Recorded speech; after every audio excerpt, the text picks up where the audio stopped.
Alright, let me quickly check that everything is working. Which, if Twitch would load, then I could check that.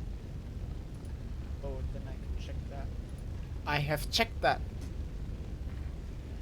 Whew.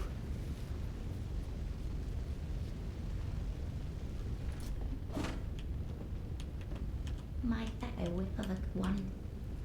Alright, you keep you keep painting Bloodborne. And I will drop to my death. But also kill a dragon.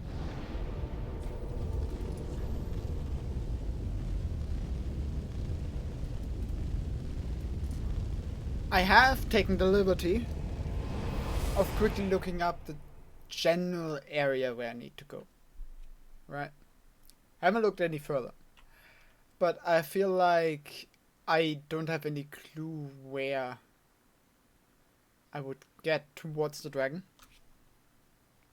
Or rather, the general area where the dragon is so huge. I wouldn't have found it for a while.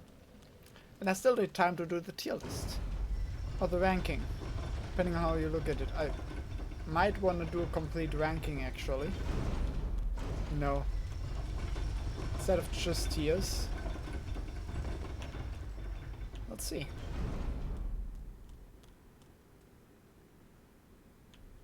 Okay.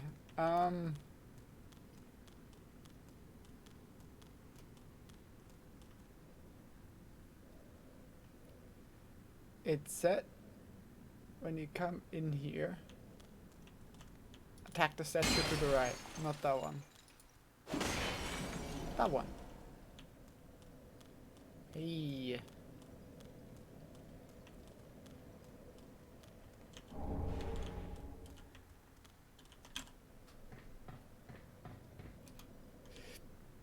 I did it again. And this time it actually killed me.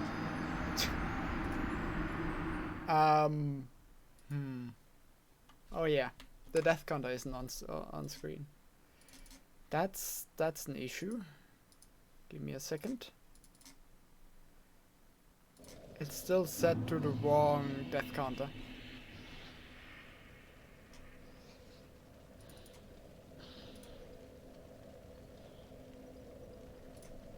Hey. Okay.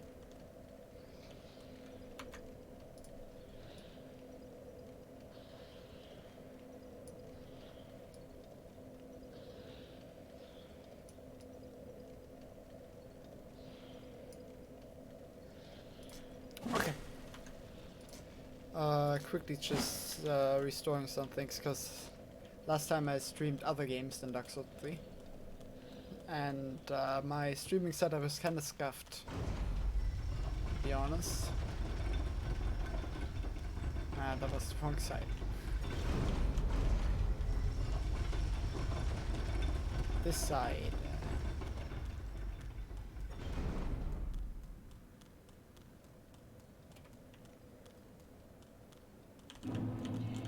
Oh, I have 120k souls. I should maybe spend those. Sure. You know.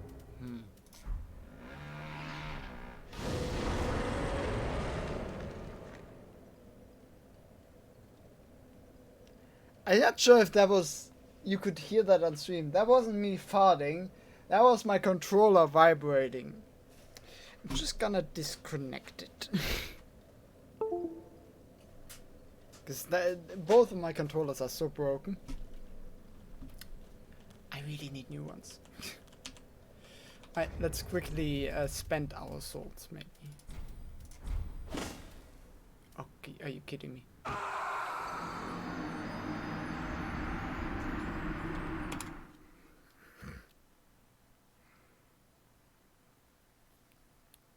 Jesus Christ. I'm happy not a lot of people are watching right now.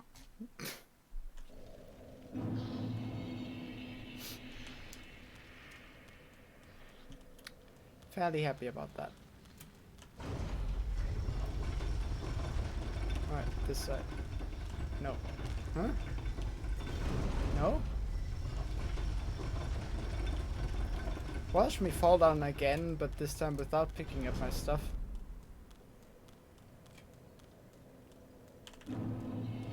Okay. Far away from this stupid hole. Why are you attacking there? I'm just clicking a menu option. Jesus.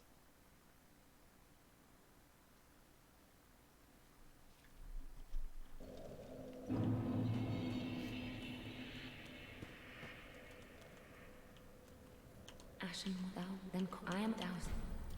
Yes. When am I even leveling right now? Oh right, I had the beautiful stats. Well, let's fuck them up.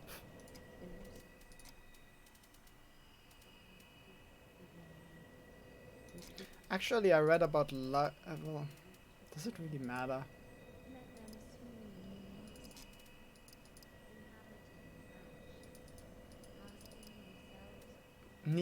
Nothing here does a whole lot for me. In all honesty. Like,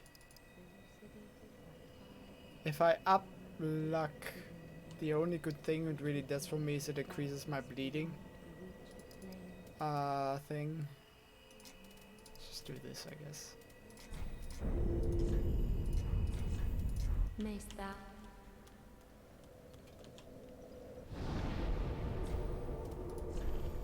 Okay, but now it's time to slay a dragon. I keep getting delayed with that. It's not nice.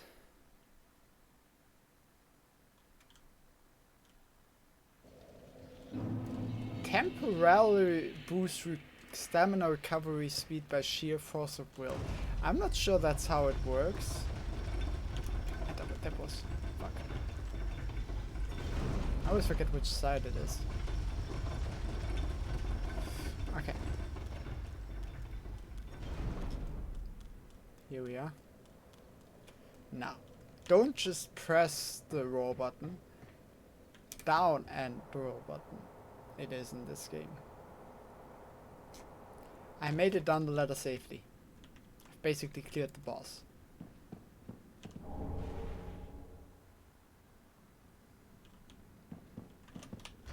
The violet wrappings. What would that be?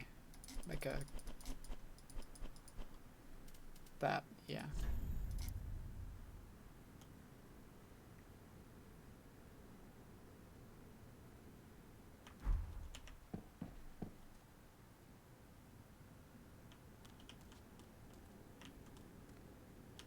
Hmm?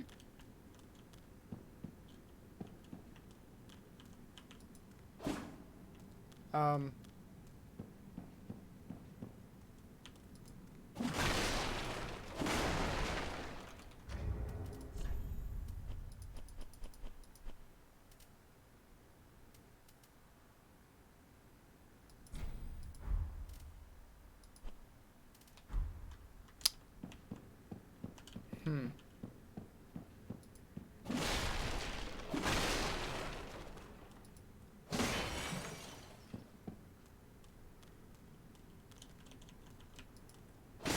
I can't go through the fog. What? Hmm.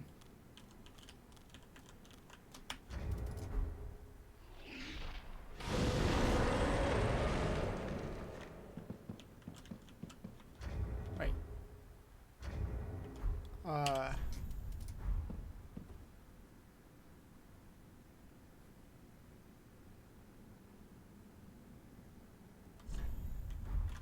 Well, that's not it.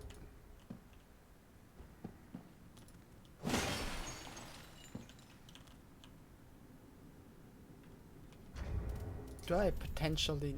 I can't wear anything right now. Do I need to wear that stuff that was on that corpse? To be able to go through? What? What is this?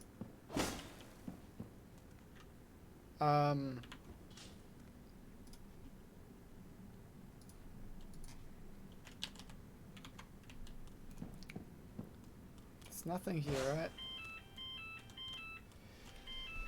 Is that for me? No, it is not. That is nice.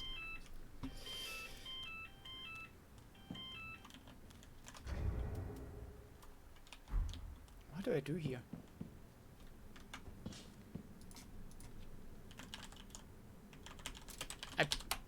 I'll be honest, I'll look it up right now. Because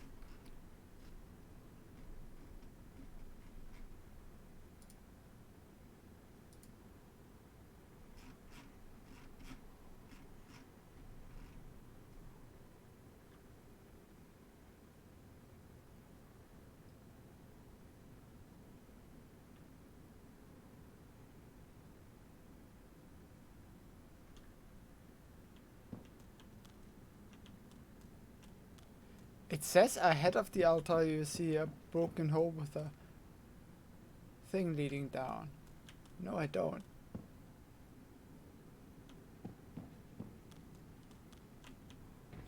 Am I invaded right now? Is something blocking me? I should...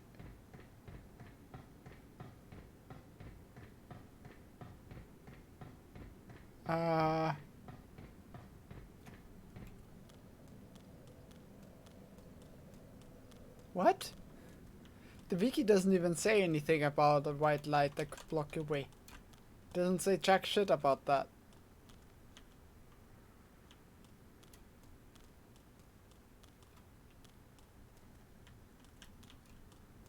This is so confusing. I'm gonna write someone who might know.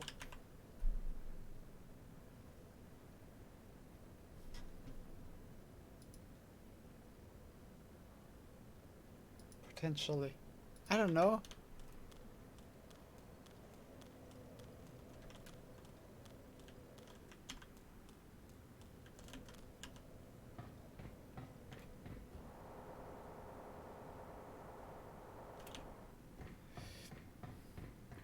Let's check if I'm being invaded.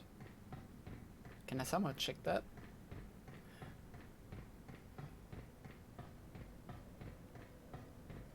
Let's teleport back to the last bonfire.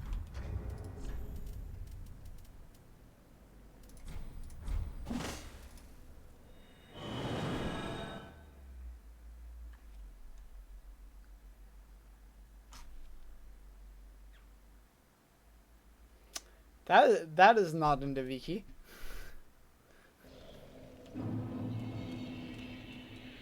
Like, I can rest, I can warp. So I'm not invaded, right?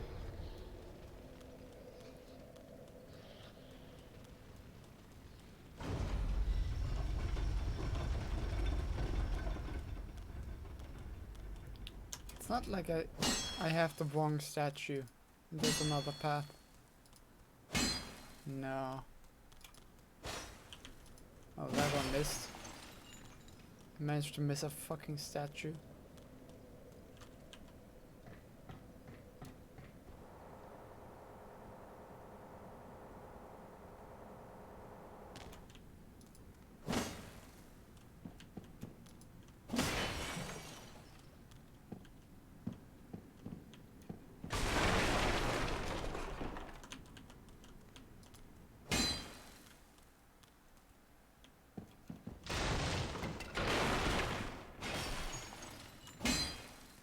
I don't...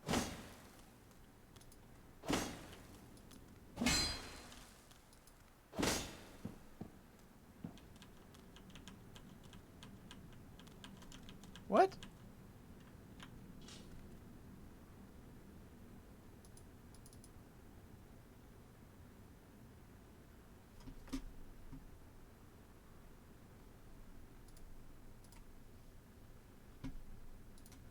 Okay. I'm genuinely going to write someone.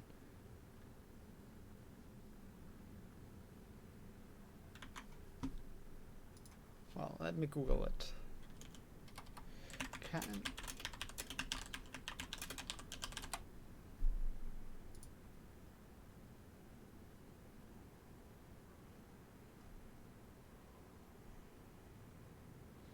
Oh, okay.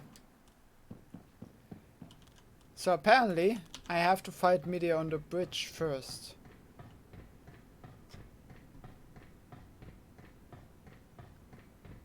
Did not know that.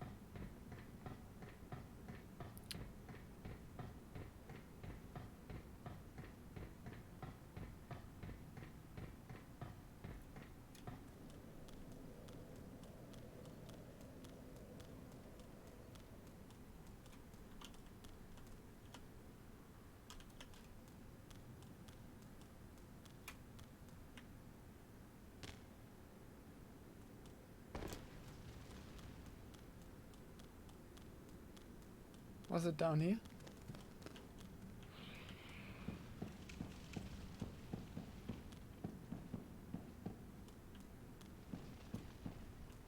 There?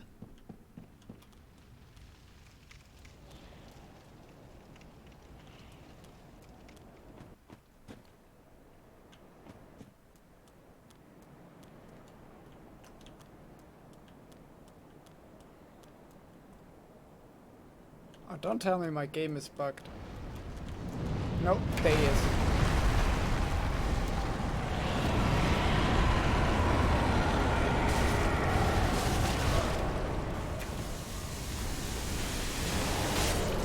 Oh, damn. Okay. Fair enough. Guess I'll fight him there. Gonna be easy. Don't see a problem with this.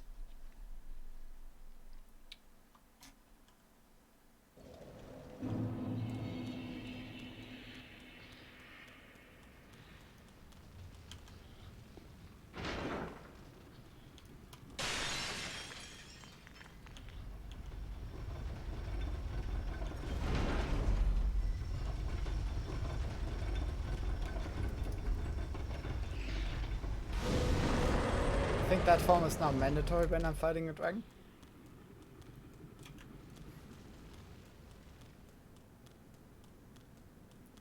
The game should prevent me from fighting him.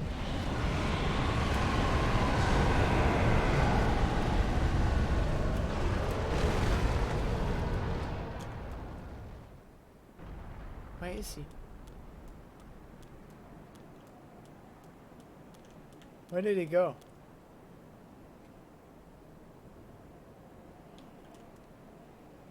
Oh, he's up there. And I jump off.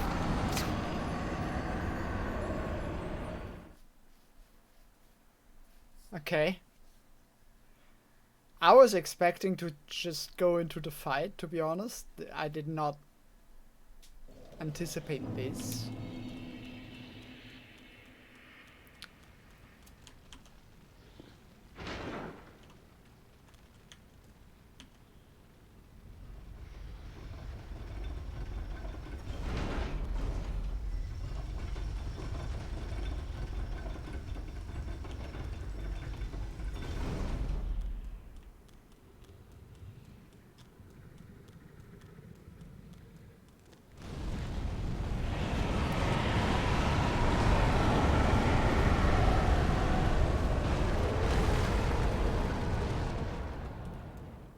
He's leaving.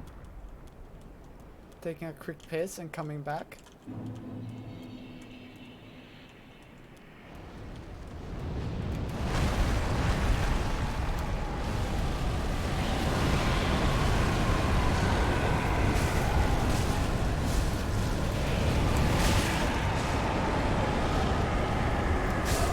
Ouch.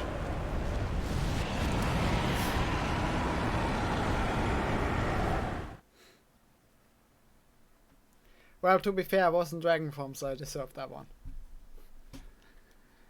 Alright.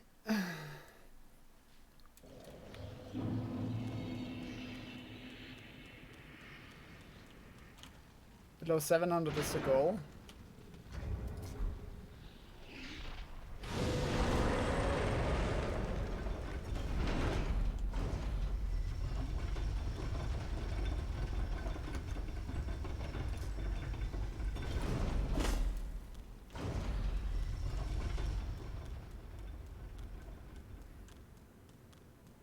Just to be clear, I mean below 700 for just fighting him on the bridge.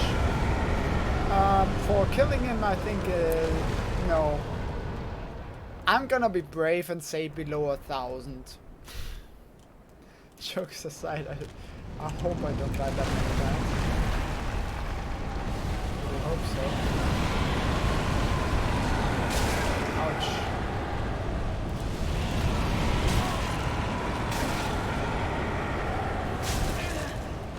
Jesus.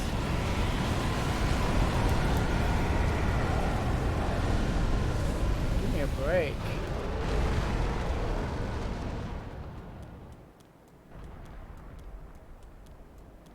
Hi.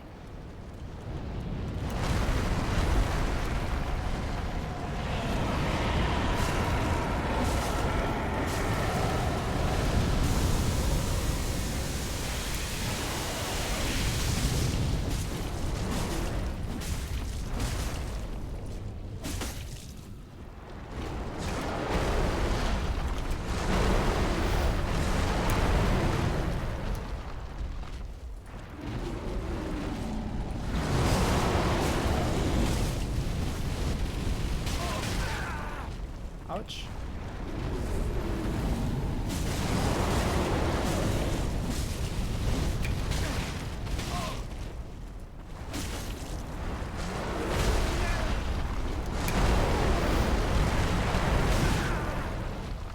No, no, no.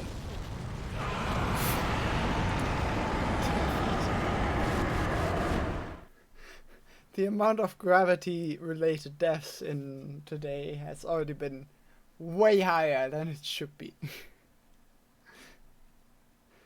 I managed to jump off a ladder twice and die that way. I managed to drop down the hole of the ladder accidentally. You know, bunch of stuff. I managed to roll off that bridge that I'm fighting the dragon on right now. I know. But gravity is the true boss of Dark Souls, we all know that, right? That's common knowledge.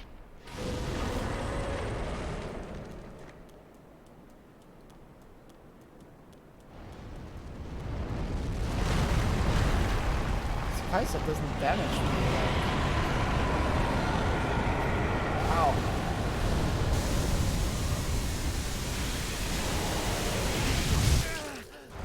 For fuck's sake. Add 1 to the amount of gravity related deaths. Come on. Give me a break. There's maybe a better bonfire to get to him from. Isn't there...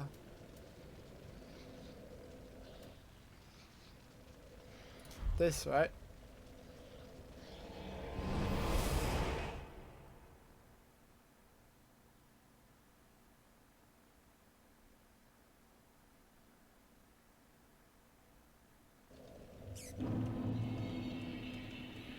Yep, this one.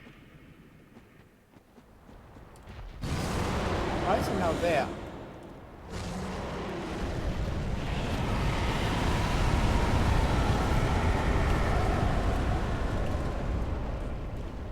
He's gonna do it again. No, he's doing it twice.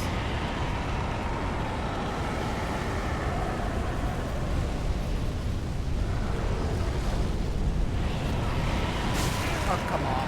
Third time.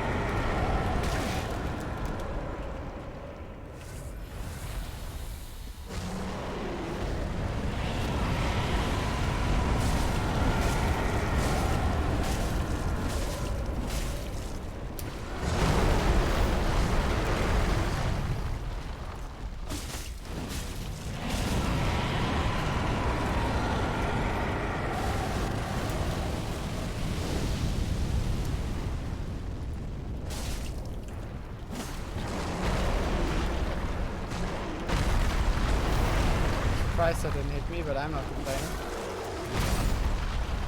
That one hit me?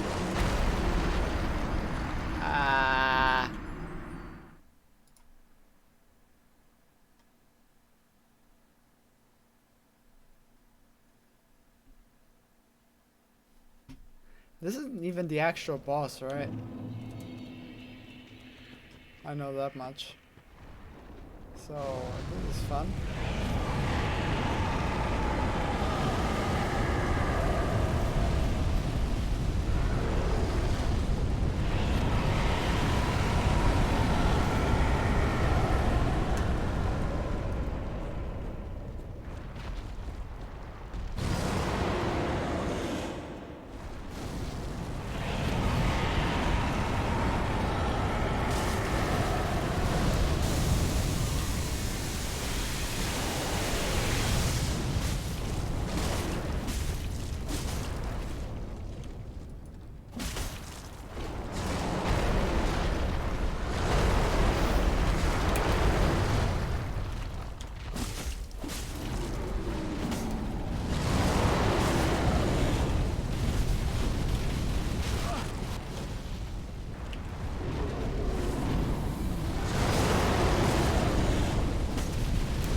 Ah, that was...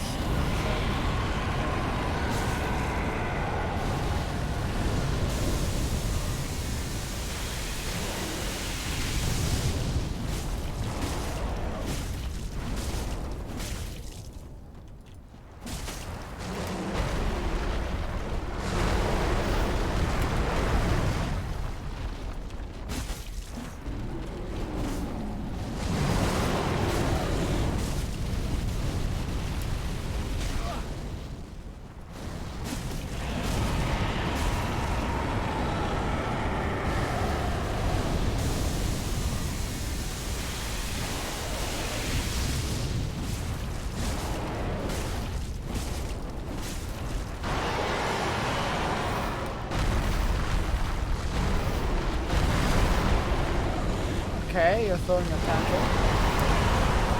No, I really think we should talk about these things. Not be crybabies about it. Let's be adults, right?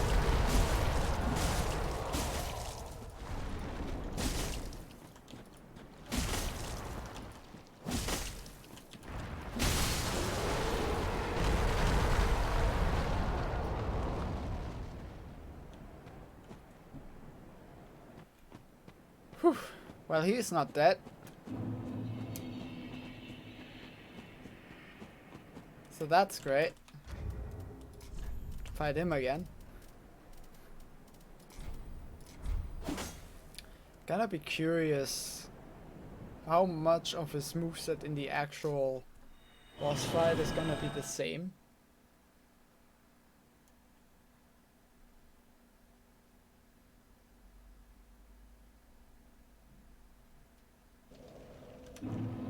Because like that was a really specific boss arena, right? I need to go to here with the bridge, so you can replicate everything.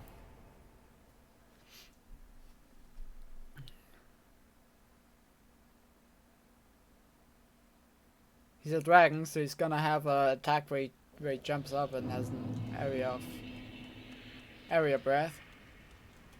That's gonna be in there. I don't think there's been a dragon without that in Dark Souls ever. Or dragon boss, rather. It's kind of mandatory, apparently.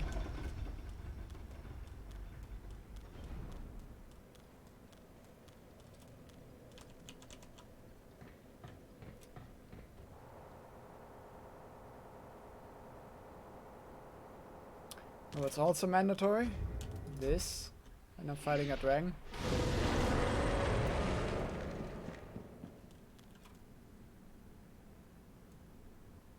Yeah, this seems safe.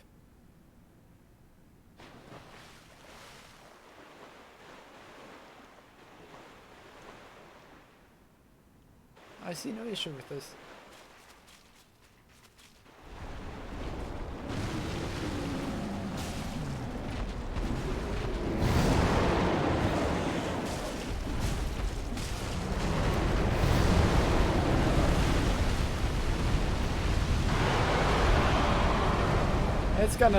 This is gonna be a first try. Watch me. See, I'm already wrecking him.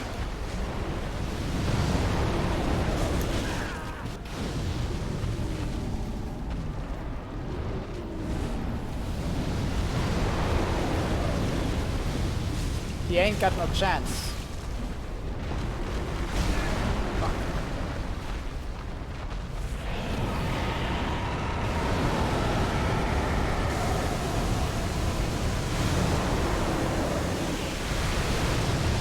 Holy fuck.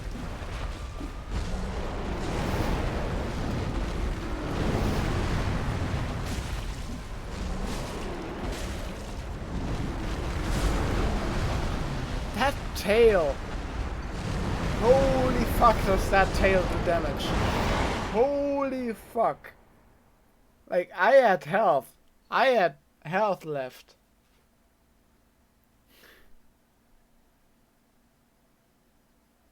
Okay. But it does seem like a dragon fight done right. So I'm excited for this.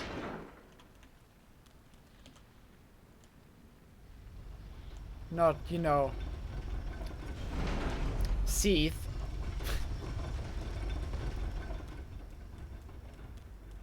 God, Seath is actually such a bad boss.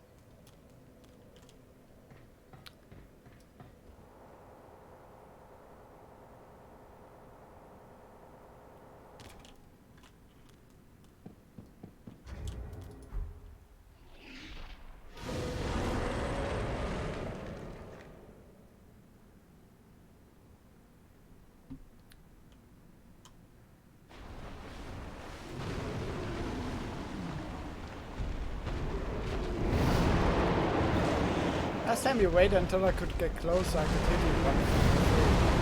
Some people do that. That's not nice.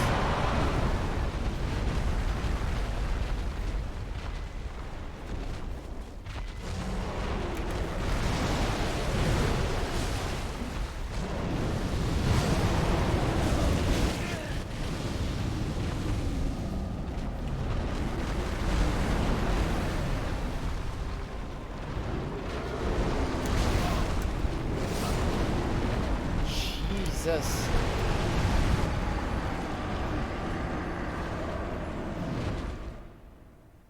I'm not entirely sure with some of these hits what hit me. It seems like sometimes he just squashes me, which is weird for Dark Souls to do, I feel like. Like, don't get me wrong, that you do get squashed in direct attacks that are related to that. For example, earliest example in the entire game series, Asylum Demon has a jump up wave. If he falls on you, yes, that's gonna hurt. But like, these weren't attacks that were specifically to squash me. And it's actually unusual for Dark Souls, I feel like, to make that do damage. Not that that's necessarily a bad thing, it's just unusual. Alright, let's go. You and me, dragon versus dragon. Pretty much the same size too.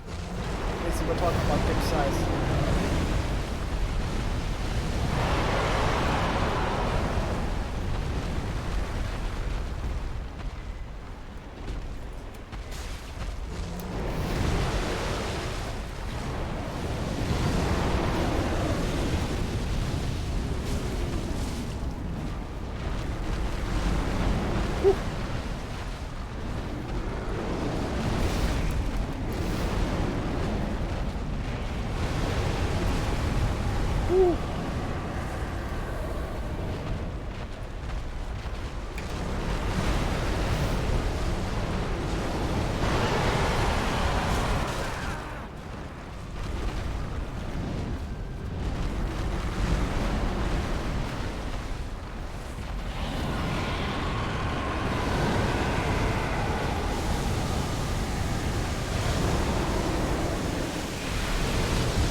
Her attack on this is like not a huge deal so far.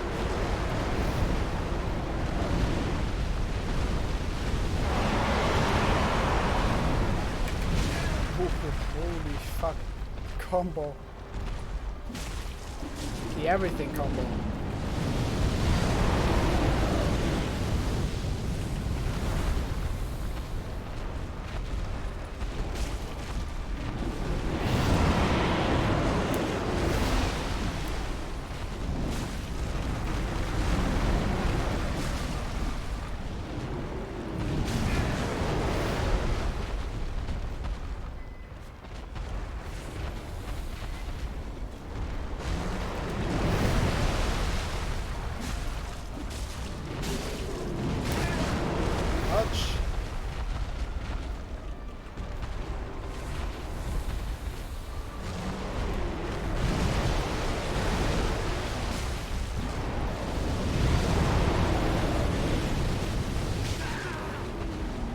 Does he adjust mid-combo to what I'm doing? It kind of feels like it.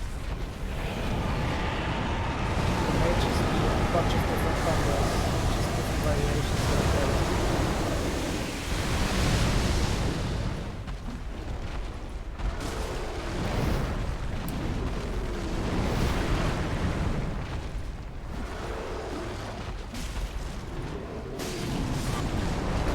Okay. No, honestly, not too bad, I feel like. That was significantly better.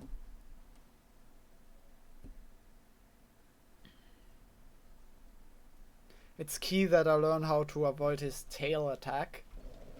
Since if I can't properly avoid that, I'm gonna have to stand in front of him most of the time. And that's not gonna be nice, I feel like.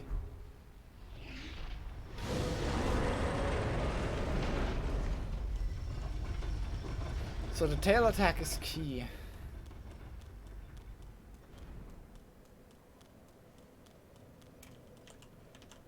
I almost did it again. I almost fell down that hole again. Ah. You know what also would be key? A fucking bonfire here. That would be nice, wouldn't it?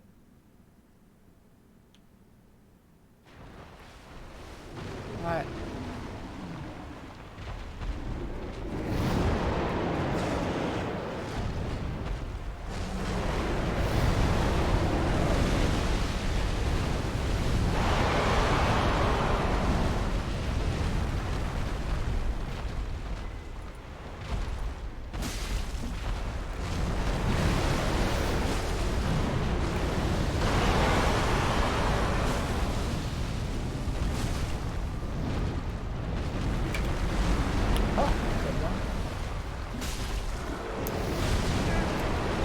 Not so good.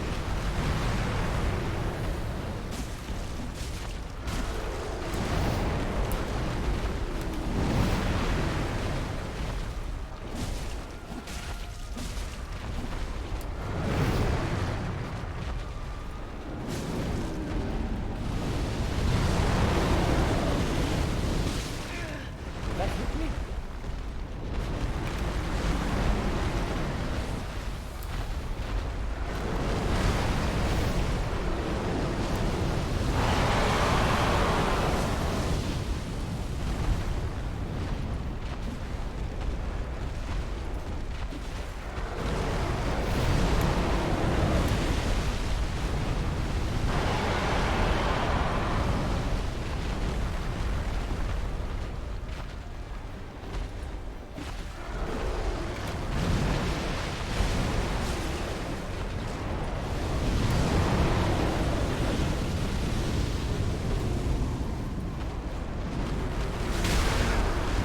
Holy fuck.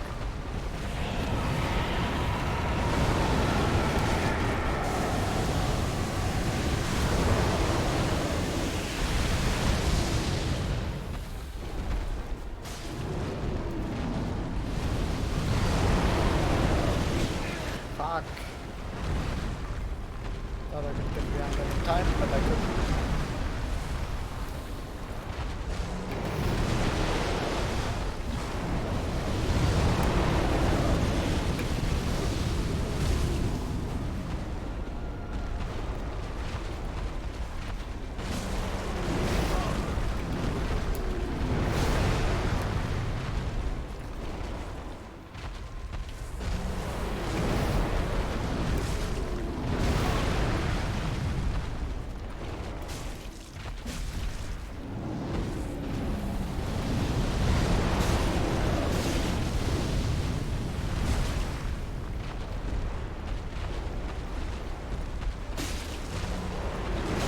hitting him in the front definitely does more damage, but hitting him in the back is safer and still does a decent amount, so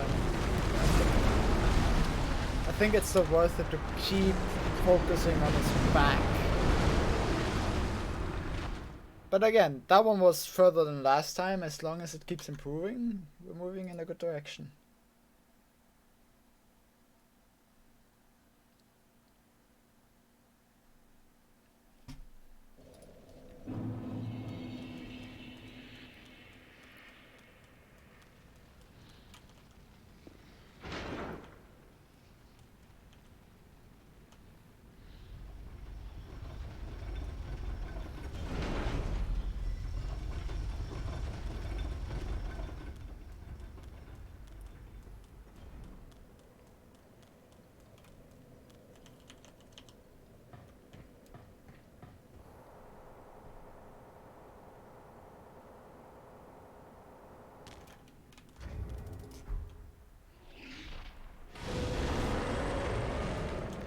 With this DLC, it really felt like they tried to recreate the DLC from the first game.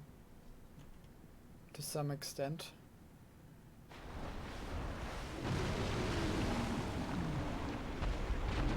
It's a similar structure.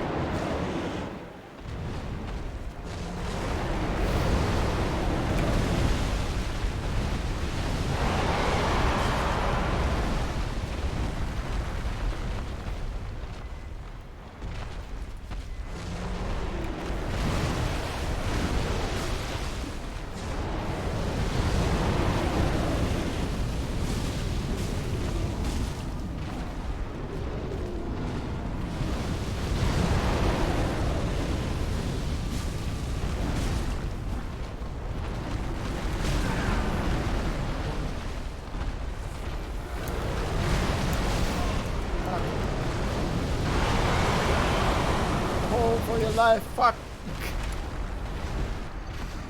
Okay, that one didn't happen. We can just agree that that attempt didn't happen, and I'm on the path of improving, and definitely not going backwards.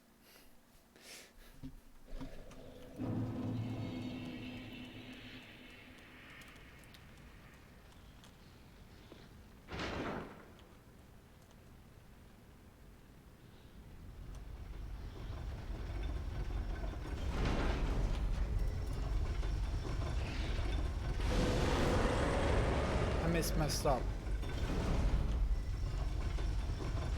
Well, it's not too bad, because I'm not gonna beat him this try. Gonna make that bold statement that this is not the attempt that succeeds. If you wanna bet against me, feel free to.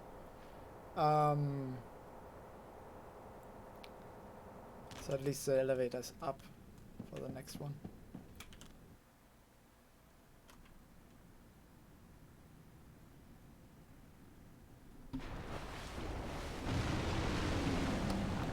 How did you get in here though?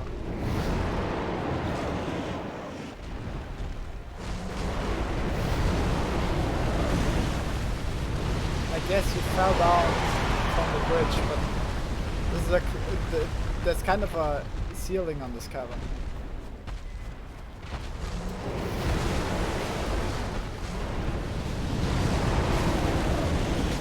That was so stupid. That was so stupid. That was so stupid. I'm dead. No, I'm not. This run is scuffed.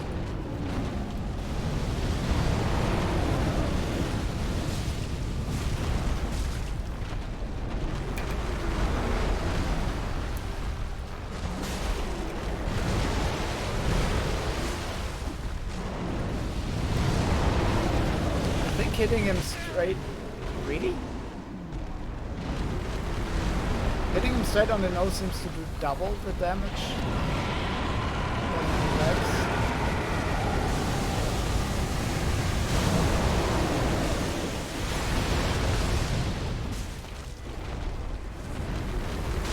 Oh, what? I couldn't see. That was too fast for me to react. I'm not sure how to react to that bite attack. I guess I just can't stand there. Because it's way too fast. There's no indication that it's coming.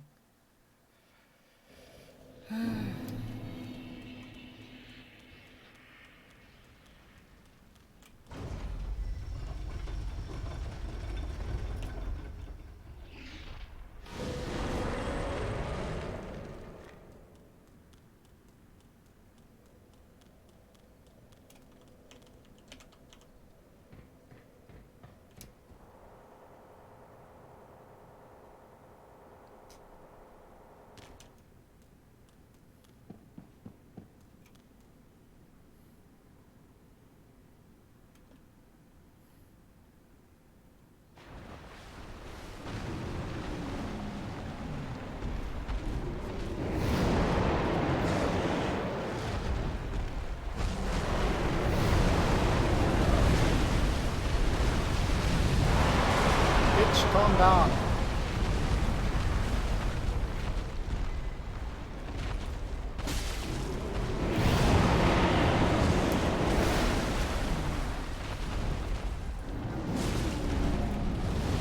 I'm gonna kill your ankles.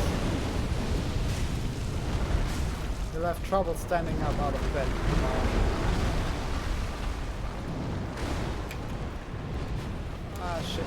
This could be problematic. And it certainly is.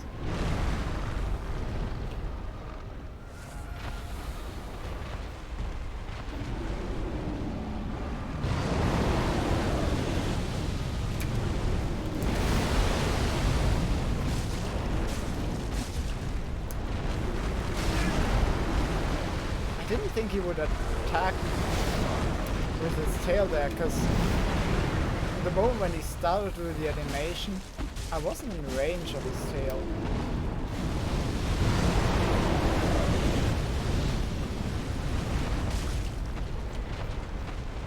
That one was kind of weird.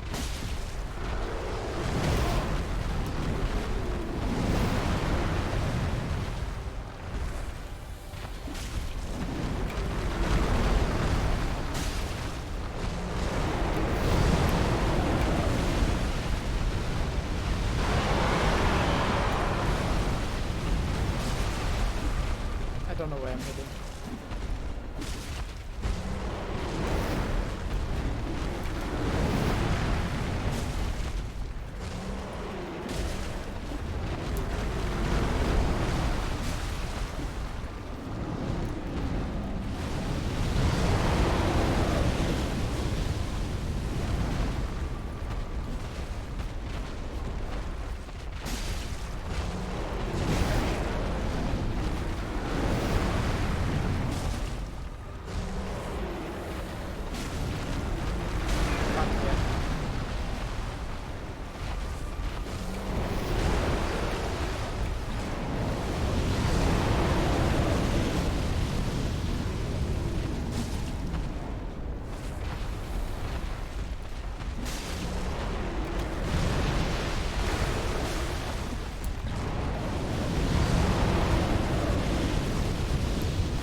Further than I initially anticipated.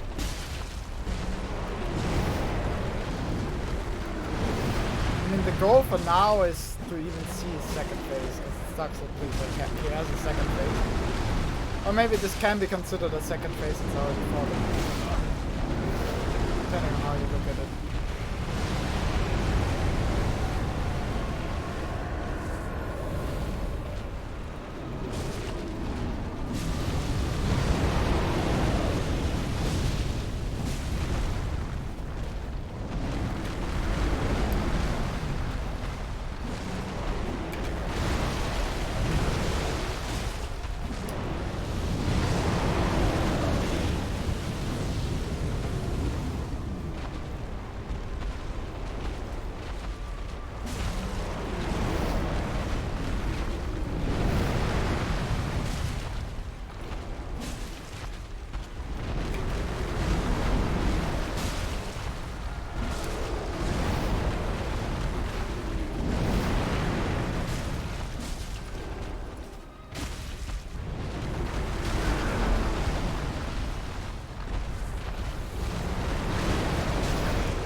Fuck!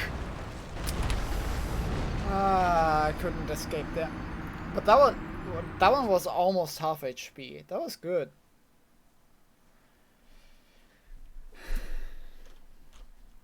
Steady improvement. Steady improvement. Baby steps.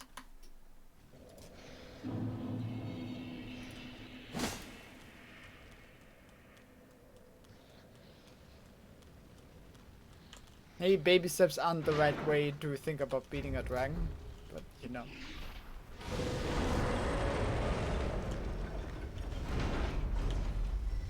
Imagine you're an adventure in a fantasy world, like actually, not a game where you respawn, and you try to fight a dragon, and your strategy is, yeah, we'll go in, we'll take it to baby steps, we'll see how it goes. It'd be a short-lived adventure.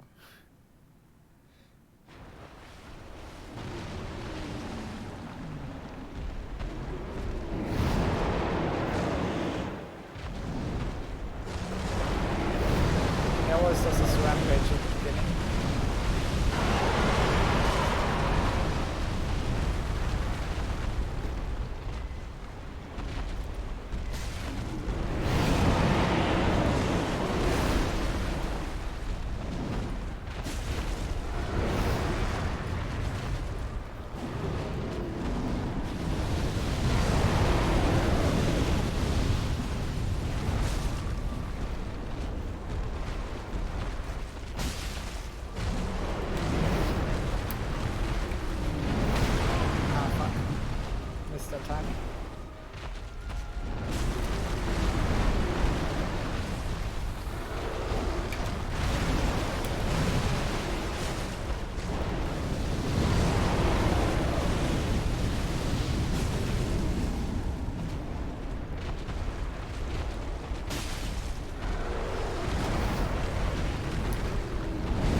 Well, shit, yeah.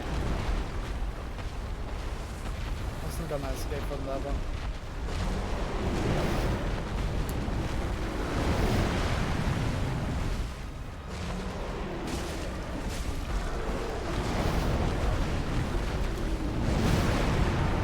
Timing was off. This is bad. Ooh, I dodged it.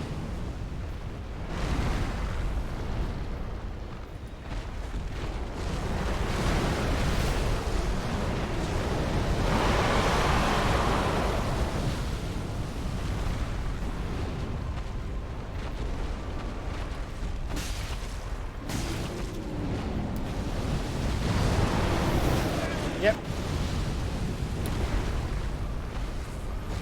It is. It most certainly is, because it has different center points. It has multiple different flame breath attacks, but it has different center points, it feels like. So you can't just have one dodging strategy for all of them. Like if it does flame breath, I'll go this direction. It doesn't work.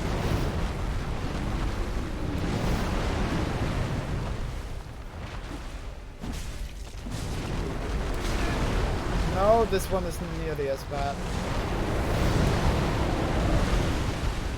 The area seems to be calculated correctly.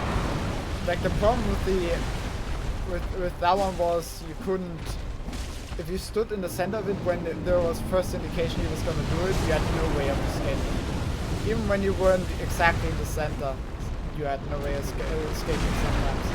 That just sucks.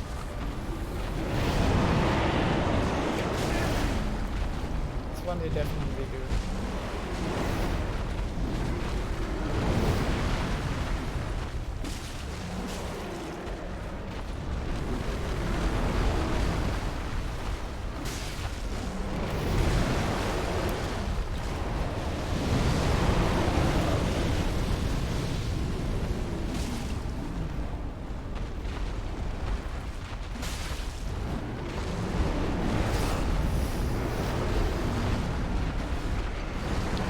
This one was not terrible in terms of health, but I actually really don't like the signs that this attempt puts on it.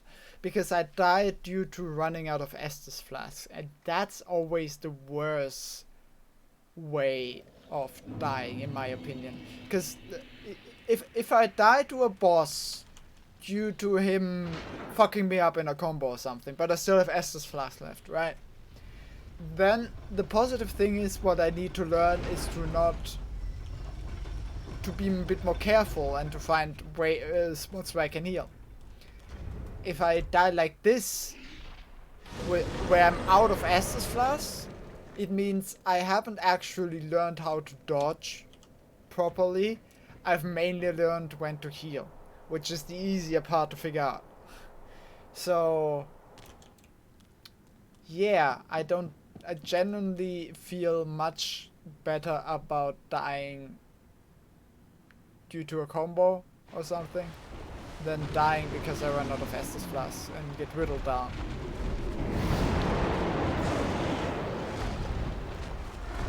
That's kind of a bit worrying.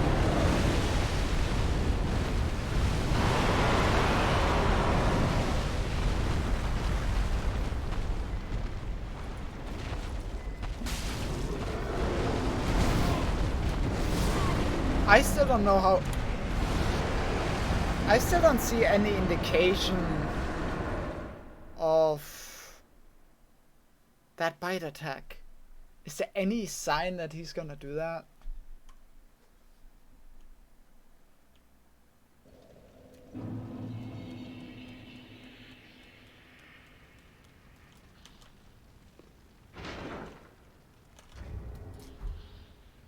Okay, let's see. For the most part, staying at his back legs is a good strategy. I missed my right. I can dodge his flame breath pretty easily, no matter which one he does, because he doesn't breathe behind him, or like the closest area attack he has only goes a bit behind him. Additionally, I can hit his tail then, and the only attack from behind he has is the tail swipe, which I've learned to dodge by this point, for the most part. I can also heal pretty safely there. The only issue is I do half the damage compared to hitting him in front. And additionally, sometimes I just can't get there safely.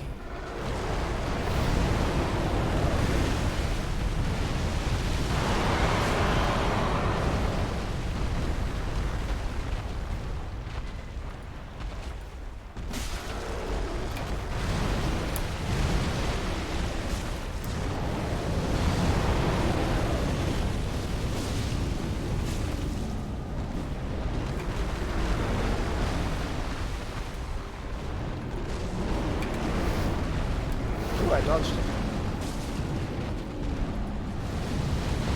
Honestly, it just preempted an attack that was coming. I didn't know which attack was coming.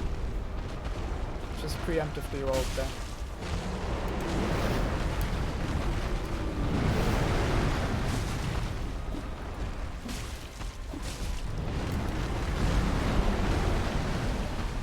The good thing about this tail swipe is after the tail swipe, he faces me with his face right in front of me, so I can get a good hit in for full damage.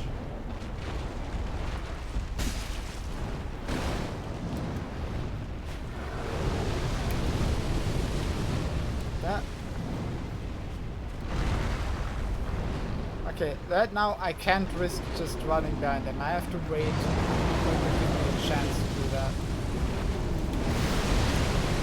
Like now.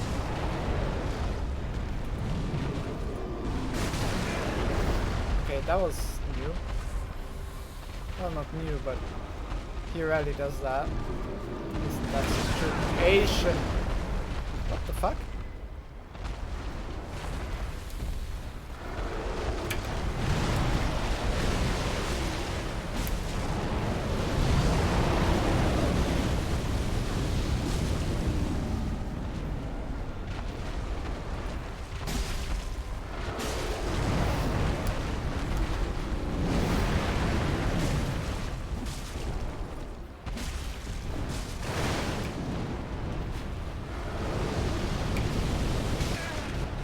Yeah, wrong direction to dodge.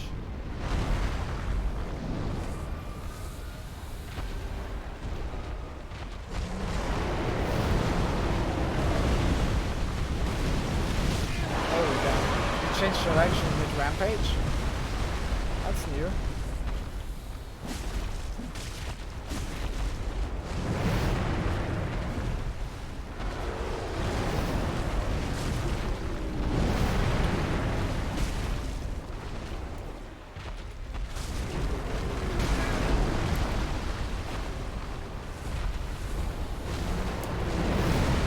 I think I even said before that it feels like he sometimes does that.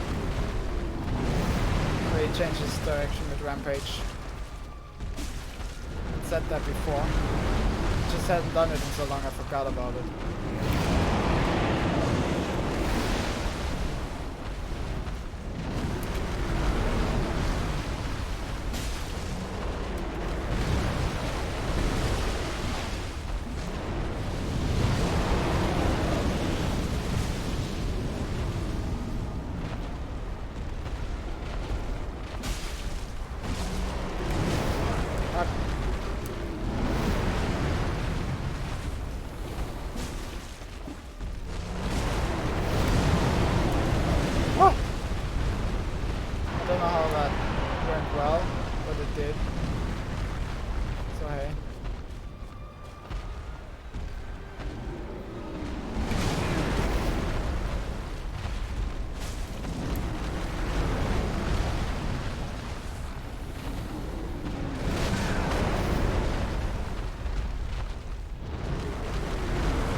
Oh, that was lucky.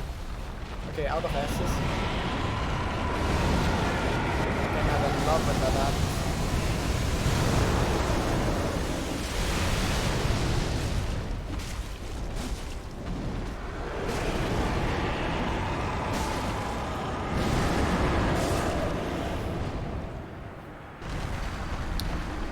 That was probably the beginning of his second phase.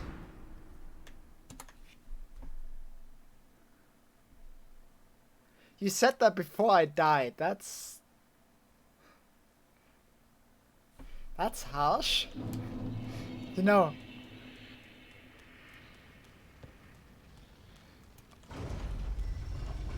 There was a chance I saw it coming, okay? There was a chance. Just not believing in me is kind of harsh.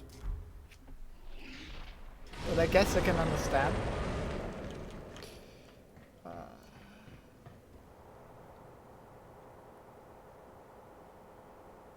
You know what this fight reminds me of a bit, and this is not meant in a negative way? The Gaping Dragon fight from Dark Souls 1.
Second phase probably?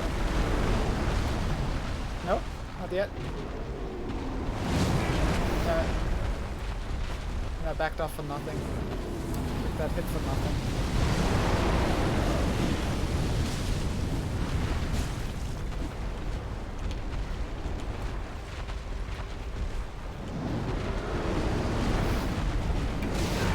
Ouch.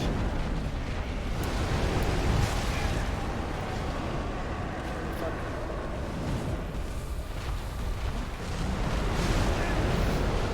Fuck. Fucking up. No. Okay. Wasn't too bad though. I had him at half HP with 8 Estus flash left. Then I started to fuck up. Yes, but that's a good sign. And I died due to being comboed mostly. Okay. I'm sorry I was focused, so I didn't answer immediately. Multiple things. Just for one, the arena, you have a big multi-leg thing in a giant arena, which would seem like a generic thing, but I can't remember another fight that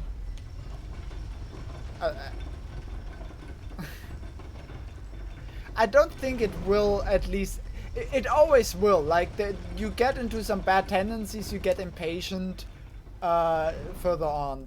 That's a natural thing, but it won't be as bad as some of the stuff because I'm not playing at 11 in the evening, you know. That helps.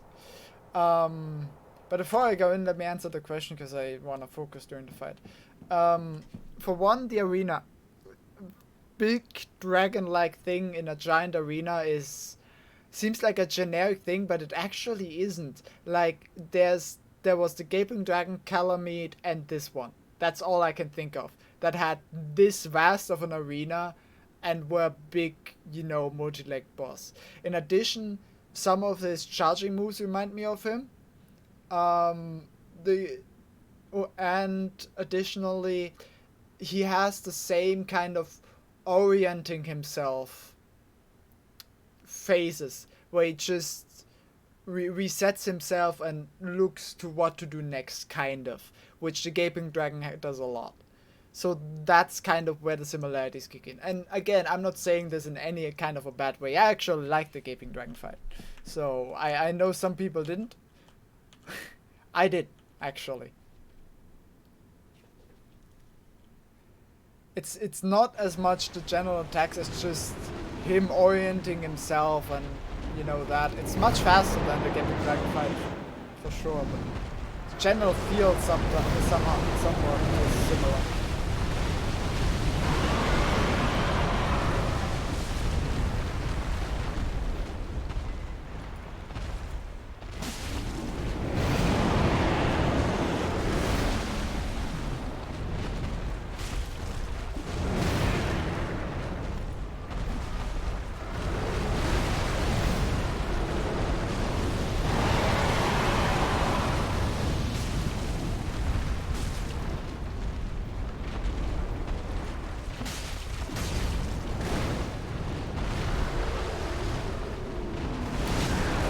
Like these moves where he backs off. That kind of shit is similar. Not the actual attack moves too much. This movement.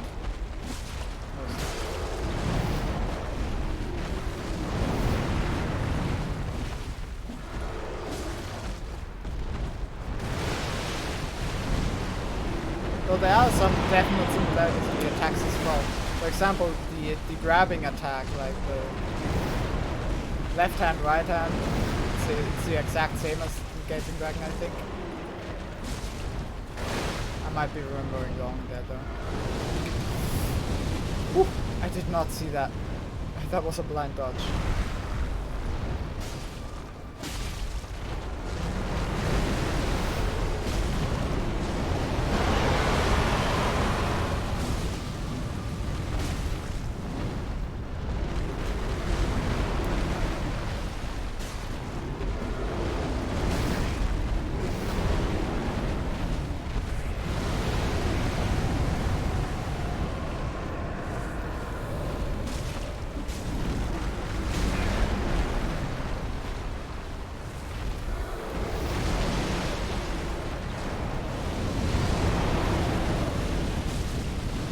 a very smooth fight.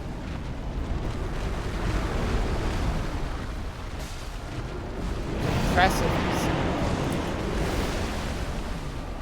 I'm starting to really love this fight.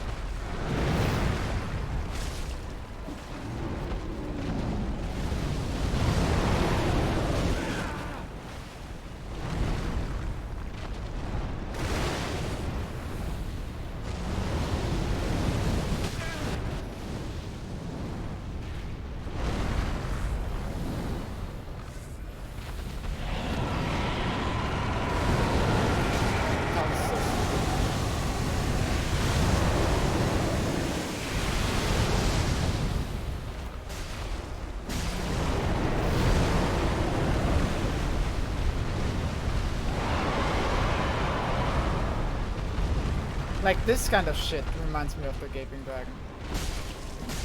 The movement stuff.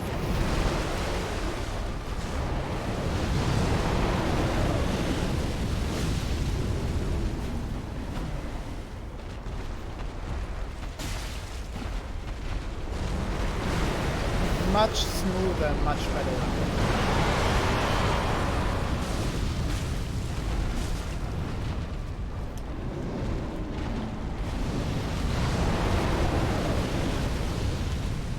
I don't know how I triggered that attack again.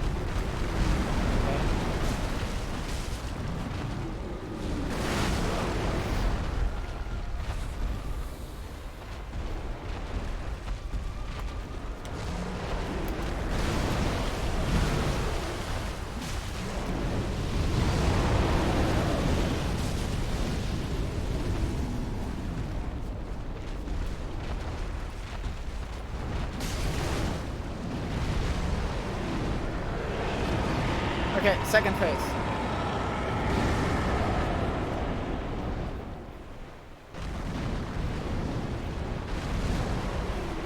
I'm so going to instantly die because I don't know the attacks.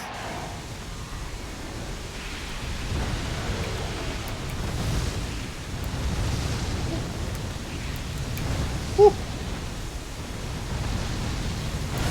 Oh, come on. That last one wasn't fair.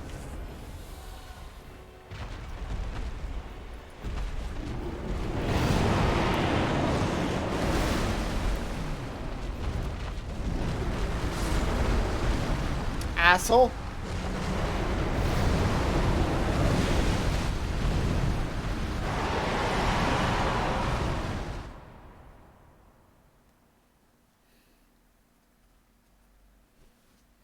I disagree with that hit. But good. Like...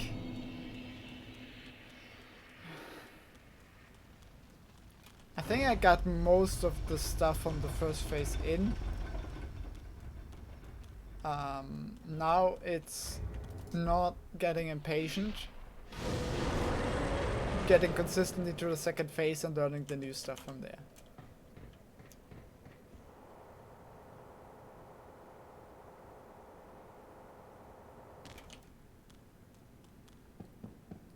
It seems like I don't have to be as cautious with him going into the second phase because it takes a bit. I just have to be, once he gets to around half health, I should be looking out for him drawing in the dark from around him.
There's some detours involved here right now. Some of these hits are due to me not seeing what's going on.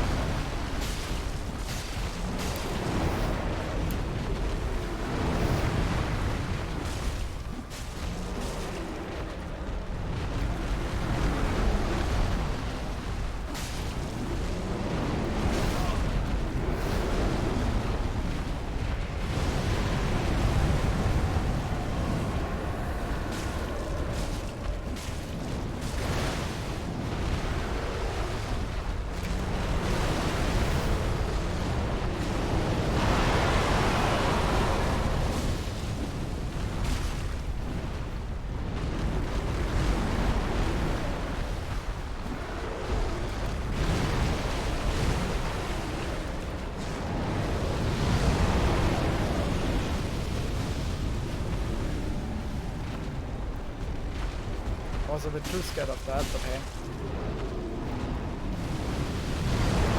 Not the worst thing to be a bit too scared of an area attack.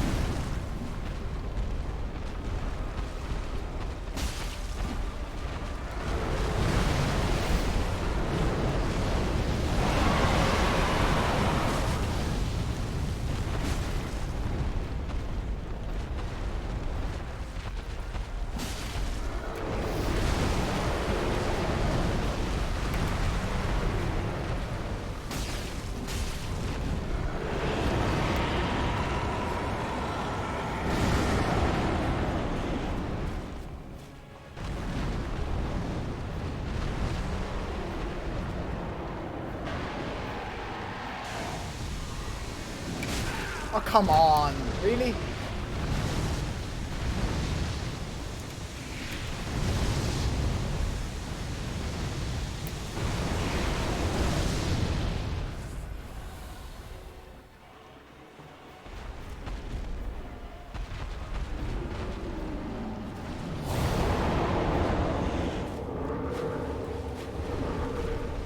Okay, that's also new. That's not new, but it still hit me.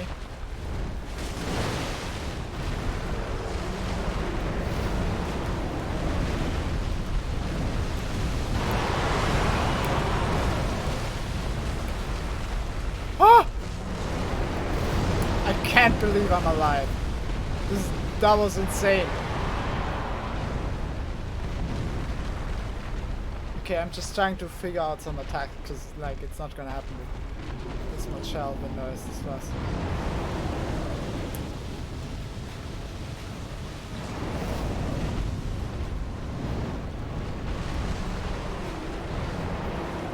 Okay, that attack is dead, huh?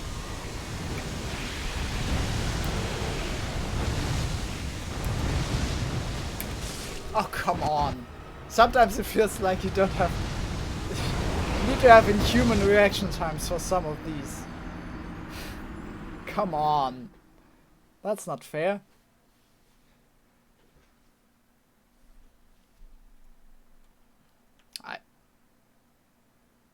I'll do my best to beat the boss on 666, but I can't promise anything. And I won't make any bets about that.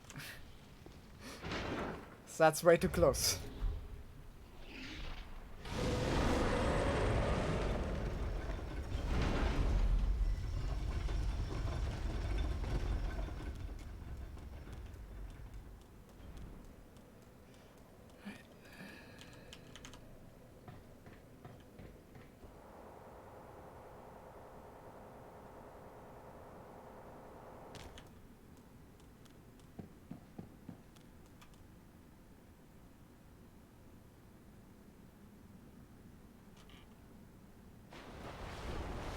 Just don't try anything fancy in the first phase. I have it figured out for the most part. Don't need to switch it up, I just need to get better at the routine.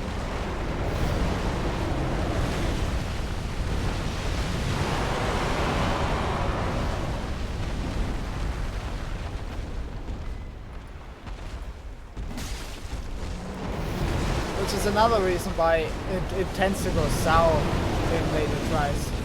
It's when I think of, yeah, but maybe there's a better way to do this than the one I've been doing that's been working. And so, yeah, There might, most of the time there probably is a better way to do it, but if I found something that works, just keep with it.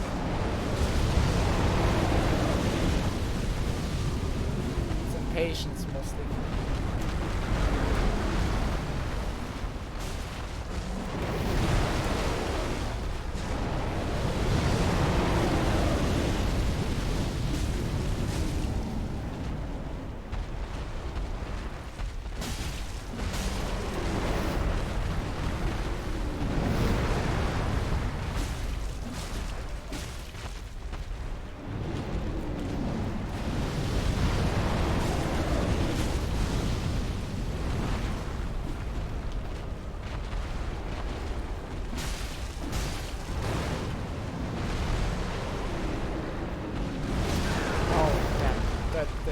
Like sometimes there's just no indication it feels like.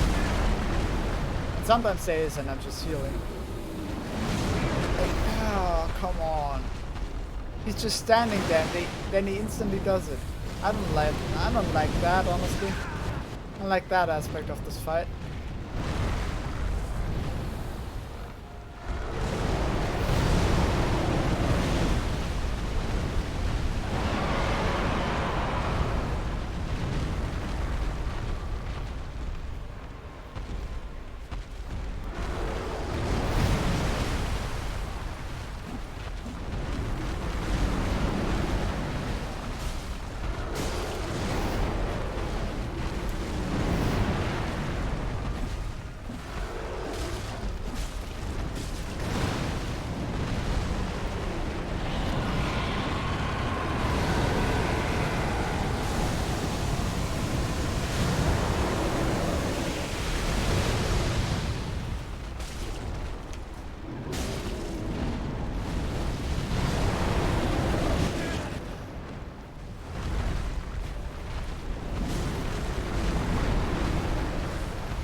Like, what?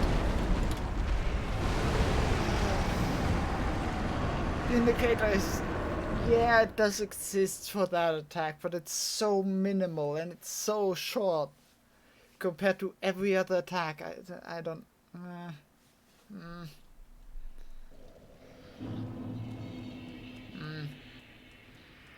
Don't love that.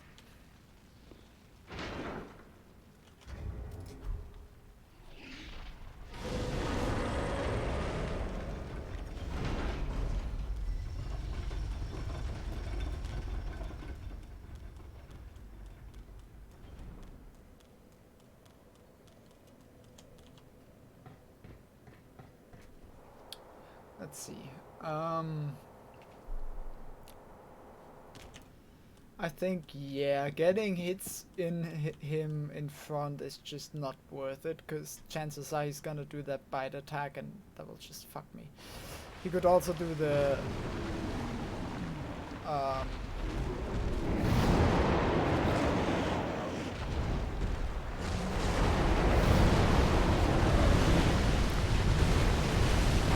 run forward attack. I can't think of the word for it. Which would also damage me, and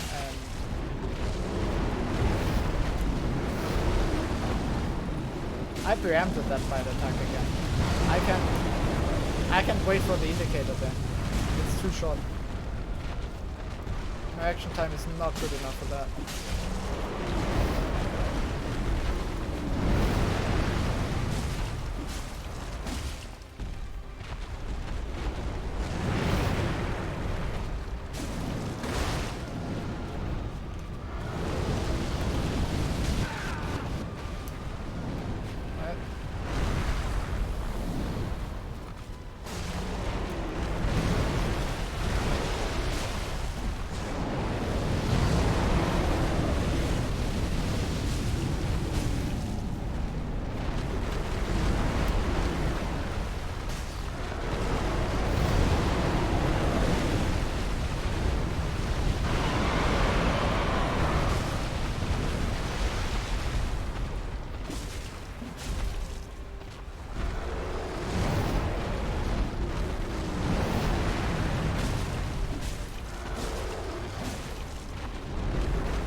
Can't dodge that. Like that, it's impossible. It's straight up impossible.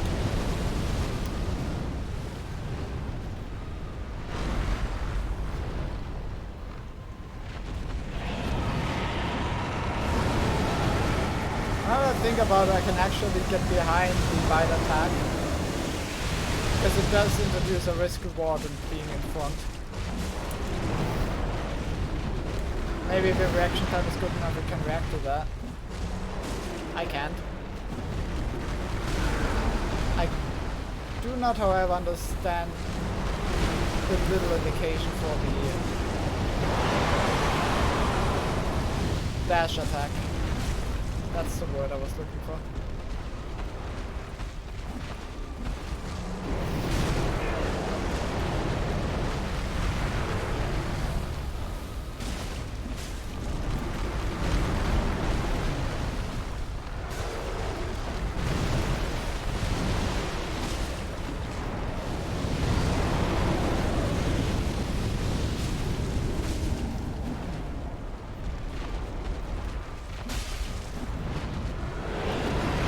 Oh shit.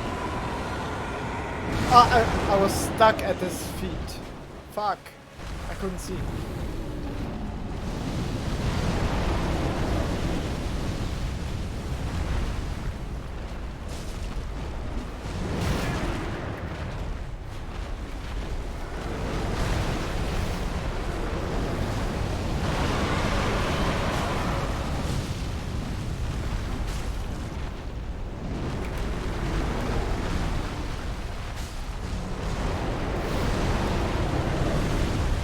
It seems like if you stay close, he doesn't seem to do his second phase attacks. It's so far.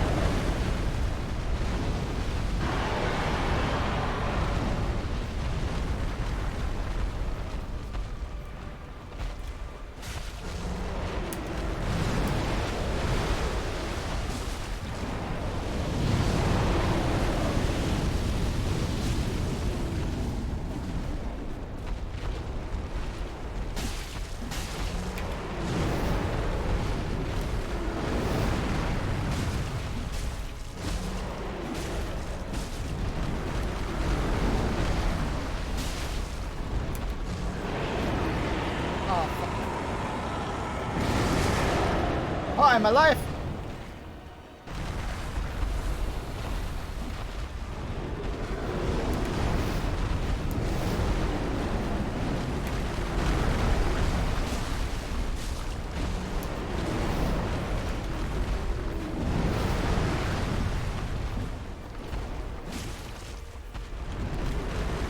That was too early, yes.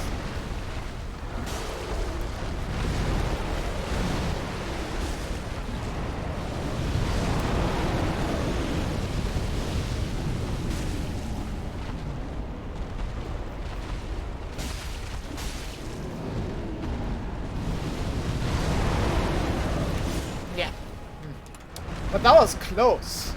That was surprisingly close. I did not think I would get this close to beating him this fast. But hey.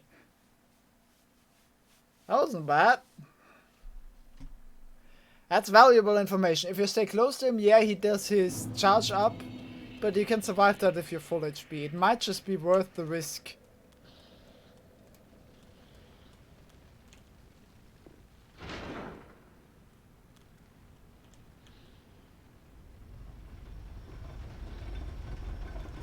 Oh, okay.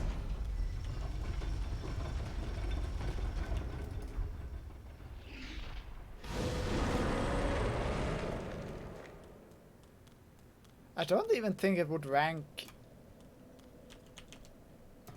ultra high in terms of difficulty for Dark Souls 3. Maybe about like half? Like average? Maybe, yeah.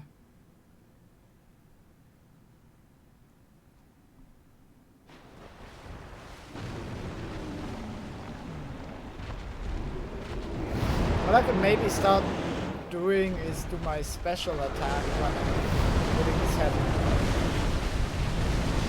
That's a bit of extra damage.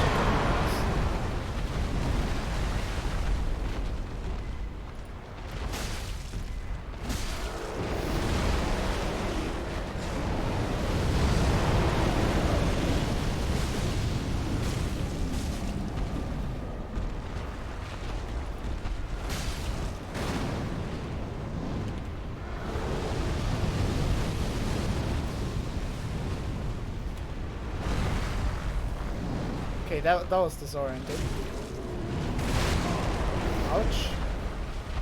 Not sure how that hit me. In all honesty.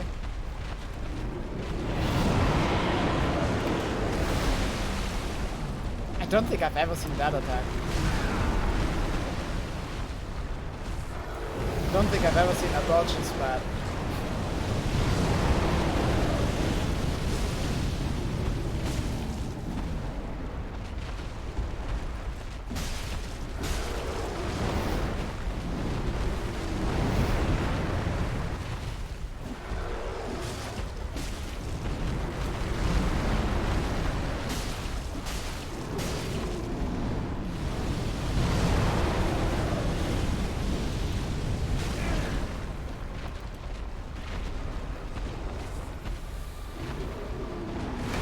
I thought I was being overly cautious there and I still got hit. That one hurts.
Should be second phase.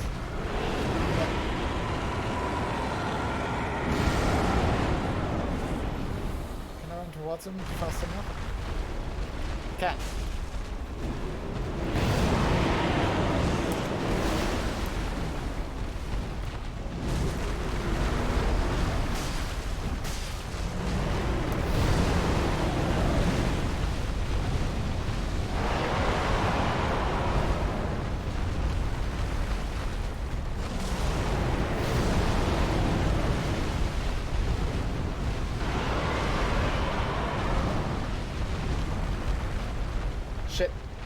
That's probably too far. It's gonna do...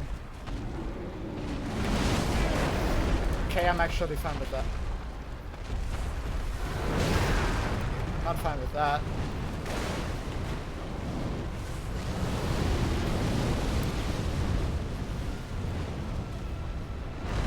I don't want him to do his laser attack. Ah, that's his laser attack. Just as I say it.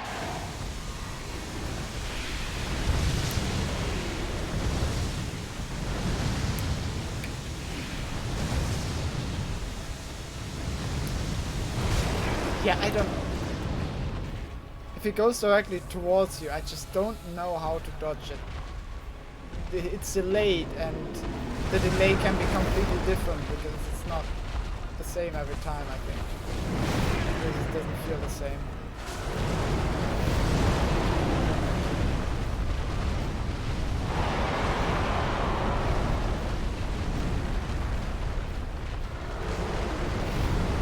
I would probably learn how to dodge it in time, but it's one of the attacks that I would be able to just avoid him doing, it seems, by staying close to him, you know? And that's very worth it in my book. The less he does that attack, the better.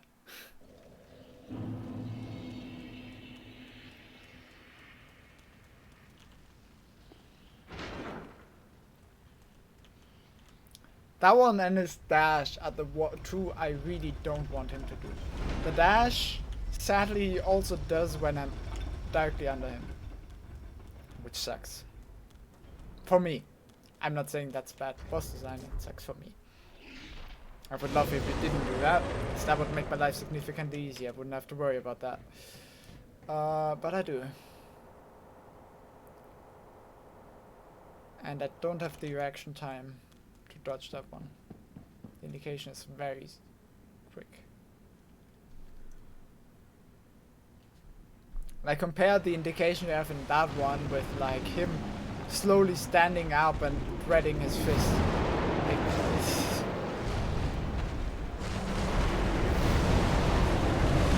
it's kind of different dimensions of time. What the fuck?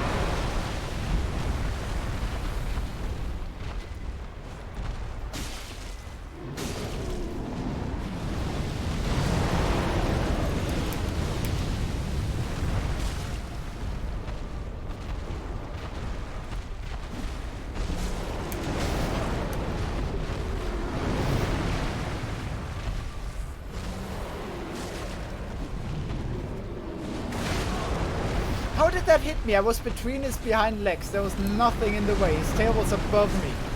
I'm still confused how that hits me sometimes.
Okay, yeah, I was far away from already there. I was really worried, but it went fine.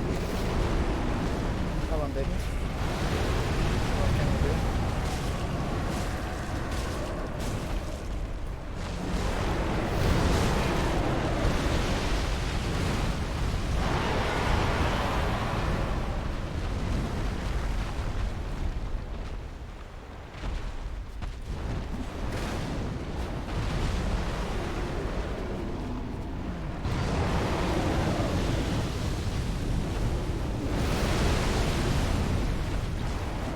How they're saying a stamina build. Is there such a thing as a build that doesn't have stamina at 40? Like endurance? It feels mandatory to me. It really does.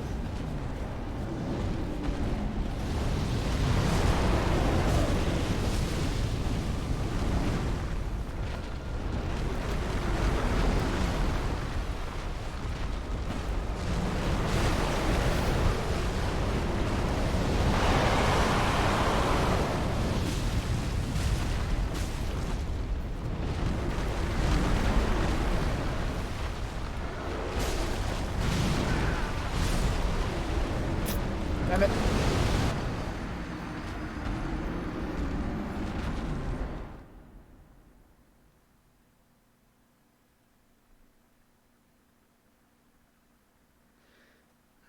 Okay. How, like...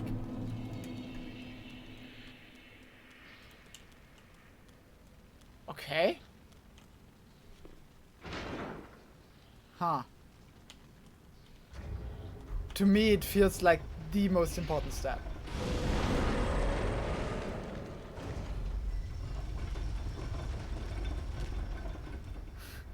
I mean, I could answer that. I've leveled both dex and stamina to 40, so, you know.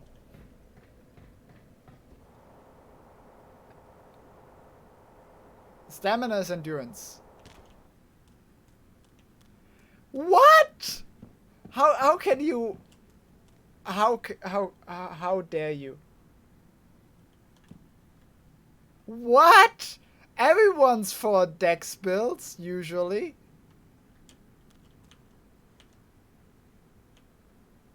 What?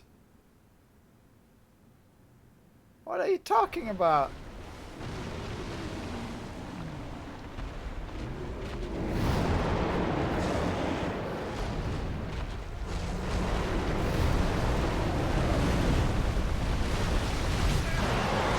I want to restart.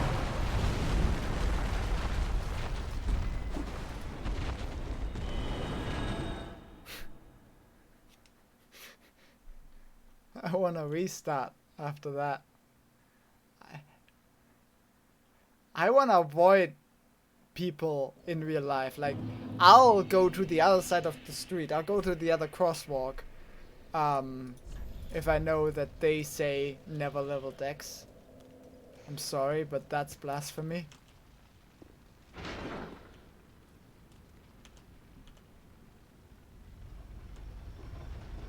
Dex weapons are life.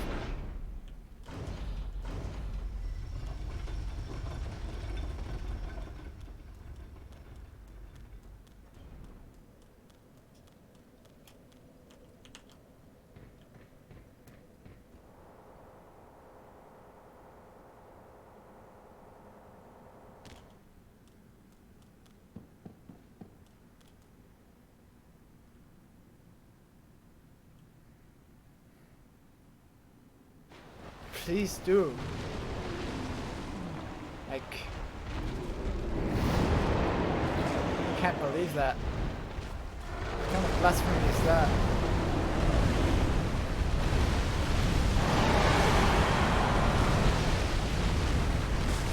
This is such a different rampage from normal. What happened? Why is he doing it differently? Oh, hit me. Yep.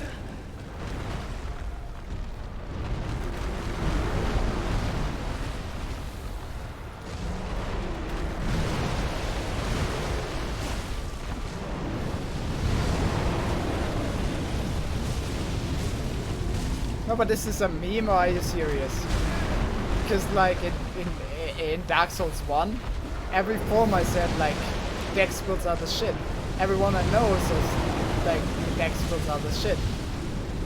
Like dex weapons are so much better than strength weapons. Well, what are you talking about?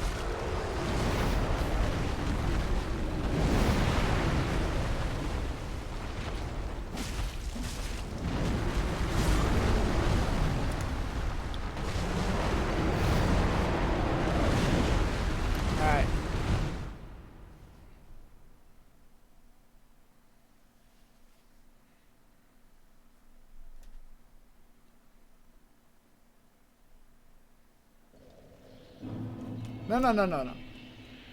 I will get it to 666 and now I win. That was the plan. Now I win.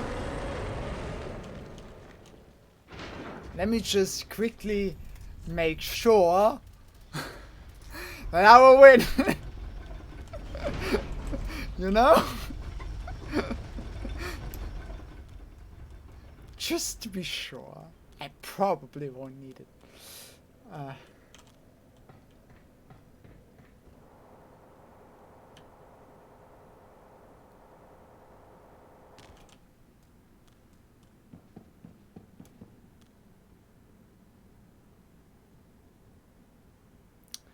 No, but I genuinely, like...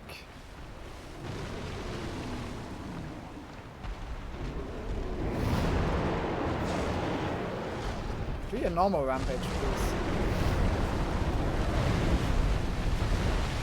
Oh, that's the different one. Why has he started doing that? It's not nice. It's much more difficult to dodge.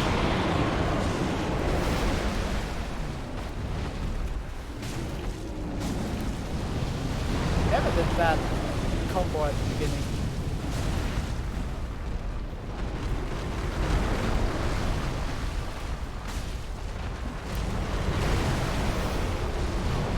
Am I doing something different to trigger the other one? I'm so confused.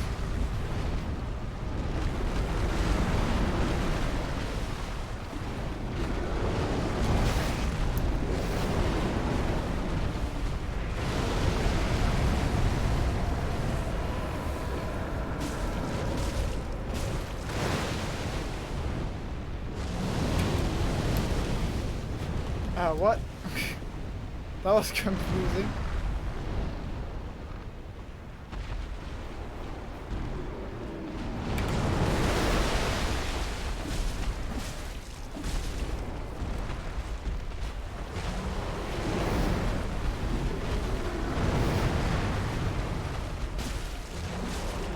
I will not say it.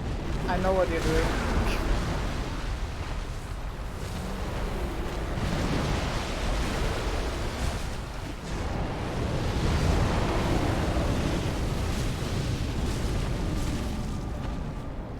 Sorry, that one's too old.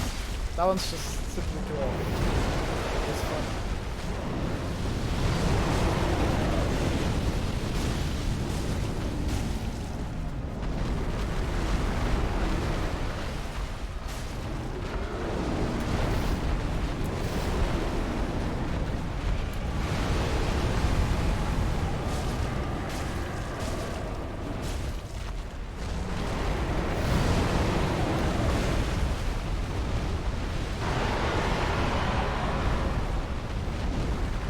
I know.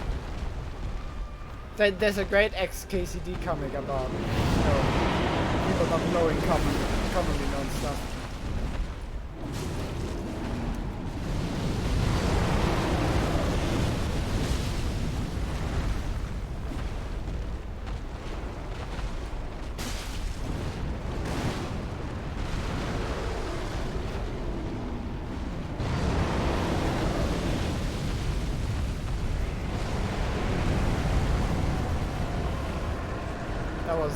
Did not feel like I dodged that. Okay.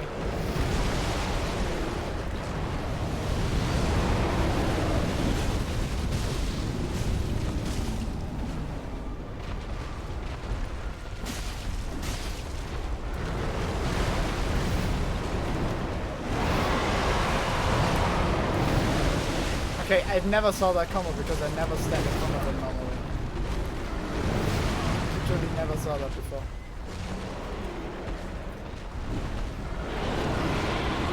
Second phase. Very good.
can't let him get away. Oh no. Oh no no no no. Ah. Not even close.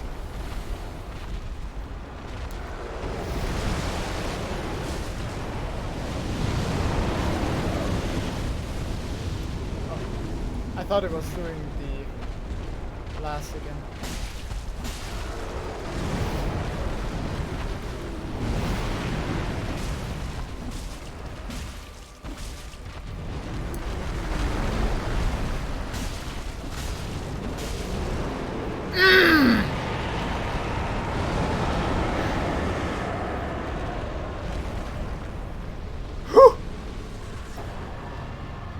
Ah. 666. Easy. And as you can see by the fact that I don't have the thing equipped, I never doubted myself. That was a sick ass fuck boss. God damn.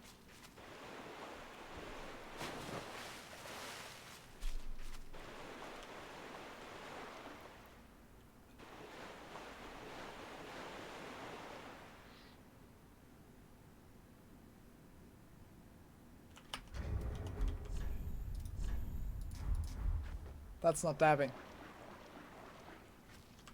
It's there. Right.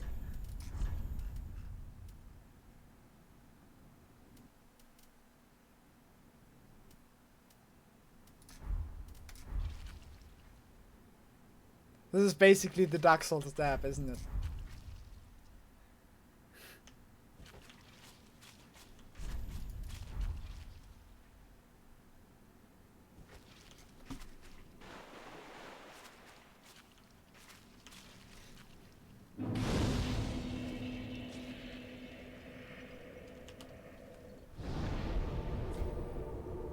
Whew.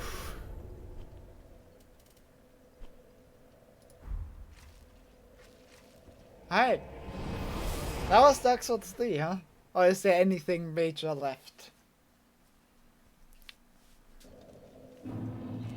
You underestimated me and said 3 to 5 hours, and it took pretty much exactly 2. So if there's anything interesting. Very well. Then take.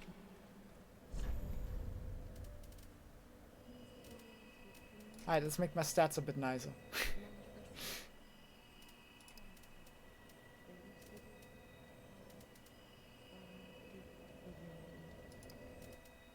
No. Everything needs a 1 at the end.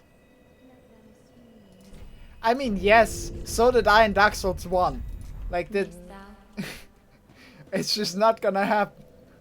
Like, again, my example is Siegfried, where you have to go back to an area most people hate after you have to have already been through it. Like, for Siegfried even Sigmar, not Siegfried, Sigmar to leave the Sense Fortress, you have to have opened it, which means you have to have gone through Blighttown and killed Quelaag.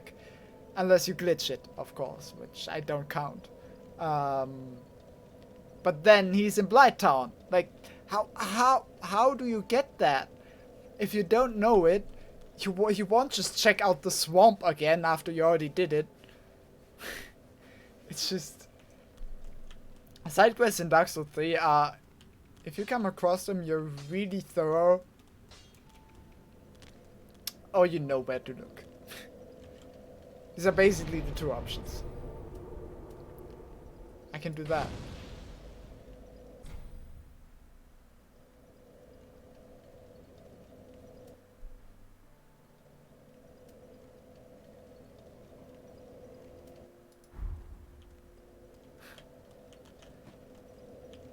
Well, you know, we can just count it as my win anyway. We both know how it would have ended.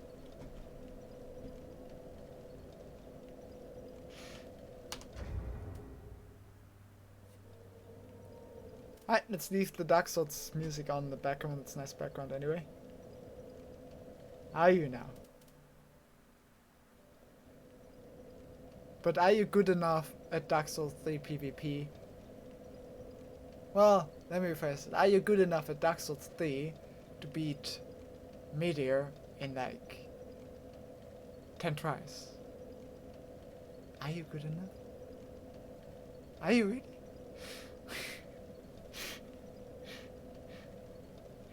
Okay. Give me a second.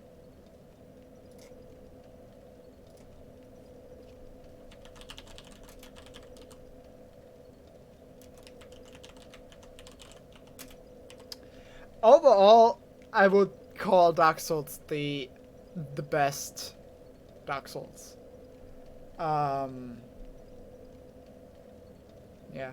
Like, I'm gonna play through Dark Souls 3 again and then I'll do the side quests. I will do them, but that will be probably in my own time.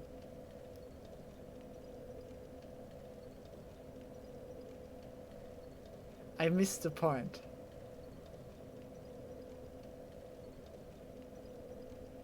Okay. What point did I miss? The Dark Souls 2 is even worse than I think it is?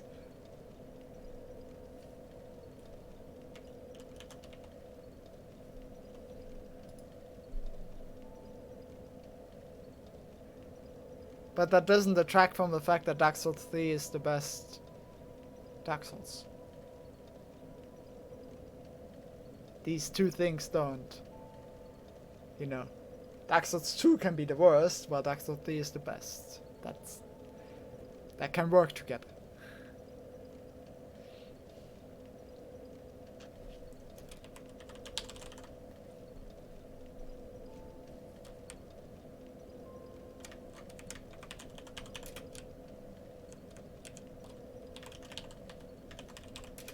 Okay, now to the actual interesting part. Alright. So what I found, what I actually... that one is actually... The quality of this one is insane. Give me a second.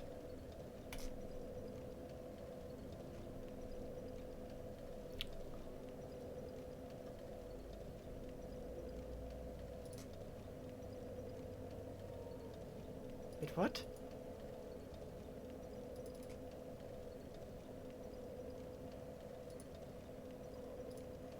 Okay, I'm confused what OBS is doing. Oh, I need to... Yeah, that makes sense.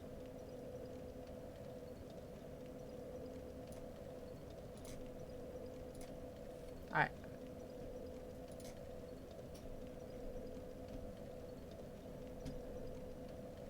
Look at the quality of this. Like, goddamn. Even with names below. Like, I thought I would do my own, you know, to, because the other, when I did in Dark Souls 1, the pictures really weren't clear, and I thought, hey, I could do better than that, but I can't do better than that. That's insane.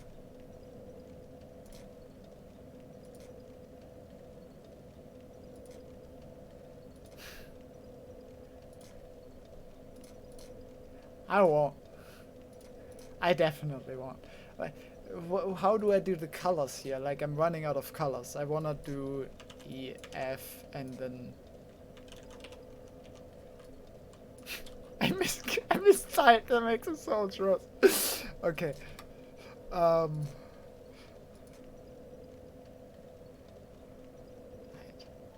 Let's be nice and just call it.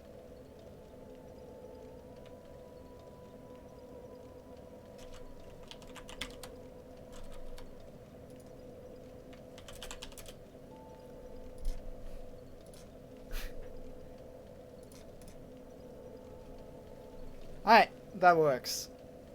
I did some notes because, like, I'm trying to do this in order even, not just tiers, so this would take forever with like 92 bosses in the whole series, so I had to make some notes beforehand, else this was never gonna work. in, you know, in a reasonable amount of time.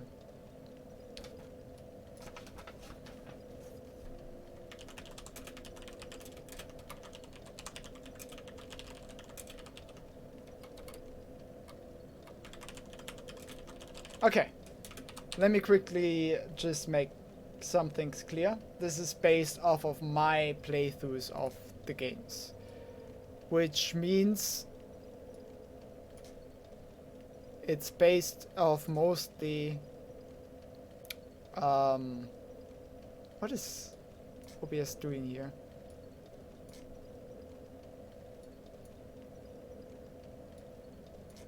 Okay, that's better.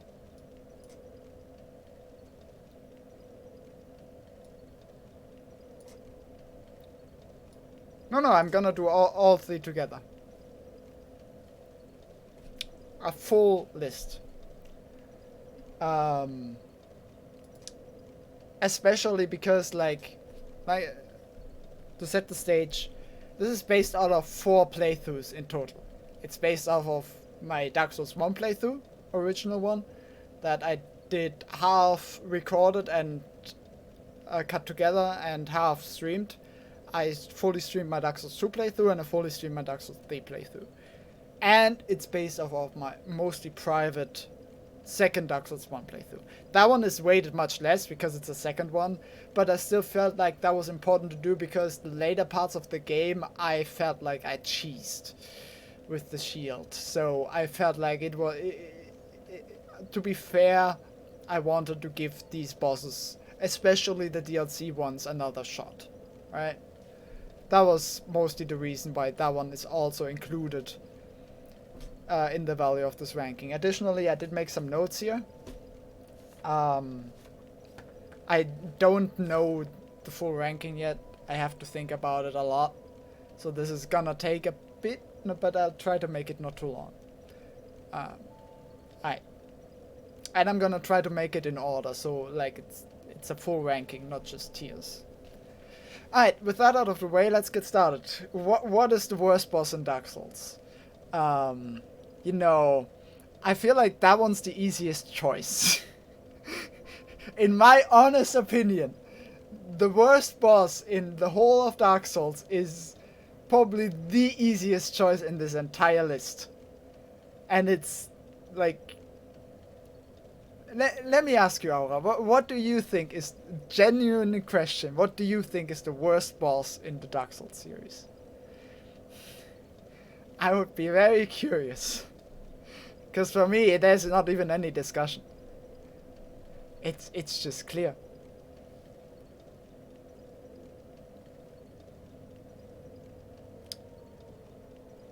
You probably do, but what would yours be?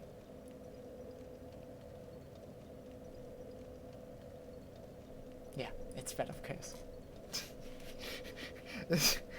There's just no discussion there, is there? Like, it's so mind-boggling that this boss exists. I don't know how it made it to production. Even on the replaythrough, like, I thought maybe, you know, now that I know the boss, I wouldn't have to go in there 3 times. No, I still had to. It's just annoying. It's frustrating. It's not fair. It's just...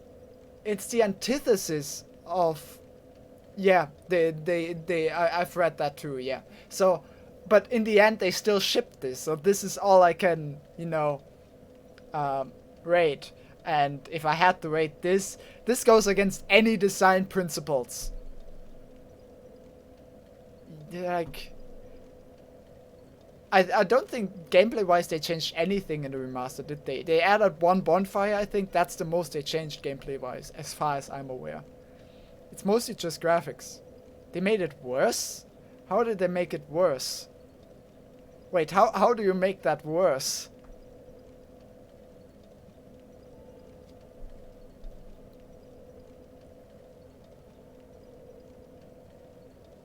How?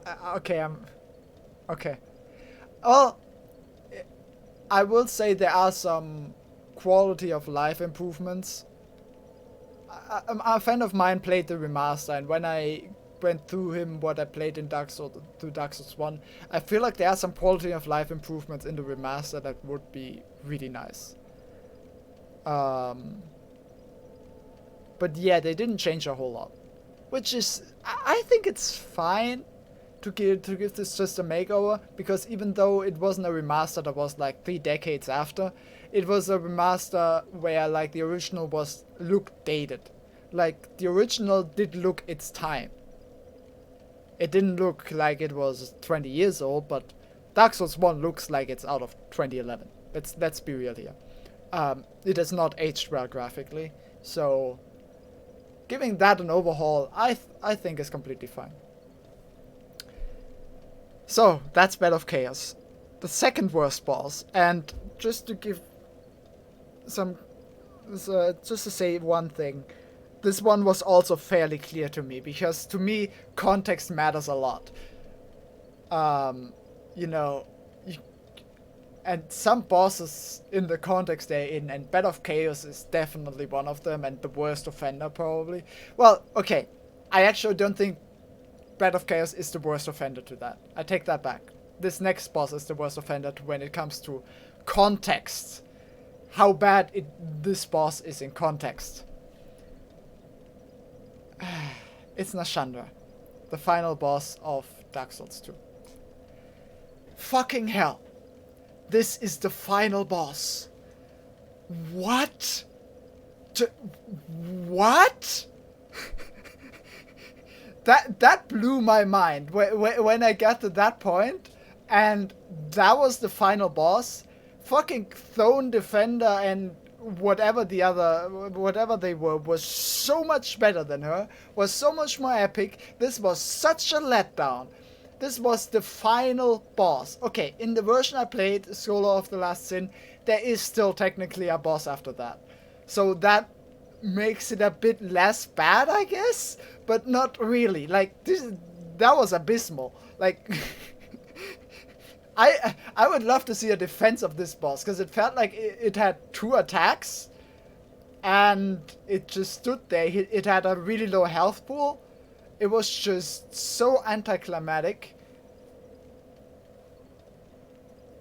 It didn't even look amazing. It was a large lady with a scythe. Like, I feel like there were much better visual designs even in Dark Souls 2.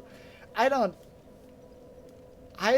see this boss as any worth.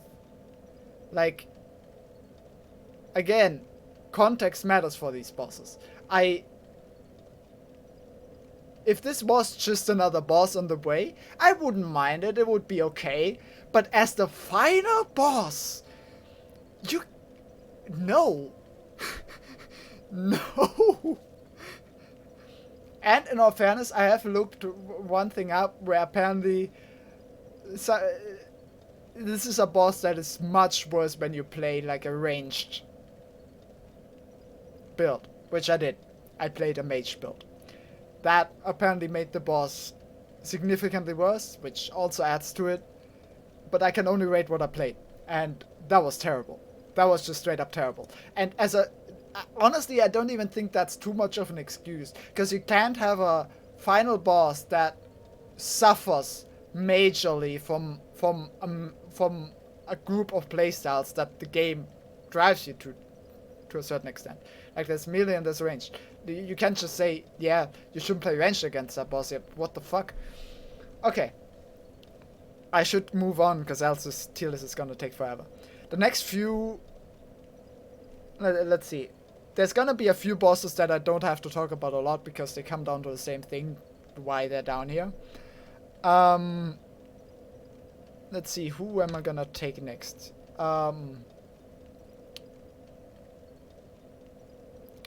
Where is it? Like, the one problem that I'm gonna have with this is it? No, it's not alphabetical.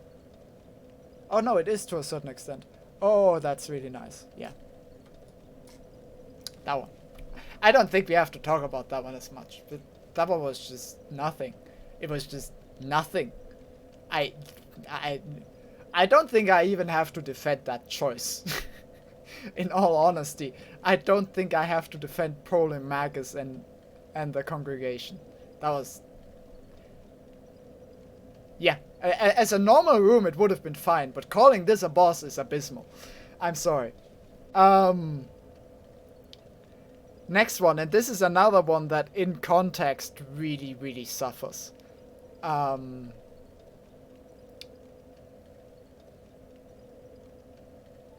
This is alphabetical to an extent, but it's not fully, so I still need to look.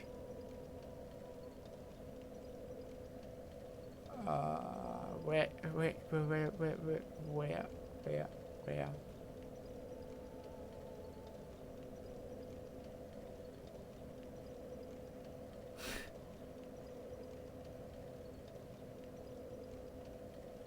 No, but it goes here. B, C, E, okay, never mind, it's not alphabetical at all. I take it back, I thought it was, for some reason.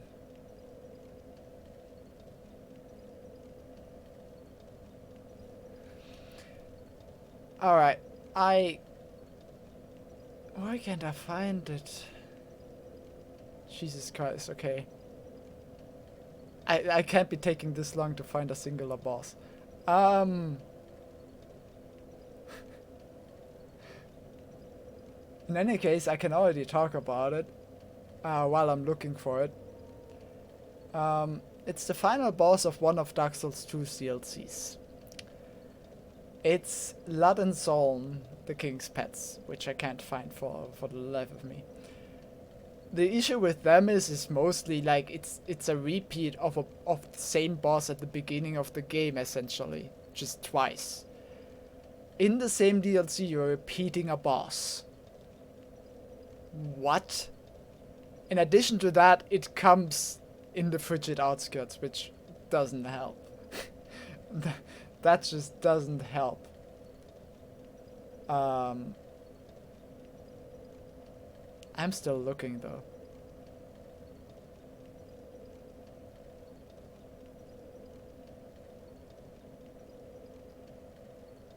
Are they in here? There, I found them finally. Jesus. Okay. Yeah, just again, it's something where like you can't repeat a boss in the same DLC. Like that's way too soon.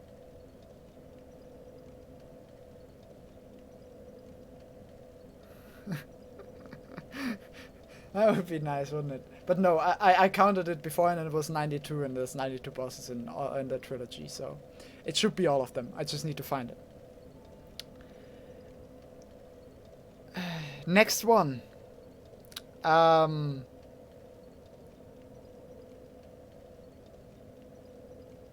Yeah, it's gonna be another one from a Dark Souls 2 DLC.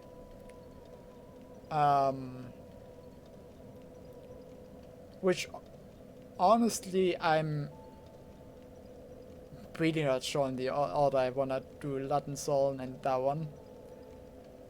But in any case, there they are. The gang squad. Like,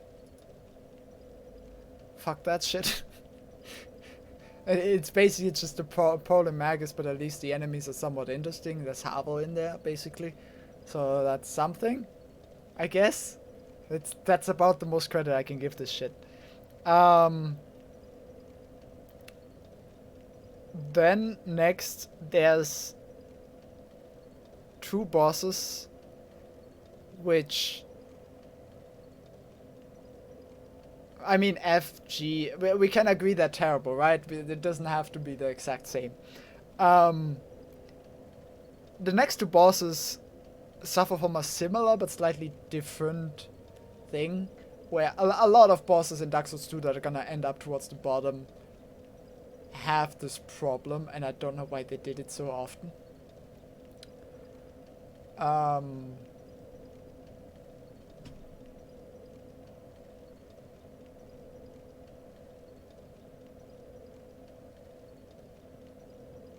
Jesus Christ, I'm there. The Dragon Riders, the twin Dragon Riders. Like it's just, it's two Dragon Riders.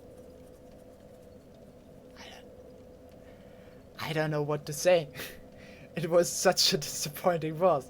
I can't believe they made it a boss. And the funny thing is, like, right after that boss, basically the Dragon Rider turns up as a normal enemy, where I'm just like, why do you call this a boss? Just make it a normal room. Jesus Christ. It's the same thing as with Polymagus, basically. Just make this a normal room. And it wouldn't be nearly as bad. It's just, you know. Well, what can you do? It's Dark Souls 2, after all. And then the next one is another repeat, but a repeat in a slightly different sense. I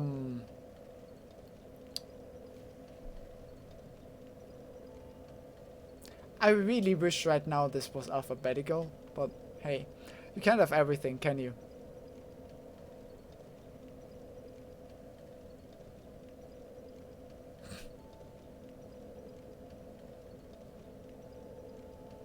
There, the old Dragon Slayer. Like, it's Ornstein, but worse. It's Ornstein without smoke and worse. I don't know what to say. Like, his moveset feels more, a bit more stale. He doesn't have the dynamic with smoke. I just don't see the value in it. I don't see why they did this. Story-wise, maybe there's a lore reason for it, but that doesn't save it. I can't believe they just put Ornstein in there and made him worse. They put Ornstein in there and made him worse. Even then, like, don't get me wrong, this would be a cool boss if you didn't play Dark Souls 1. But I played Dark Souls 1 before I got to this boss. I can understand liking this boss if you didn't play Dark Souls 1 beforehand. Otherwise, I don't understand it. I think I probably would have even found it worse if I got to him at the beginning, because at the beginning I wasn't disillusioned with Dark Souls 3 yet. I thought the beginning of Dark Souls 2 was fine. It wasn't great, but it was fine. But it went downhill afterwards. If I got to the old Dragon Slayer at the beginning, that would have been the first moment where I was like, what the fuck is this shit? No, I don't think this would have been better if I got to him early. I really don't. Quite the opposite. Then, next one, and let's see, maybe the last one in the G tier. And the only one from Dark Souls 1.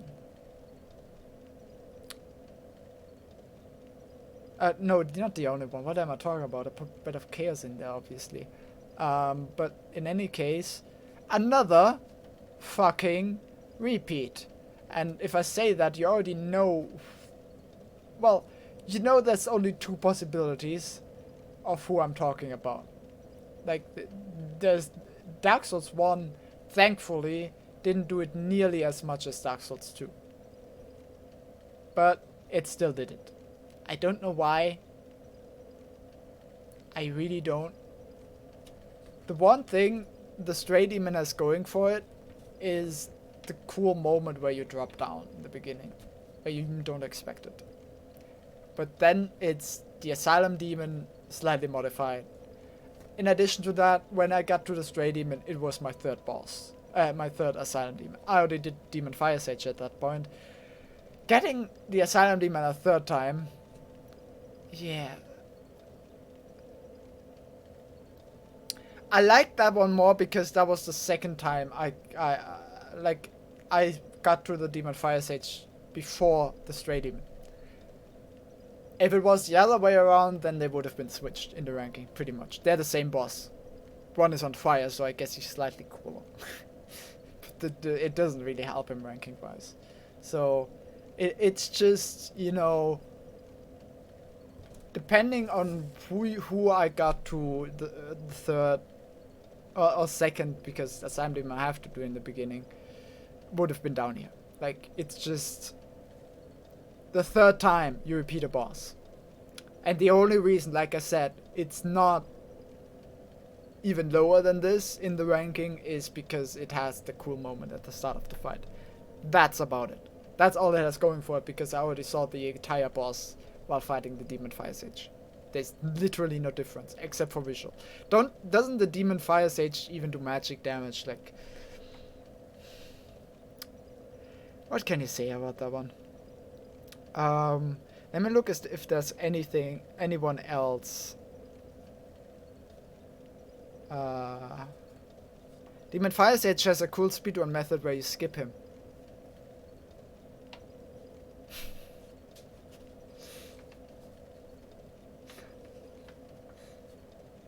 That's the cool speedrun method for the Demon Fire Sage, where you skip him. You know? I'm pretty sure you can.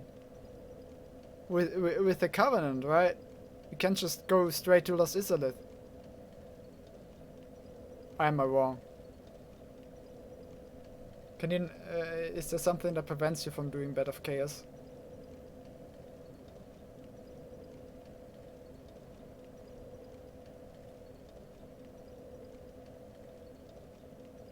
What? So you have a shortcut to Lost Isolith, but you can't do Bed of Chaos then? Huh. Weird.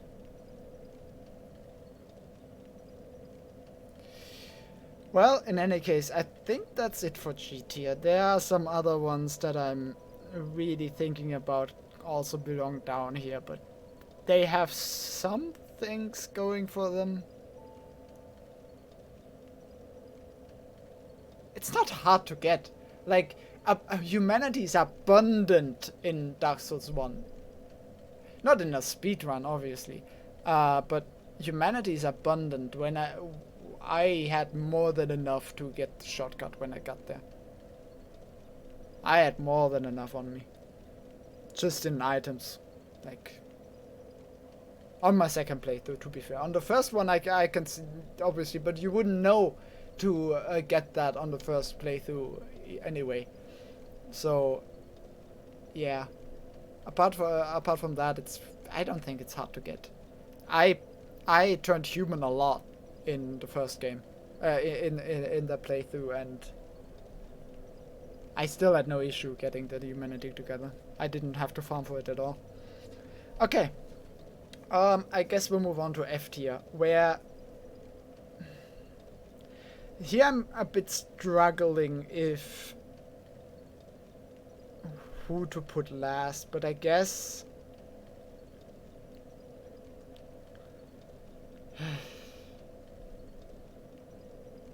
it's really generous to not put that boss in G tier, to be honest.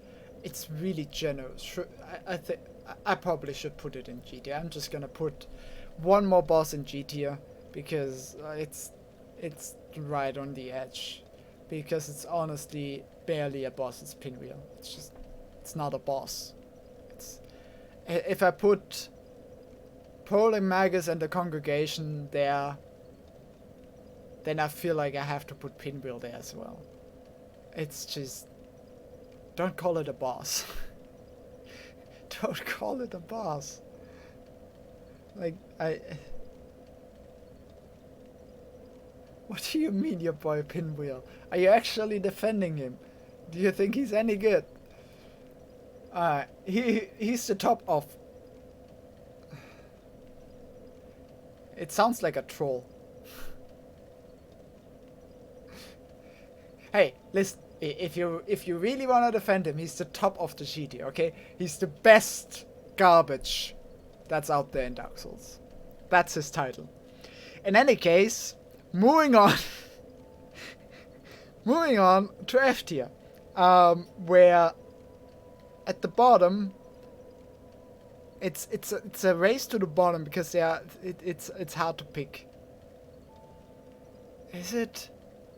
Like I can, yeah, like his OC is good in isolation. I don't know if it fits for a boss fight. Okay.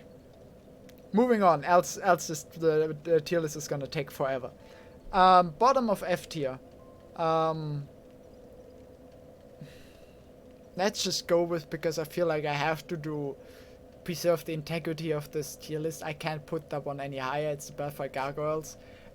It's another repeat. It's just another repeat with more.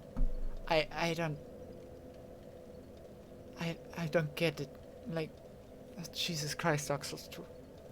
Like, it's not just that they did it, it's how often they did it that really baffles me. I just don't understand. I just don't. Why? I... Whatever. Moving on.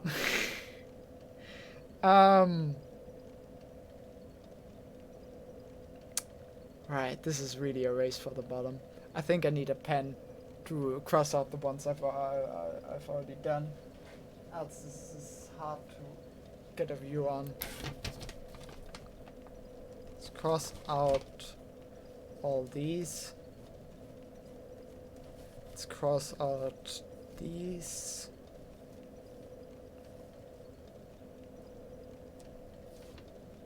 Right. Next one. Yeah. It's another context one where, like, they tried to save it in the School of the First Sin edition with Aldia, but it's still not a good boss. And again, like, he's my you have to take into account my experience with this. I did the Throne Watcher and Defender before I got the memory. So, like, I did them and then nothing happened. So I thought, hey, there were some other things where the game wanted me to go. I maybe need to do something else, because this definitely seemed like the final area. So I did them first separately. Then, after doing all the other shit, I went back and I did Nashandra, right? And I was told at the beginning of the fight, that's the final boss of the original. Turns out, it's fucking trash as a final boss. Then I thought, okay. But then something else was coming. And I was like, oh, okay. So it was that was the final boss in the original, but they saved it. They put someone decent there. And it's a fucking boss where half the time you're just waiting for him to not be invulnerable, and he sends some projectiles after you. It's so basic. And it's so boring. It's not as bad as Nashandra, in the sense that it at least makes it so that's 2 bosses in a row. That's the credit I can give this boss. But that's about where the credit ends. Like, that's the only reason it's not in GTA, is it saves it a bit by making the final boss essentially 2 bosses. What more can I say? That's all there. Moving on from that bullshit, we get to, yeah, I think this is the time where the first Dark Souls 3 boss comes in, because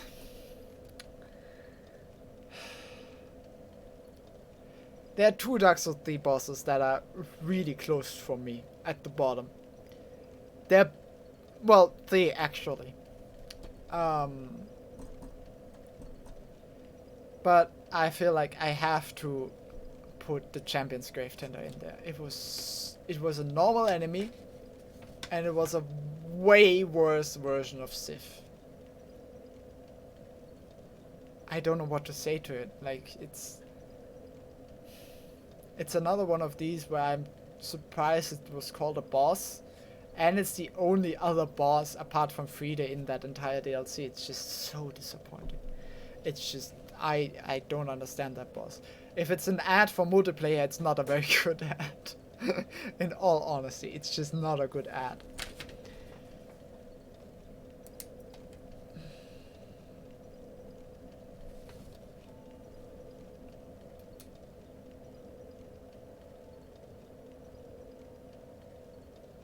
Now that we've taken a trip to Dark Souls 3, really, you didn't dislike them? I don't. It's a normal enemy. It doesn't even fight anything special. It's just a normal enemy, and then the wolf comes, which is the only reason it's not in G tier. But the wolf is a way worse version of Sif. I didn't like it. I really didn't. Any case, now that we've taken a trip to Dark Souls 3, let's go back to our favorite, Dark Souls 2. It's time for some rats. Almost specifically, actually, talking about a worse version of Sith, it's time for one specific rat. Which... Why? Why?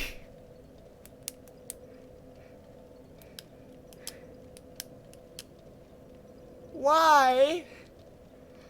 Why another rat boss? Why any of this? Why? I'm moving on. I don't want to talk about this.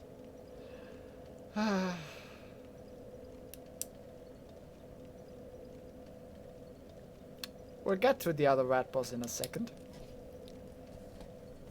No, I did not forget it.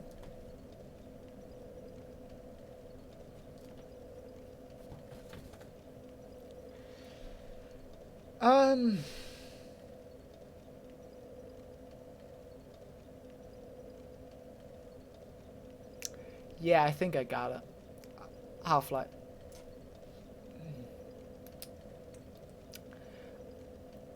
It's a normal enemy, where some other enemies spawn to you. I can get the idea behind a boss where you don't actually fight. You fight another player, right? But I didn't. It was just... I wouldn't even say it's that bad, but it's just a normal enemy.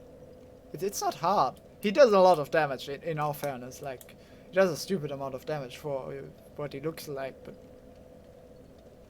it's just... I struggle to justify this as a boss. I don't think I did. I can get the mechanic behind summoning other players, it's just that doesn't save you. A game that can also be played offline, you gotta have something there in case there's no other player there. And they didn't really have anything, so like, fuck him. Next one. You were talking about it. And here it is. It's not much higher. In all honesty, like, these bosses are not a whole lot separates them. Not F and G tier is, it's not like there's a whole lot between that. But there's a little bit, and so this one gets to be a bit higher. Not quite garbage, but basically garbage. Like it's F. The reason I introduced the G tier because else too many Dark Souls 2 bosses would just fill the bottom. It just wouldn't work otherwise. But here's the Royal Red Vanguard. It's not a good boss, but like, I think there's a bit... I didn't hate it too much when I fought it. Mainly, I think, because there was some element for me of figuring it out. Because my build was not viable for that fight. So I had to think, hey, what other options did I have? And I went with the fire bombs, which helped a lot. And I learned... there was actually one of the fights where I learned to use magic to some extent. That helped. And there's a bit of kiting involved with the rats. Like, it's a rat boss. I don't want to sound like I'm defending it as a good boss. It's just... there was worse. Like, I don't have much good to say about this boss. It was just that I didn't hate it as much while playing because it was a kind of learning boss for me. And I like learning to play. Like, I like bosses that are like a puzzle for me. Where I have to figure them out, and it wasn't really the boss that did that. It was my playstyle getting to that point, being pushed to its limit, so I had to figure something new out. the boss really didn't do anything good to help with that. It was just fortunate for the boss, basically. The boss got lucky. The placing of the boss is lucky for the boss, essentially. That's the reasoning. It's... If I got to the boss later, I would not like it as much, even though it would have been easier. In any case, moving on. Next up, we have a tough choice actually between two.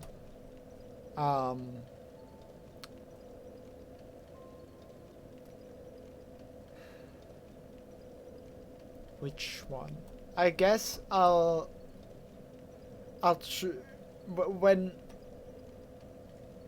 there's, in my opinion, not too much separation gameplay wise how I enjoyed it, I'll genuinely look as a tiebreaker towards the visual design. And in the visual design there's one clear winner here between these two.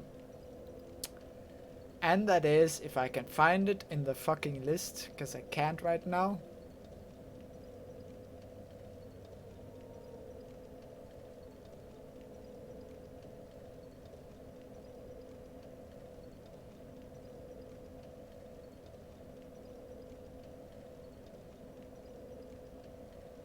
What the fuck?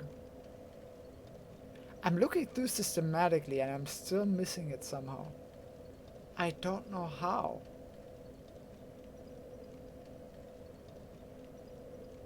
There, found it. The dogs.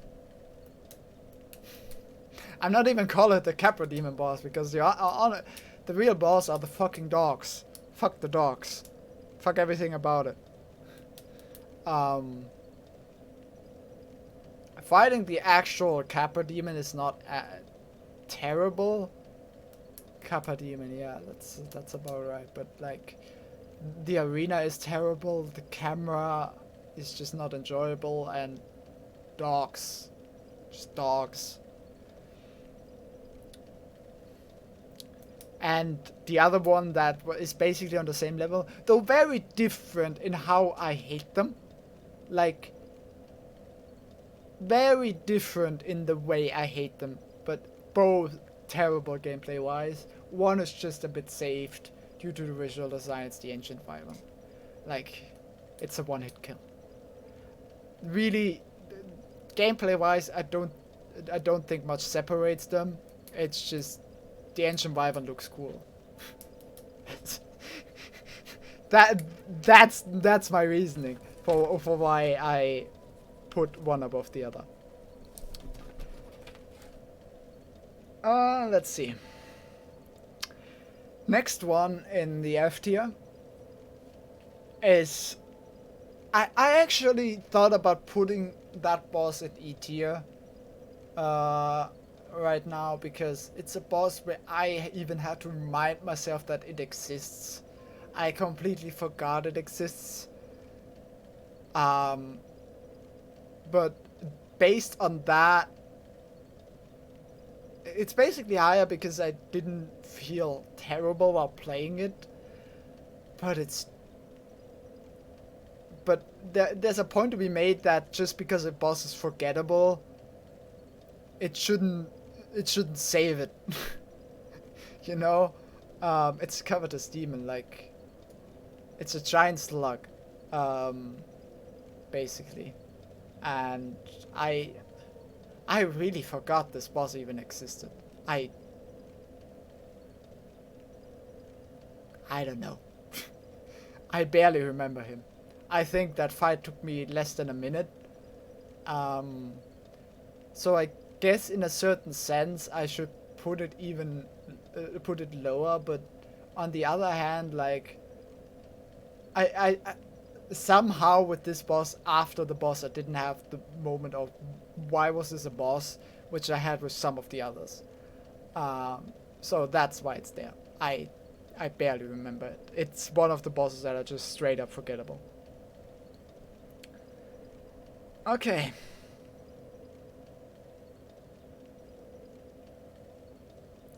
Is there anyone else I would put in F tier?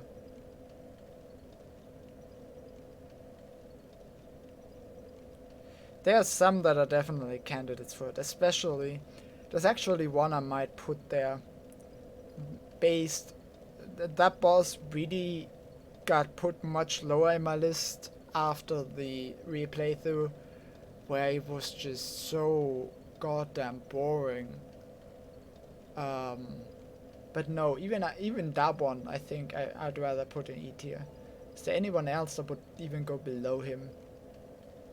There's some other really forgettable bosses from Dark Souls too. But they have one or another thing that saves them. So, whatever. Let's move on. That's fine for F tier. E tier. Right. I basically have to put the boss there that I just talked about, because else it wouldn't make any sense. I don't have anyone I would put low. It's a centipede demon. I honestly, on the first playthrough of Dark Souls 1, I didn't think he was as bad. I think I put him in D tier, if I remember correctly. Wait, let me look it up. I'm actually curious now. I'm actually curious where I put it. YouTube.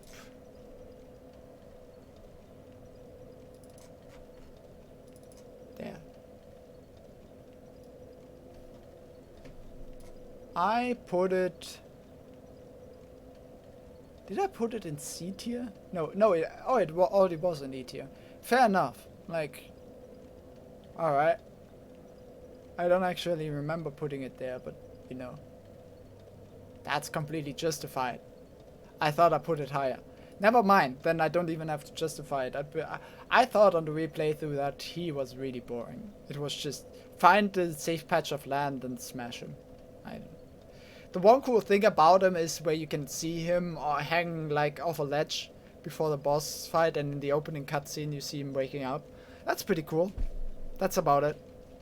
That's where it ends. Next up, yeah. You know.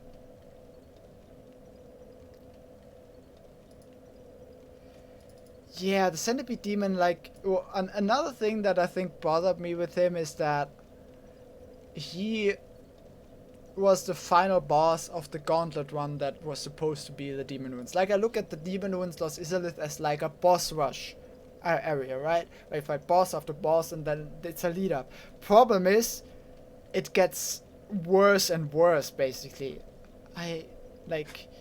That's really not good. That's not the way you want a boss rush to go. You want it to ramp up. And so the centipede, when I played it, I thought the fire stage was okay.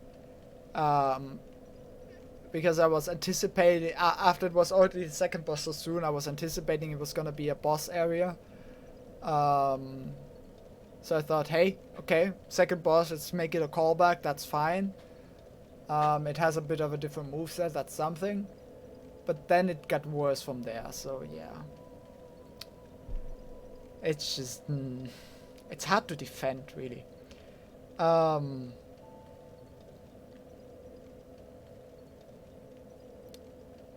In any case, one boss that might be surprising here, that I'm gonna put next, that I didn't think was as bad in the first playthrough. I put it in D tier, to be fair, so it wasn't like significantly higher, but I'm still gonna put it lower than that on E tier. It's Seath. I don't get Seath. The build-up is good to the actual fight. The actual fight, though, what the fuck is this shit?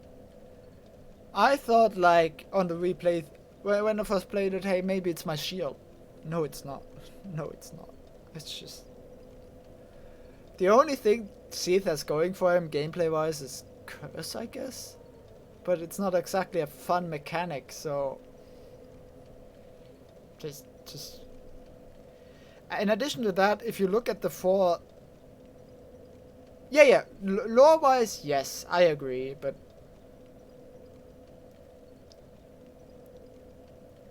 That is what saves him a bit. He would be even lower without lore. But like the gameplay... Jesus. Yeah. And in addition to that, you look at the structure of Dark Souls 1, right, with the 4 Lord Swords that you're supposed to get, and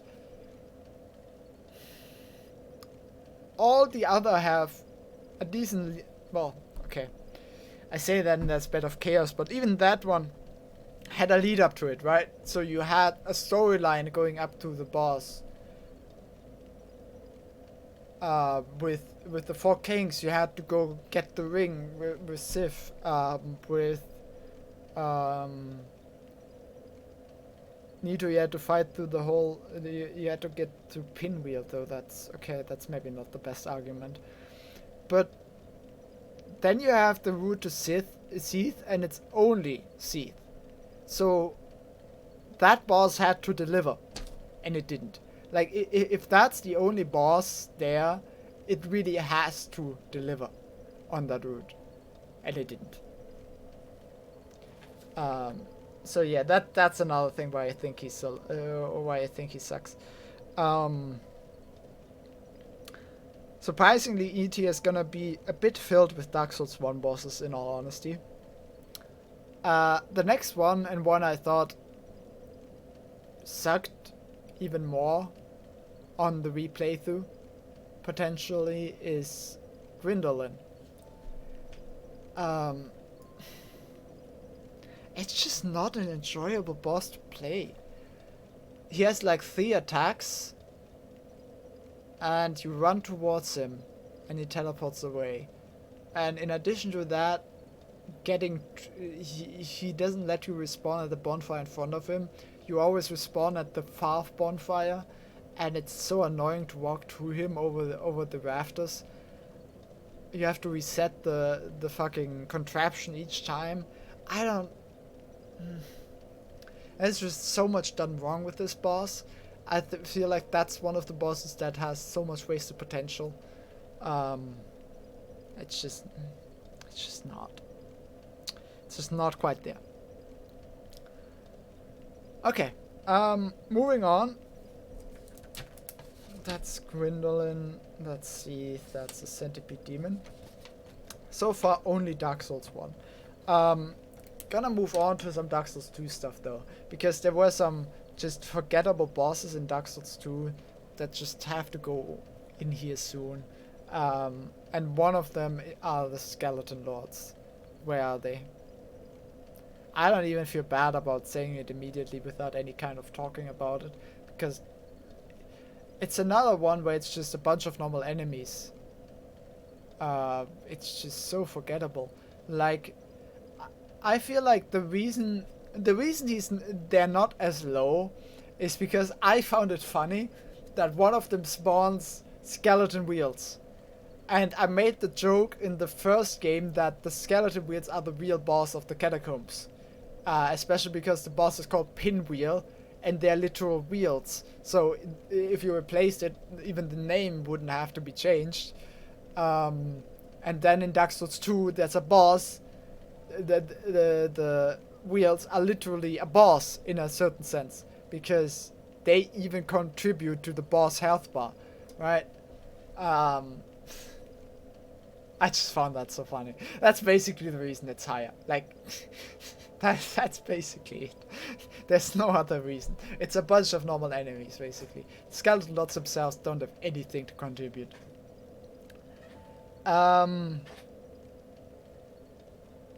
So here's another interesting one, potentially. Was it? Was it unique? I don't know about that.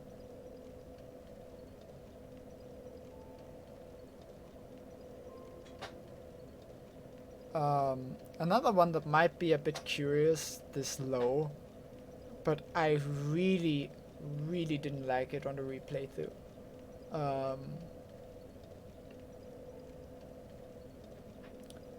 I didn't think it was that bad on the first playthrough, and I thought maybe after I did the tier list that I put it a bit low, that I put it in D tier, and I thought I maybe should have put it in C tier. Yes, I can think of some. Not a lot. Yes, there's not a lot, but if you're talking Dark Souls 2, you want to defend Prolin Magus and the Congregation. The Congregation has a combined health pool. These are different enemies. You can, if you want an actual decent example for how it's done, you can look at the second phase of Friede. So there are some.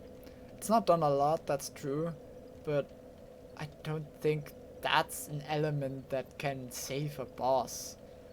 That's just normal enemies. I don't know. I feel like E tier is generous. I don't think I can justify any higher. But speaking, finishing what I wanted to say, the Sanctuary Guardian is the next one. I'm surprised I disliked this boss so much on the second playthrough. It wasn't hard.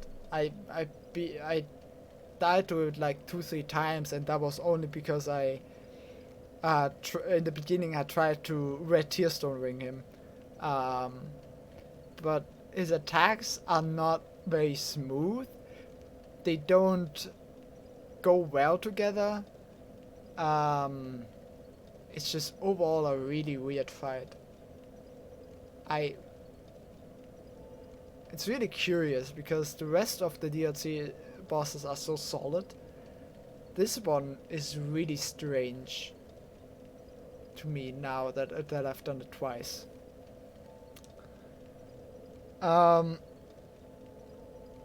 Next one, and well, let's just put him in here, the Demon Fire Sage.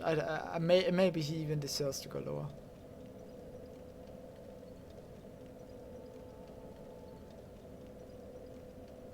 Yeah, I think E is fine. Demon Fire Sage, I can definitely see some people swapping Demon Fire Sage and the Stray Demon. I've already talked about that. Like, I think that's completely fine. I thought at the time it was a neat callback. Like, there's not much else to it. It's there. It exists. Let's move on. Let's move on to another Dark Souls 1 boss. This tier is really filled with them. Which go like, this is what I was saying. I think Dark Souls 1 has the highest highs, but also a lot of lows. It was a really up and down game for me. And this next boss is one boss that maybe I feel like I should put him lower, but I wanna rate him somewhat fairly.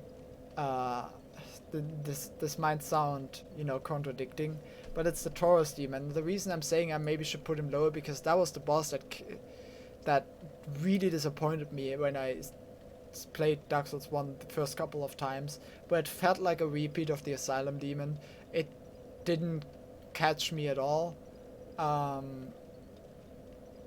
that I replayed it, if you don't do the drop down in the beginning, he's not as bad, but I still feel like this is another boss where context matters, where like he is too similar to the Asylum Demon. As the second boss is supposed to grab you. You're out of the tutorial, you go into the real game, and that's where the first boss is really important, and the Taurus Demon just straight up failed. Like, that's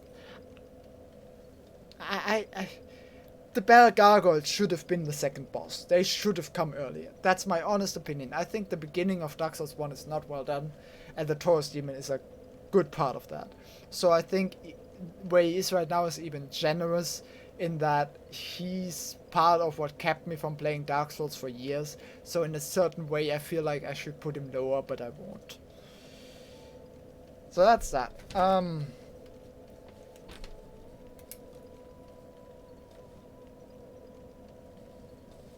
Skeleton Lord's Taurus Demon.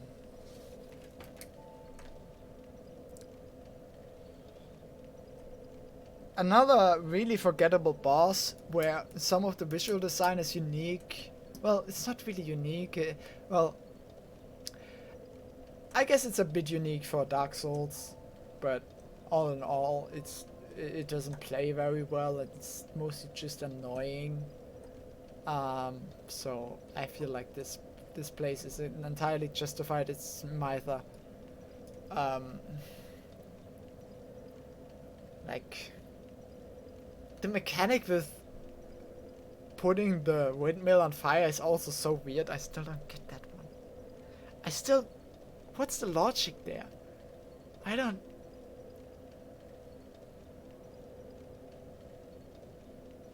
I still don't know.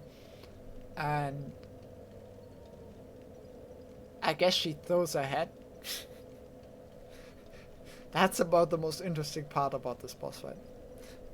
That's about where it ends.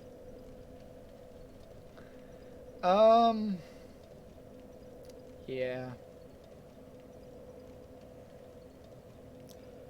Let's move on to some non-Dark Souls 1, which is, to be fair, yeah, Mytha wasn't Dark Souls 1 either, but let's keep not Dark Souls 1 going, and also not Dark Souls 2, because the next boss, and one that in retrospect at the time I didn't feel too strongly about it, but in retrospect I just didn't enjoy it. I don't have particularly strong feelings about it, but it's just one that it's kind of forgettable to me. It's High Lord Volnir.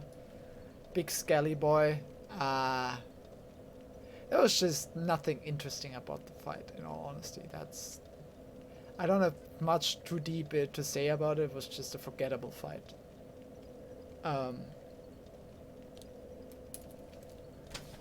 So yeah. And another one from Dark Souls 3. Maybe this one is low to some people. Yeah. I agree with that. At the time it didn't seem too bad, but now looking back, he really stands out as a forgettable boss. Standing out as being forgettable is kind of an achievement in itself. Can I just say that? This one maybe is low to some people, but it's another one where I just don't... Another very forgettable boss to me was the old Demon King. It's another one I just don't remember. Like, this bottom of the D tier and high E tier is like the really forgettable bosses, where I don't have any strong feelings about them, but they really didn't need to be there, basically. They're filler. They're just filler. Filler is the best word for these bosses. A boss which actually I wouldn't say is filler, but gameplay-wise is actually worse than this, but it's higher because in the context I played it in is the Moonlight Butterfly, where like gameplay-wise I think it's pretty bad. I think that's not a weird statement to say, but I think the Moonlight Butterfly was nice to me because it came after 3 bosses that, well, nothing against the gargoyles, but they were also big guys with a big club, and the Moonlight Butterfly was completely different and played completely different. So it was just a change of pace, which puts this boss a bit higher. If the boss came later in the game, I wouldn't like it as much, but at the time it was necessary. I feel like if after the gargoyles I would have done the Capra Demon, which thankfully I didn't do, that would have made me so mad. The Capra Demon as such made me mad, but that would have made me so mad that it's another big guy with clubs. I would have just felt lazy in design. So Moon and Butterfly broke that pattern, and that's about why she is there.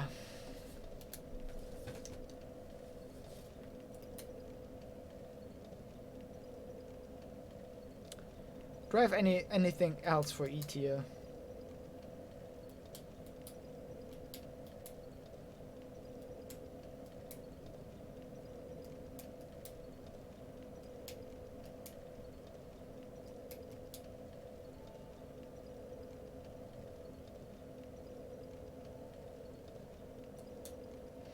Nah.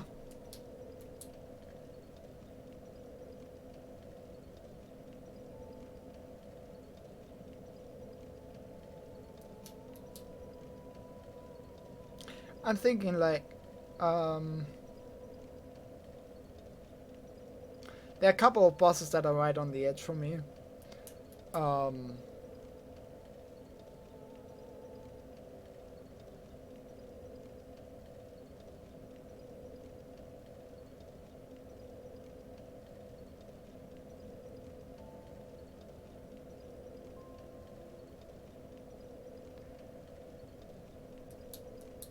You mean... I'm not sure exactly which boss you're talking. If you're talking about the Ancient Dragon, then yes, I will. Not put it in E tier at least. I'm not sure which Dark Souls 3 dragon you're talking about. If you're talking about the Ancient Wyvern, then yes, I do think the Ancient Wyvern was worse than the Ancient Dragon. But yeah. I'll get to it when we get to it. I think there's one more boss I wanna put in E tier, which is another one where it's just forgettable. I barely remember that, and just honestly, right now I don't remember this boss.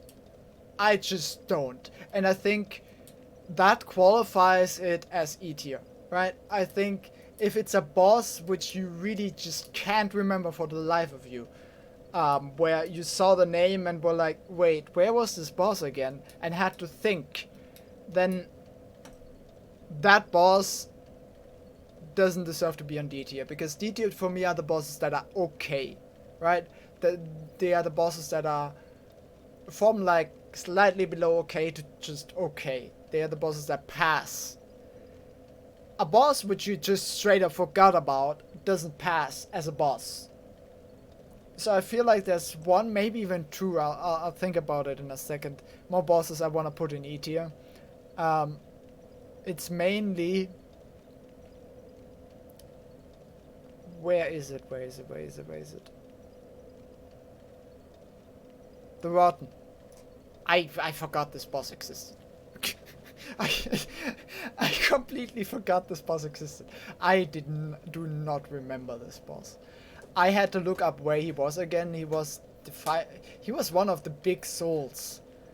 I think... I don't remember that.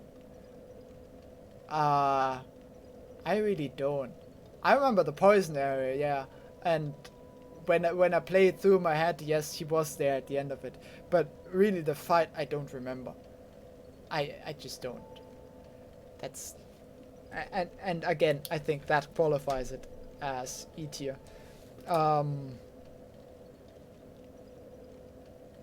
And yeah, I think that's it for E tier. I think that's fine. D tier. Yeah, there's one more bosses that were fairly forgettable as well, but I'm gonna put them into D tier because they're just a tad bit more memorable. Which the first one off is gonna be, where is it? Flexile Sentry. It's a boss that I feel like is an interesting idea, but really didn't stand out because you don't... It doesn't have a lot of attacks that actually use both sides. As far as I remember. In the end, it just feel... most of the time you're just fighting one side.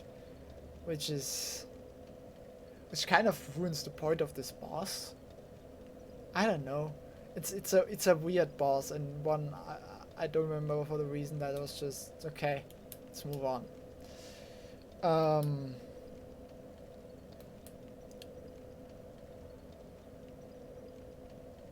Let's see.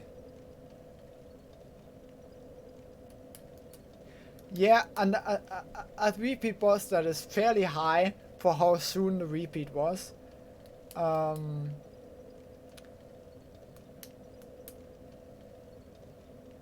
Yeah, there was the water sing mechanic, but I feel like the fight was too fast to even get to that point.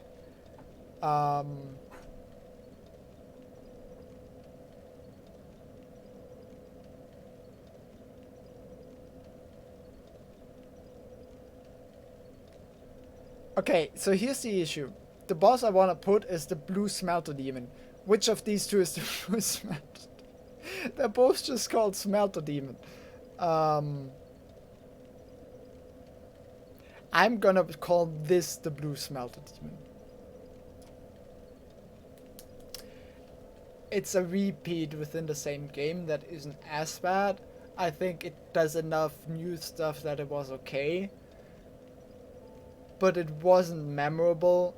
It wasn't something I ever look forward to doing again. It was just there. It exists. Let's move on. Like, it's one of the bosses that, again, are just not memorable. But I do remember them. To some extent. So here they go. They pass, basically. That's detail. They pass. They did something. Same way for... Where is it? Maybe I thought... This is one boss where I maybe can concede I fought him a bit too late and I would have liked him more if I fought him earlier, but in the end I didn't. So this is where he's gonna end up, the Dragon Rider.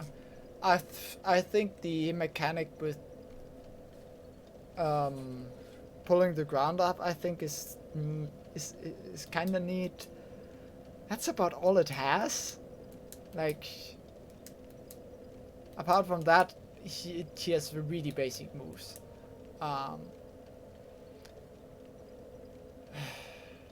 They really didn't need to redo him as another boss. Alright. Maybe that's enough Dark Souls 2 bashing for now. Let's move on to some Dark Souls 3 bashing. And put here the... Well, it's not really bashing. They were okay. I think the Deacons of the Deep are at least a decent attempt at making a boss like that work, where they put in some interesting mechanics to make it worthwhile. But in the end, I feel like this is another one which would have done better as a normal room. It would have just done better as a normal room. And considering the context it was in the cathedral, that also detracts from it, detracts from it a bit. Thank you. But you have this actually really cool area, and then you have that boss. Didn't have to be the case, but hey, it's okay. I think it definitely does the job better than any of the... Are there any more, like, just small enemy bosses even left in the ones that I haven't ranked? I think this is probably the best. A lot of small enemies bosses out there, because they at least did something with it. So yeah. Speaking of some Dark Souls 3 bashing, another one is the Cursed Road to Greatwood. It was okay, again. But that was the first one probably that made me a bit question Dark Souls 3, because it was the third boss, and I liked the first two, as you can see by the fact that I haven't ranked either of them yet. And that one was the first one that was for me. I guess it's optional, so there's that. What do you actually get from beating him? I think you get some item that does make your life easier, but I don't remember exactly what. I think it was optional though, so that's... I don't actually know if that makes it better. Usually optional bosses are supposed to be the better ones, I don't know. In any case, moving on, like this DT I want to rush through because these are just uninteresting bosses to me. Dragon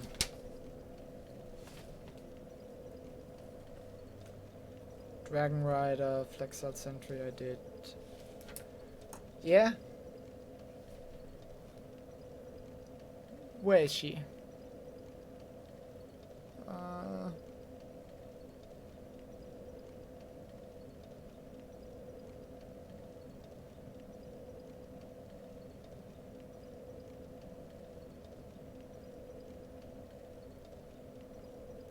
Okay, I'm really surprised I need to search this much at this point, because a bunch of them are... The list isn't as long anymore, but Nazca is another one which I just barely remember. I guess it passes because there were some interesting things, but I think even the burying mechanic they didn't do particularly well. I I guess it has a neat beginning where where you only see her upper body and you don't know that there's a scorpion below. That's about it. Was okay. Did its job.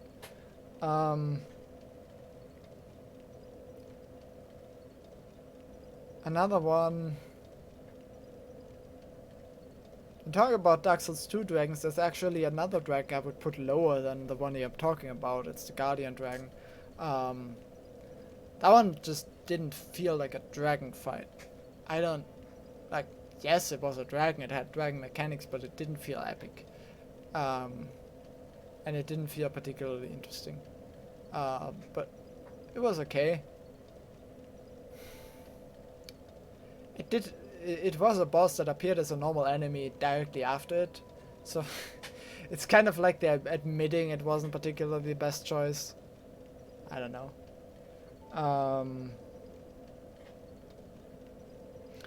Another one is like, and this one is basically Pinwheel done better. It's Crystal Sage. It's just Pinwheel and okay. It's similar mechanics, and it's okay. It's another one of the bosses though where like after the Curse Rooted Greatwood, I would have liked to have something that catches me again, and Crystal Sage was not it. So that detracts from it a bit as well.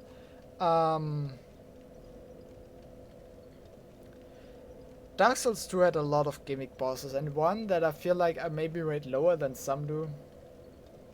That maybe has to do with my playstyle being a mage. It's the Demon of Song.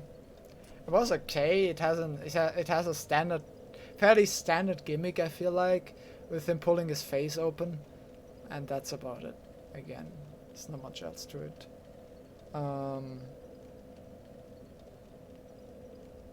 And it didn't have enough payoff for the lead up that was up to this boss, which is another thing. Like I think Dark Souls 2 would have, not even talking about how bad the bosses are, they put too many bosses in just because there's not as much of a build up to the bosses. Like there's over 40 bosses in this game, which is like almost double of Dark Souls 3. How much does Dark Souls 3 have? Like 23 or something? So yeah, just no, didn't have enough build up. I did not have enough payoff for the build up. Right. So next there's gonna be a duo of, I feel like, actually fairly similar not similar bosses in the gameplay, but they serve the same function, and they both do it almost equally well. First off is... What? I thought I saw it. Now I don't.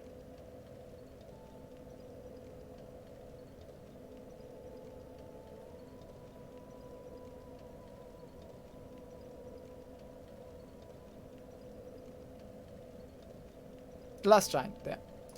It's an okay first boss, it does its job. And same basically to the Asylum Demon. Like, they're okay first bosses, they do their job. There's not much else to them. I don't remember them particularly fondly. But I don't have anything bad to say about them either, really. One boss that is definitely a squandered opportunity, and some may rank lower just based on how pissed off they were at the wasted opportunity here, is Yorm.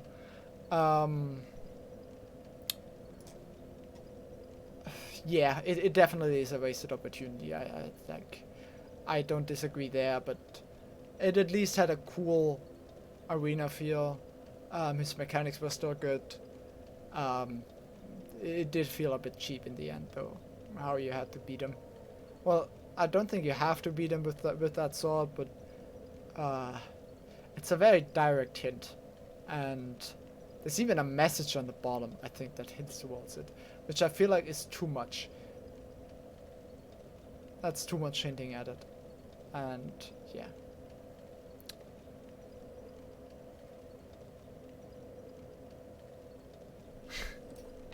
That's a long fight, isn't it? I can see that being fun. Yeah, I can definitely see that, but I didn't do that, and like I said, this is based off my playthroughs. So if you're like, yeah, but he's more fun in that playstyle, then yeah, that's perfectly valid opinion. I can judge that. I can only judge the way I play through it. I won't make any assumptions about how they play because I don't know it. Right? Um.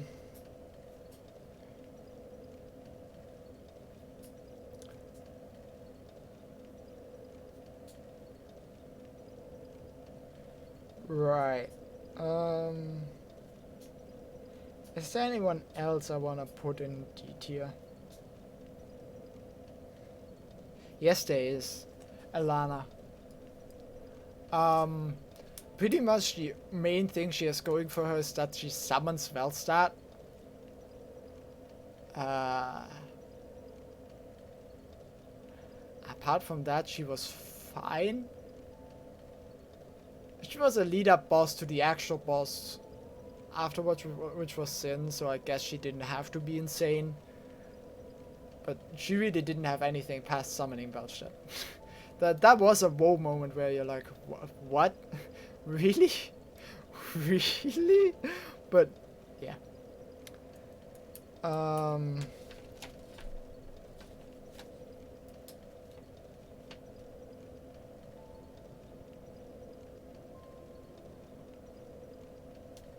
Yeah, no, I think that's fine.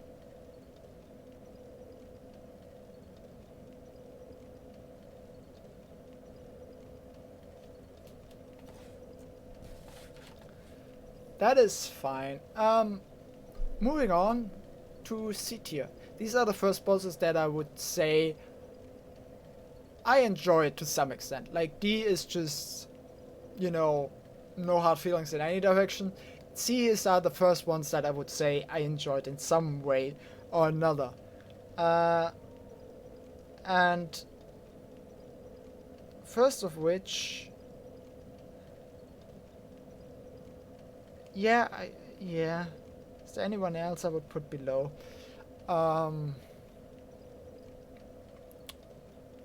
Wazy.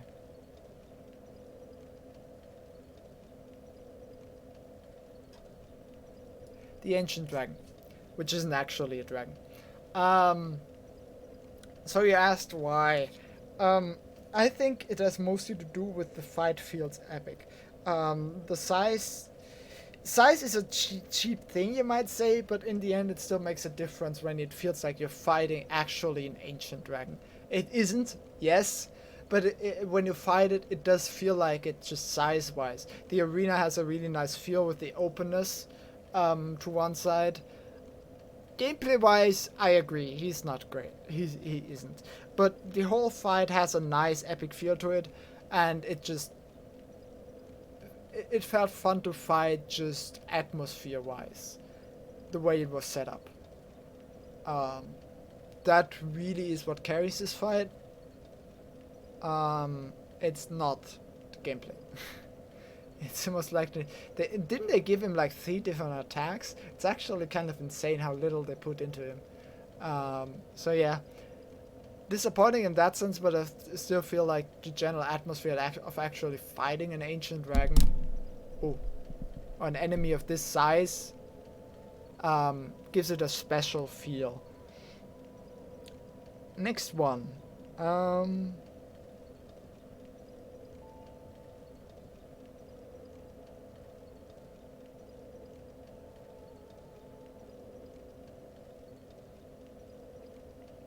Actually kind of difficult, but I think I wanna put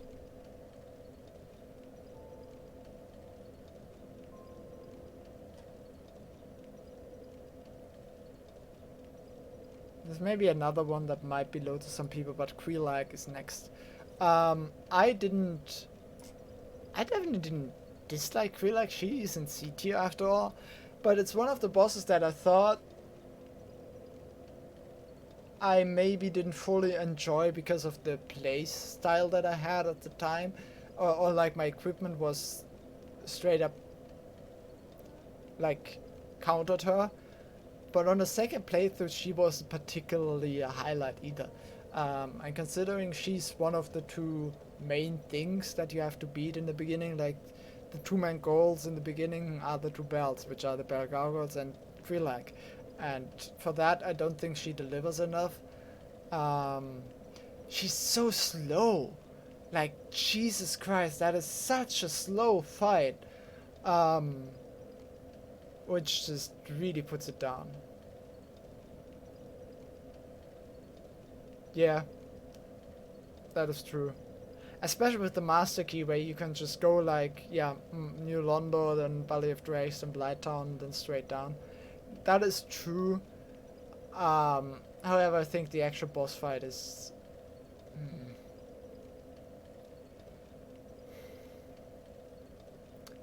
I don't feel like I would have... This is one of the bosses that I don't feel like I would have an issue fighting level 1. Because it's so slow. It's just so slow. Jesus Christ, is that fight slow. All her attacks take forever. Except for her quick... She has quick sword slashes, but that's... But she even doesn't do them a whole lot. It's just slow. Like, I feel like I'm putting... I'm talking about this like it's an E or F. It's not. It's still decent, but overall, you know.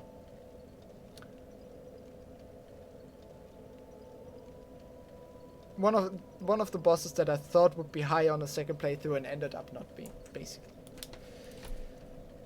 Next one. Now we get to some Dark Souls 2, you know, gimmick bosses that were actually done somewhat decently. One of which is the Executioner's Chariot. That one wasn't too bad. It was an interesting arena, I guess. I feel like the best part about this fight is definitely stopping the chariot, getting to that point. Actually fighting the horses afterwards is not too great. But overall, I feel like that's one of the gimmicks that they pulled off semi-well. It doesn't have the great... Like, getting through this fight is a pain in the fucking butt. And I hate how they did that. So, that's another thing that definitely detracts. And Huntsman Corpse is... I hate Huntsman Corpse so much. It's just... Not visually, just the enemies there are not fun to fight. Were not fun to fight to me. Okay. Now this is one that I know some people dislike really, but hey. This is my list, I don't care what you say. It's Ceaseless Discharge. I feel like this boss has a really cool visual design actually, with him just standing on the lava. One issue that I really have with him, I didn't even cheese him on the second playthrough, so I can't speak to that. But he sometimes does the same attack 15 times in a row, when he has a bunch of different attacks to choose from, and all of which you are in range for, but it just keeps doing one attack. It's not even the same attack that he keeps repeating. Sometimes it's a different one. I don't know what's... Yeah, his lore is nice too. I don't know what's coded in his AI that he keeps doing that. I would say it's coincidence that I just had bad luck, but on 4 different attempts in 2 different playthroughs, he's done that. Which is just the same attack over and over and over for the whole fight, basically. I don't know why. I would be very curious as to why he does that. Other than that, I think it's actually a really pretty cool boss. And funnily enough, the best boss of the Demon Ruins, which he definitely should not be. He should not be the best boss, but he is. So hey. Here's your award. Um,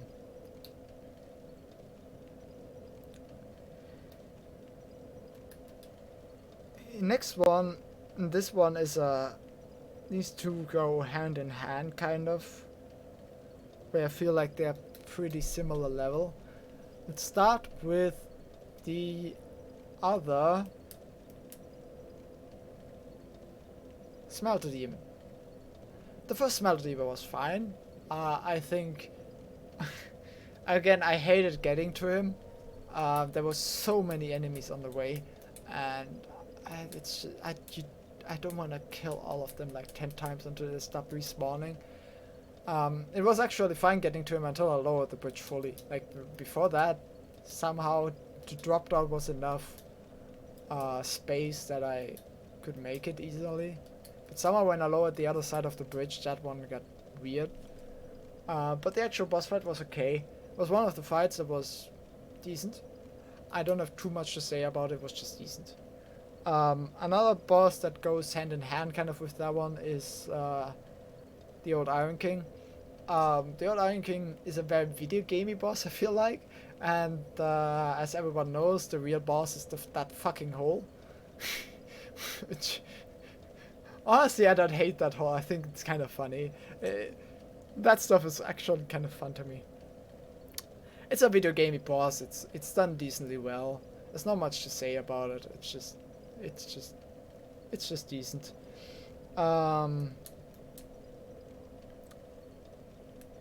Next up, and this is one where you will maybe hate me for. I'll actually know that there are 1-2 bosses that come before it.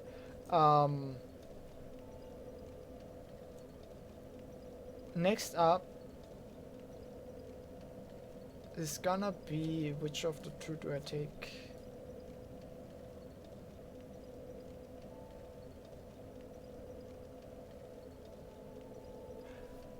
Let's take the Pursuer.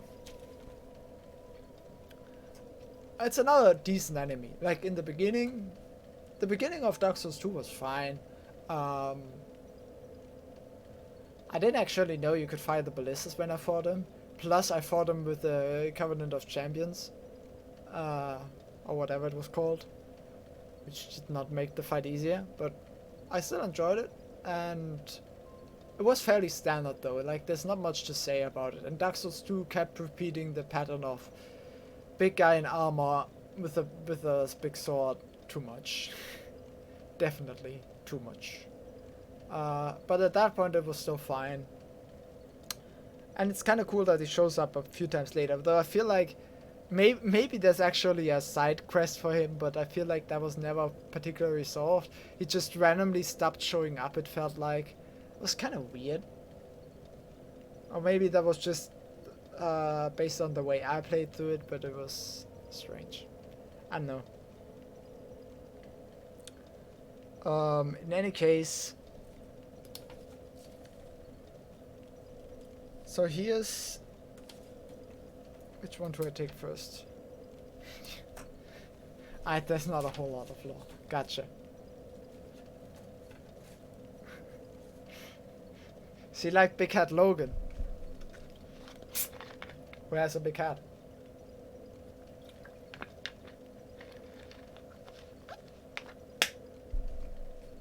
I'm getting kind of tired of this. Give me a second.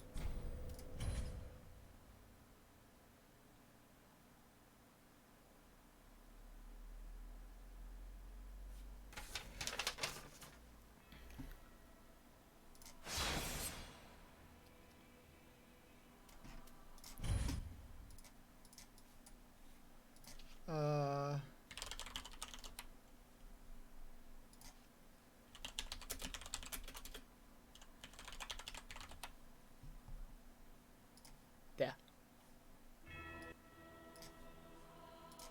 I put the Dark Souls 3 soundtrack on. Okay.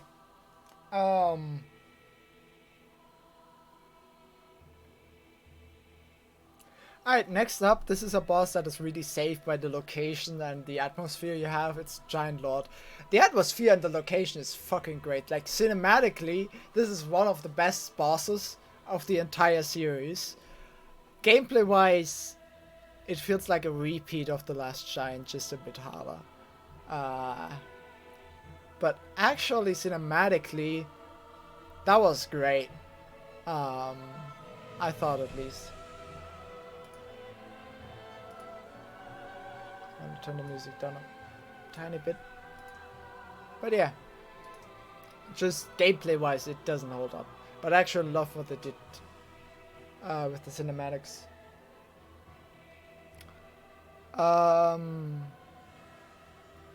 Now this is one where you will maybe disagree, but you probably saw this one coming. It's the Demon Prince.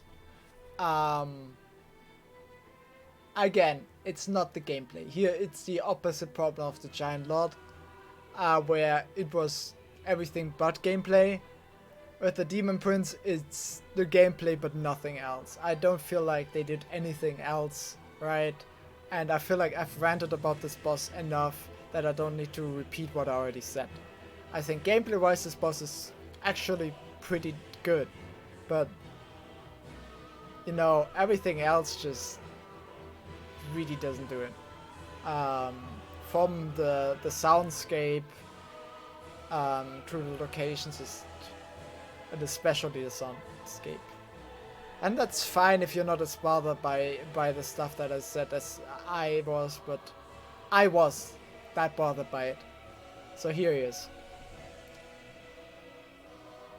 Next up, I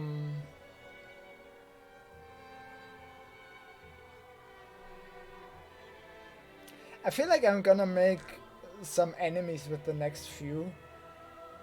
But next one is actually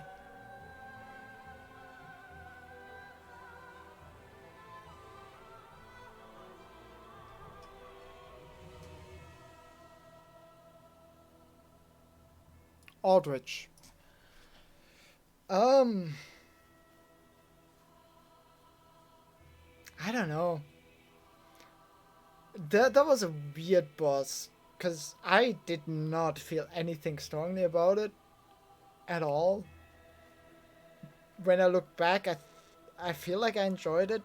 It has some cool ideas, I guess, but it's not the most exciting boss gameplay wise. I don't know if it was you or Nasmod who said it, but that boss felt like fan service. I can agree with that. Okay. Yeah. I can agree with that. It just... It really didn't stand out to me.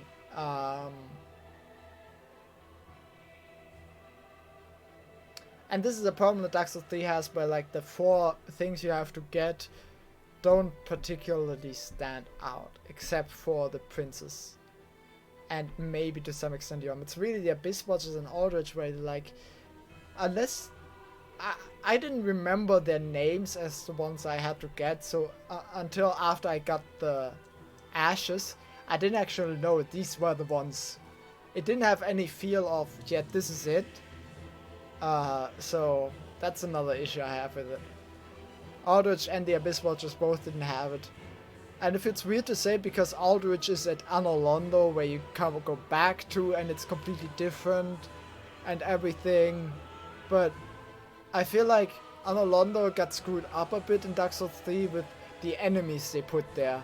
That really was weird, the enemy choices they put there. That made that so disappointing all of a sudden. But hey. I get lore-wise why these enemies are there, but just... it's always like, do you sacrifice gameplay and atmosphere for the lore? And most of the time, I feel like I wouldn't.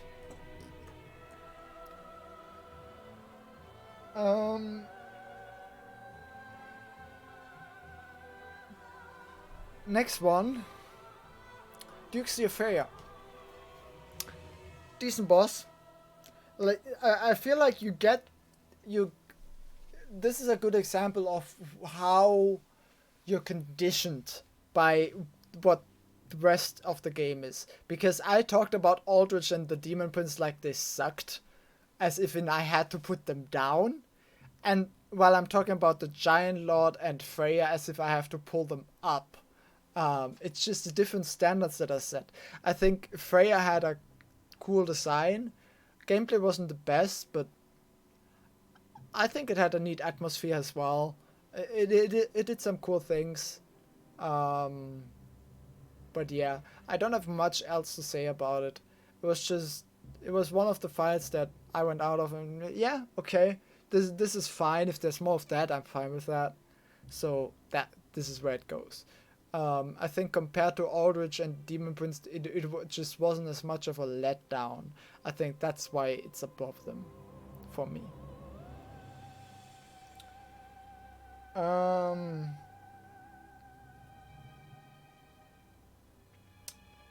Right. Speaking of Aldrich and the issues I had with him, I won't repeat them the same because it's basically the same here. As to why this boss is so low. I actually saw this boss listed as... not listed, but in a thread I saw it called the best boss of Dark Souls 3. I don't know if many have that opinion. I don't. I guess I can kind of see it, but they're really not for me. It's the... Where are they? What the fuck? Why can't I find them in the small amount of bosses that are left?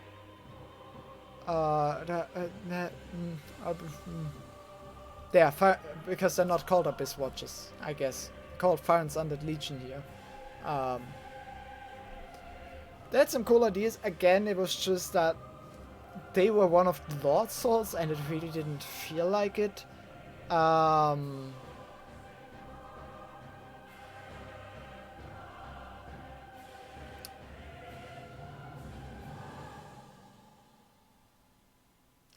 Yeah, that's about it. Like, gameplay-wise, they are B. But they go down to high C just because, looking back, that felt weak. In the sense that the build-up wasn't there.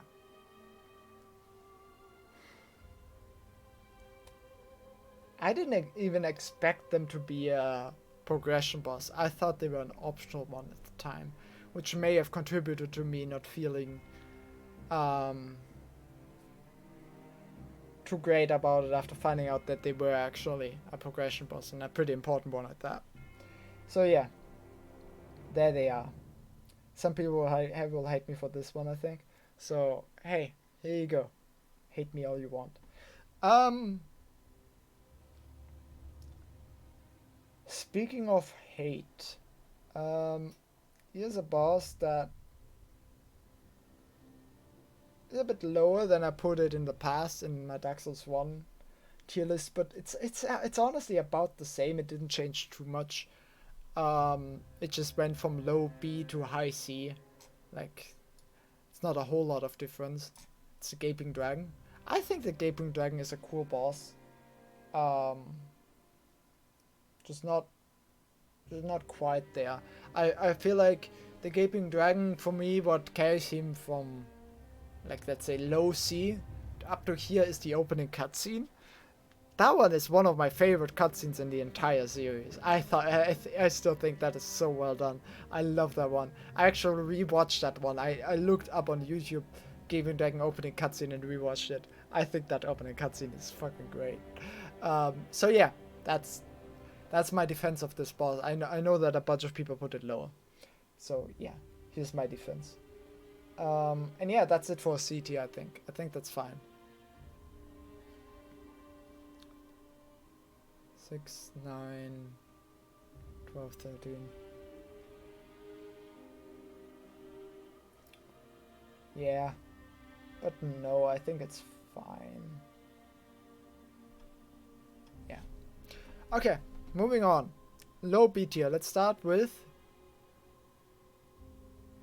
Oh, Salot. Oh, Salot. Ocelot!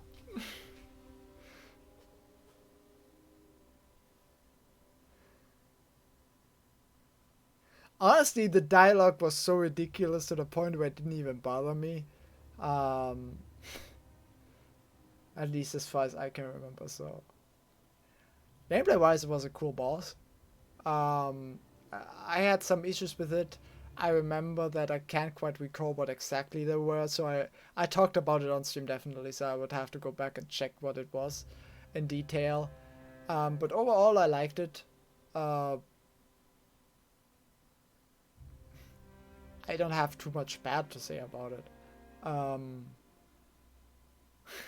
was kind of hilarious, dialogue-wise. I didn't expect it to be such a melee focused boss considering he wields a staff.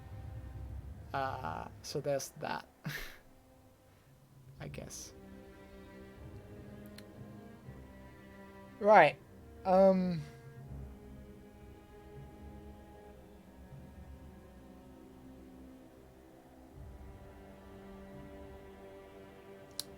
Right, next one.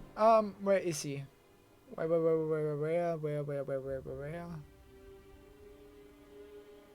Should be easy to find, I feel like, considering his design, but somehow he isn't. Must have gone past him already.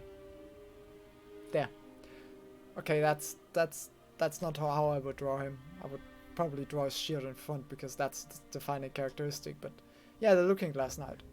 Another gimmick well done from Dark Souls 2. Yeah, was a cool fight. I don't have too much bad to say about it. It was well done. I think he only summoned an actual other player once, and I died there, so.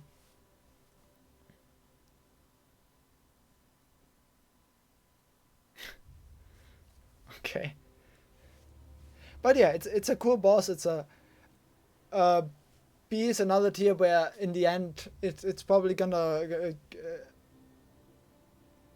okay, it's gonna end up for most of the bosses with just yeah, they're good. Like the everything about them is good. Just nothing is more than that. So yeah, that's another one of these. I probably didn't encounter it because I played the Skull of the First Sin edition, where they probably fixed that, I would assume. What is the Dark Souls 3 soundtrack doing right now? What is it playing? Because that's really quiet.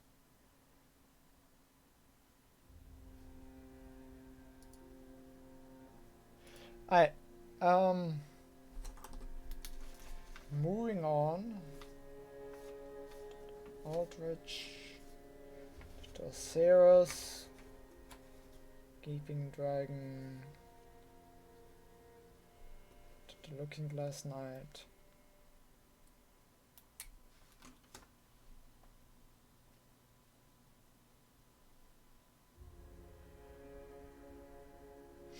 Right. Next one. And this is another one where it's just like, it's a cool fight. I don't have much bad to say about it as well, chat. Was a cool fight. Actually, soundscape was pretty interesting with him ringing his bell every time he hits. Was cool. Was neat.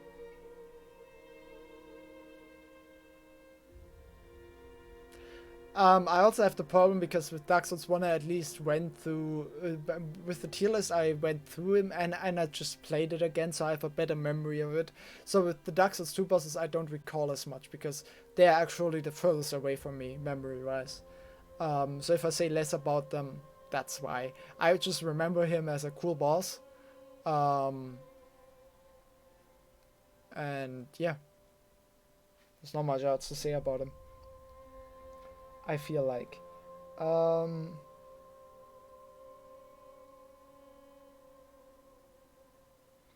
Next one, and this is one maybe where it might have seemed like I hated it more than I did, but it's still probably gonna be lower than for most people. Oh,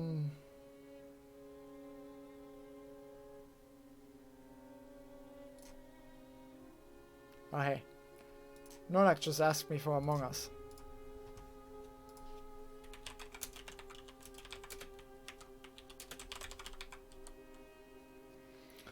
Alright,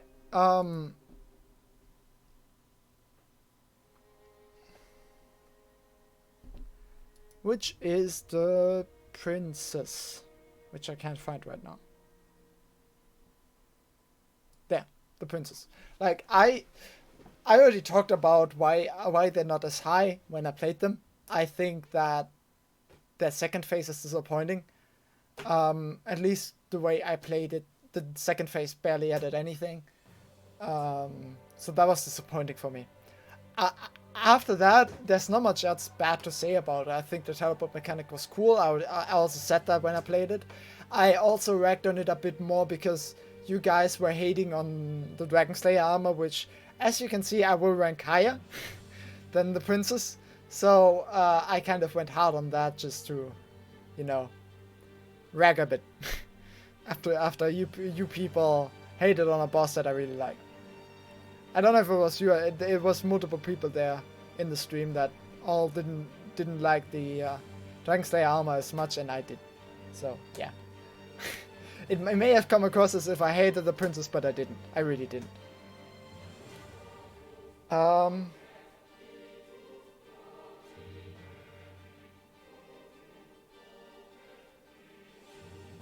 Next up are the 7 Kings.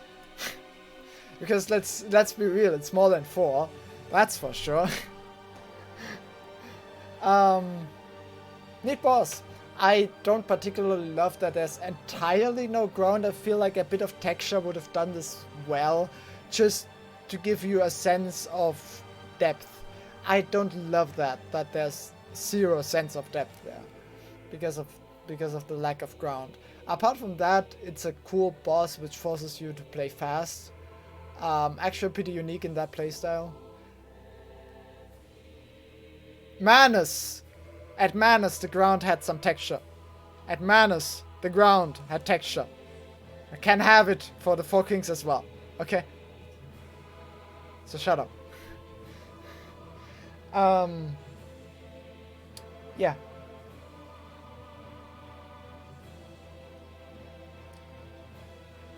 Next up,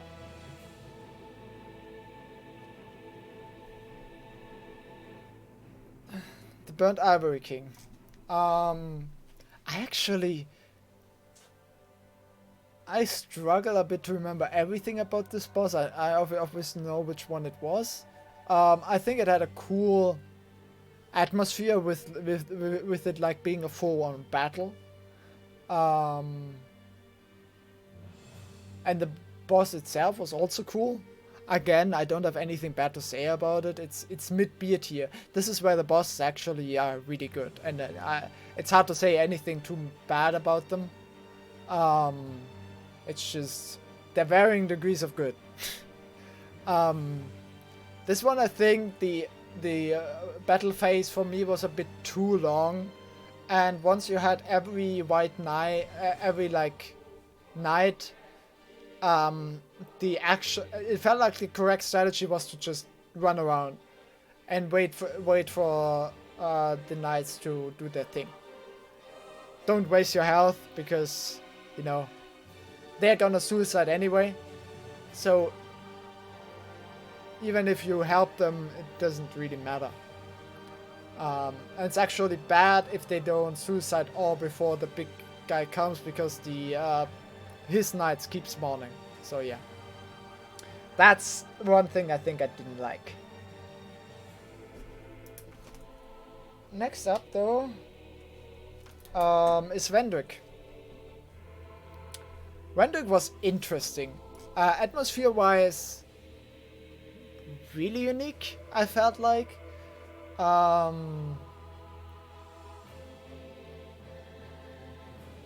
Hadn't really forgotten kind of feel, if my words make any sense.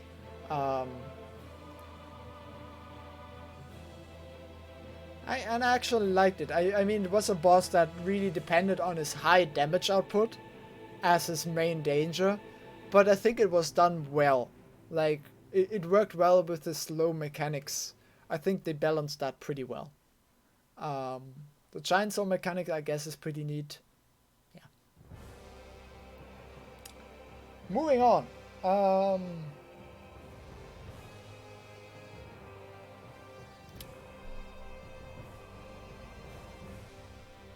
Oh damn, I think I might wanna break my order a bit, and because I completely forgot about this boss. This boss also goes in B tier, but not as high.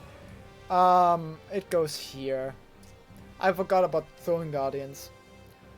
They're good, but they do kind of feel like a bad version of Ornstein and Smoke. But they do their job really well as like a setup for the final boss.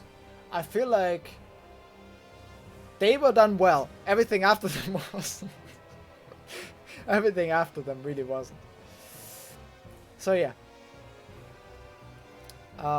They were neat. They played off each other decently well, but not nearly as good as Ornstein and Smoke did.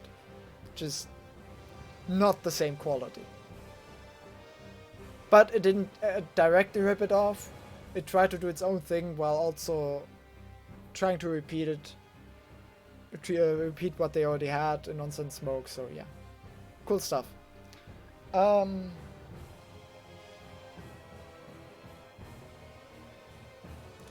Next one is Calamite. This one is the favorite boss for some, I know. It's not for me, as you can see. And I feel like he doesn't play as smooth as some of the other bosses, even in the same DLC. I feel like people were hyped at the moment that it was finally a dragon fight that was really good. And it is really good, like it's in B tier, but it's just, it still had room for improvement. I saw definite room for improvement even after I replayed it without a shield, so I can't put it any higher than this. Especially when I have a direct comparison to two other DLC bosses that were just better. Straight up.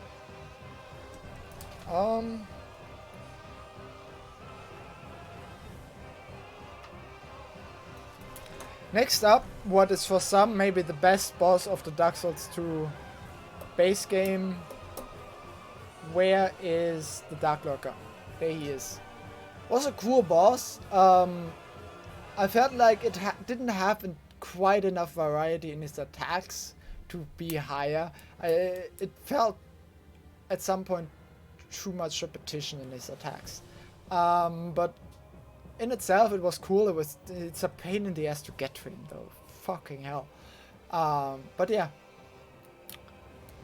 It's not the best boss of the Dark Souls 2 base game actually for me. It's not. Which may be surprising to some. But it's really not.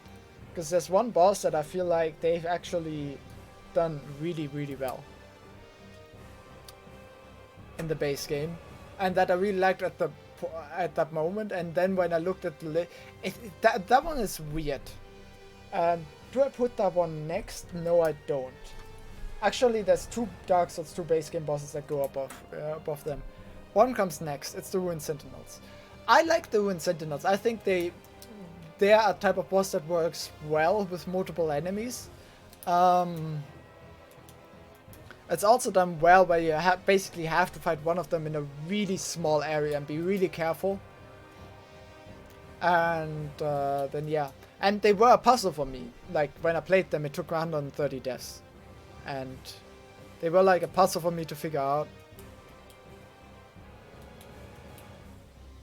I guess, yeah. But I think they were well done.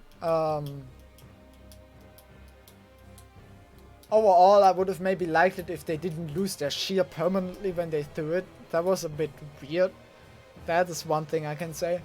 But other than that, I think it was a pretty well done fight of multiple enemies. Next up, and this one may be high to some, but for me, I really liked it. And I thought it was a great follow-up to a good beginning. It's VOD. I really liked VOD. I thought it was really well done, and I don't have anything bad to say about it. Maybe a bit easy. Apart from that, I think he's what you need. You need a different boss than the first one as a follow-up to the second one, and one that also catches the play. The first two bosses are really important, because if only the first boss is good, then that feels like a one-off, and you don't have a good mindset going forward. If it's only the second one, then you might, then the first one initially didn't grab you. You might have already stopped, and your mind might be not fully on board with this. So the first two bosses are really important, and VOD is really good in the sense that it's completely different from Index, and it follows up and also is really good. Like, that's really important, and that's why I'm saying, like, the Bear Gargoyle should have maybe come next after the Asylum Demon, because they're also a big guy with club, but gameplay wise they're really different, and they push you, and they would have been a great follow-up to really get you hooked. VOD got me hooked. Like, I was excited for the game with Index, and VOD is what got me hooked. That's basically it. Next up, speaking of Dark Souls 3, it's on the other side of the spectrum. It's the final boss, the Soul of Cinder. I don't know if that's low. I feel like they tried a bit too hard to put everything in one boss. You know? It's a bit... They tried too hard with that. The idea of him switching gears is interesting, but some of the gears just aren't as good as the other. And the second phase, I like the callback to Gwyn, but in the end, it's too much of a callback, in my opinion. With the gameplay being very taken from that, and the music, you know, I feel like it should have been either or. Maybe a bit gameplay in the music, or just the gameplay. It's too much callback to Gwyn. For me, it was too much. That's another thing. But, I mean, it's high B tier, like, what can I say? It's still really good. But not the best final boss of the series, for sure. The best boss of the Dark... Wait, no, there's still one more boss before. And that's Crossbreed Priscilla. Where is she? She benefited from me playing the game again. Because I did her fairly early on, basically as soon as I could. As soon as I got to Anolondo, I did her even before on Sign and Smoke. And she wasn't as easy then, especially because I didn't get to the Giant Blacksmith to level my thing up to max, basically. Not Zweihander. It was still not difficult, but it's actually a pretty cool fight. I feel the atmosphere is really nice in that fight. In general, I really like the painted world of Ariamas. I think the atmosphere there is really nice, and I think Priscilla is a nice finish to that. It carries the atmosphere forward, she has a fluffy tail, and it's a good gameplay wise. As long as you're not over-leveled, which you might be at the point where you get to the painted world of Ariamas, as I was in my first playthrough. I feel like Priscilla suffers... If not for lore, I would put the entrance to the painted world before Anolondo. I feel like that should have maybe even come earlier, gameplay-wise. Not lore-wise, but gameplay-wise. That's what it felt like. That's one criticism I can give. But finally, the best boss of the Dark Souls 2 base game is the Lost Sinner. I think that is definitely the best boss. I think it is simple, but it's just well done, well executed. I thought that one, when I played it, hey, this is it. This is what I want from Dark Souls 2. And that one I thought, yeah, this is it. Sadly, didn't really follow up on that, but that was one I enjoyed. I really did. I apparently didn't even activate the light, I think. Which I could have, because I already killed the Balefire Gargoyles by that point. I looked that up. I didn't know. But I did her. It's a her, right? Without the lights, I think, and she was very fun then. I can't speak to with the lights if that's better, if the mechanic is nice, because I didn't use it, right? Can't speak to that. But what I did play her, I really liked. Alright, that was B tier. That's definitely enough in B tier. Let's move on. A tier, A tier, A tier. Let's start with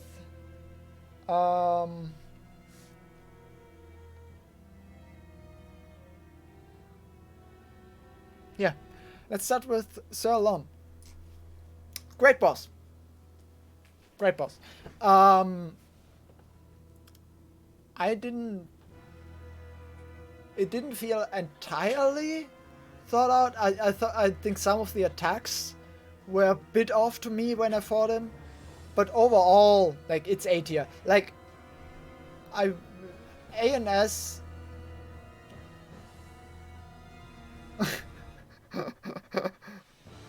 Oh yeah, he suicides if you manage to beat him without getting hit. Right. Yeah. Yeah. I read that, yes. So that's cool, yeah. Like, he's in A tier. You might say, yeah, he should be like 5-6 spots higher. But, you know, in the end, he's in A tier. Like, I don't think... I think all the bosses I put in A and S tier, if they're your favorite boss, I feel like you should be fine with this placing. In my opinion. Like, this is where it's really good, and this is where I have zero complaints, right? So, yeah. Moving on. Next up, speaking of this, yeah. Where is he? The Fume Knight. Straight after. I thought it was slightly more interesting than Sir Lon. Maybe because can you do Sir Lon before Fume Knight? Sir Lon is the optional boss of that DLC, right? And Fume Knight is technically the final boss. I don't exactly know.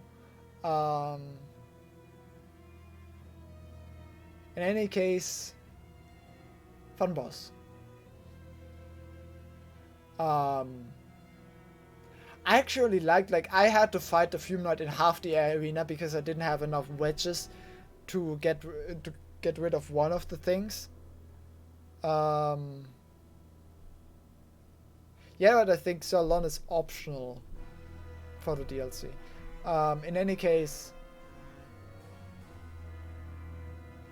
so I had to only fight him in half the arena, and I actually think that improved the fight. I think that made the fight more interesting, personally. To have to kite him away from that zone where he would have just straight up healed, I thought was actually improved the fight, personally. So yeah.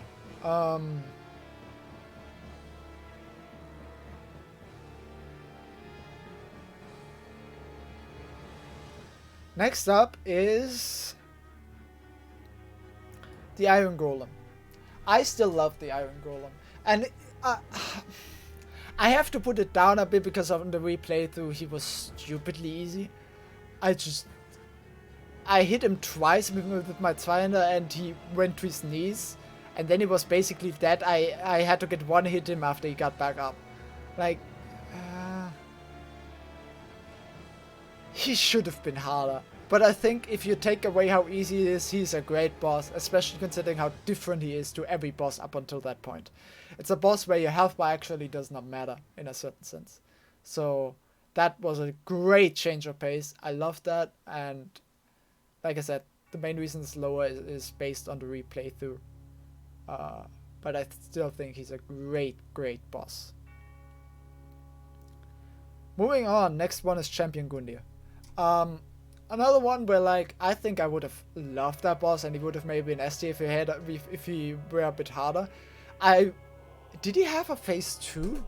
It felt I was like fighting him on the basis that after his health went out there was another phase, and there wasn't.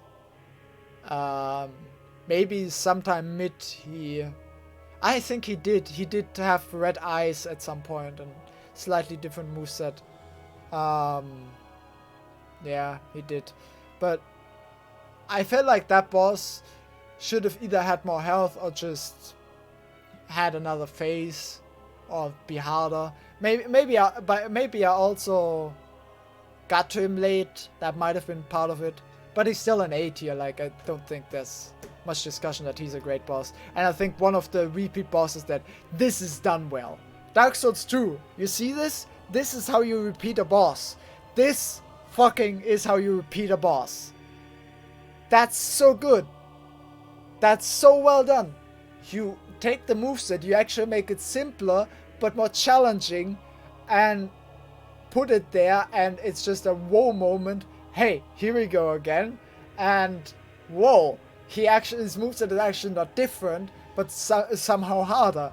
And not too much different, but somehow harder. Just a few adjustments, and it's not unfair adjustments. It's very fair adjustments, and it's just well done. So yeah.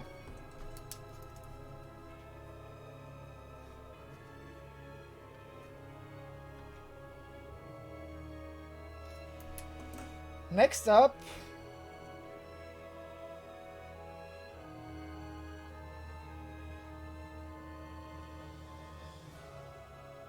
yeah, I think I am gonna do a bad one and put Knight Artorias next. Some people will hate me for this, but I mean, he's still an 8 here. But some people will hate me for this, I know. But I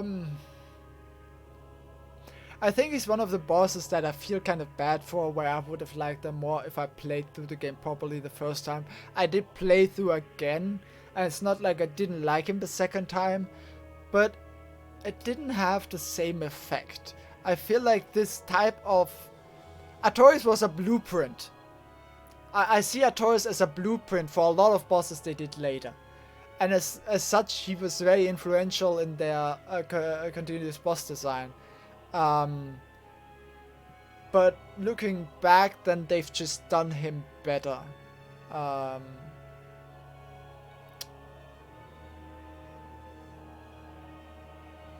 Yeah. That's basically the main reason.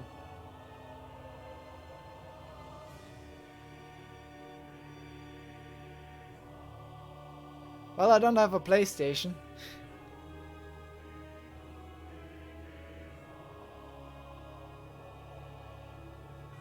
Maybe I'll ask my brother. He's back. I'm actually gonna write him, because he's back in Germany, and I would have to play with controller, which would suck. But I'd still wanna try it, right? He has a PlayStation 4, and he was living in Texas, and he's not back in Germany because he didn't want to be in the US when this is going on. He said to his company basically, no, I'm going out. No, don't care what you think about this. So yeah, he didn't want his family to be in the US at the moment, which is, I think a fair position to take. So yeah, he's back. He has a PlayStation. I think I'll ask him actually. I'll make that work somehow. I'll have free time after my internship ends. I'll not be able to stream it, obviously, but yeah.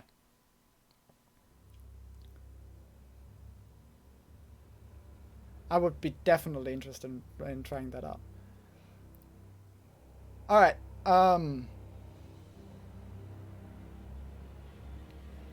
moving on.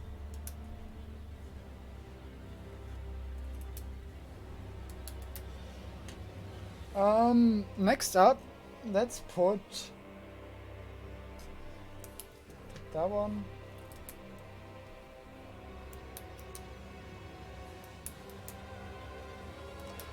Yeah, I think it's fair to put next the Dragon Slayer armor. I think the Dragon Slayer armor is so unique. I loved it. It's just simple things, but it's done so well. Just give it more shield combos. Suddenly, the whole fight has a different feel, because you can't feel safe in front of the shield. Suddenly, the shield is another weapon. That's so cool. Yes, there were other enemies with shield bashes and stuff, but none that did it so well as the Dragon Slayer armor, and none that did it so much. Holy shit, that is... I was so blown away by that. How such a simple thing that was not done before, actually. I don't think there's a single other boss that has a shield combo of more than 2 shield attacks in a row. I don't think there's a single boss with a shield that does 2 shields attack in a row. In a combo. It's just... somehow that simple thing was never done before, and they thought, hey, let's do that, and it works wonders. Loved that shit. Next up, then, gameplay-wise, actually a boss that I would put below, but ends up on top. Based on the atmosphere, it's the Dancer. I think that's one of the bosses with one of the best soundtracks in the entire series, and it's just the way he moves gives this such an interesting feel. The fight. Yeah. Well, rather. That was a really weird... It was a weird boss, but in the good sense. I think that's the best way I can summarize this boss. It's a weird boss in the good sense.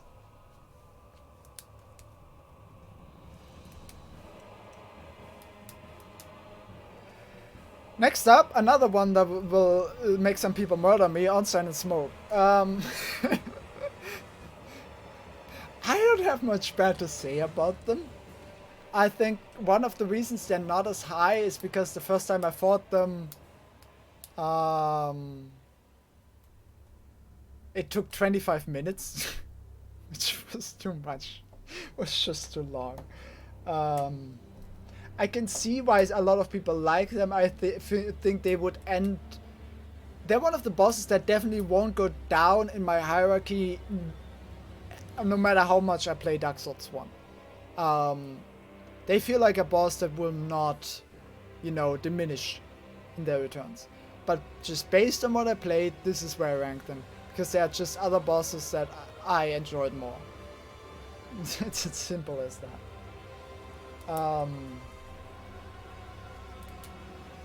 If you kill Smoke first, I actually, that's one thing. Now in the second playthrough, I killed Smoke first to see how it is with Ornstein in the second phase. I actually think Smoke's second phase plays better. It's easier, but I think it plays better. Ornstein's second phase, I think, is a bit awkward. Don't take this as it's bad. It's just a bit awkward, in my opinion. I feel like the fight plays better if you kill Ornstein first, even though it's easier. If that makes sense. Next up. Sin. Great boss.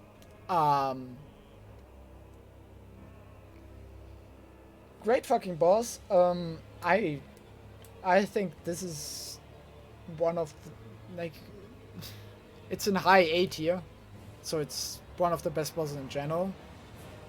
I think it has a really cool feel to it because the dragon really looks, Sin really looks wounded, and he fights like he's a wounded beast, right? The whole fight feels like you're fighting a wounded beast that's fighting for its life, in my opinion.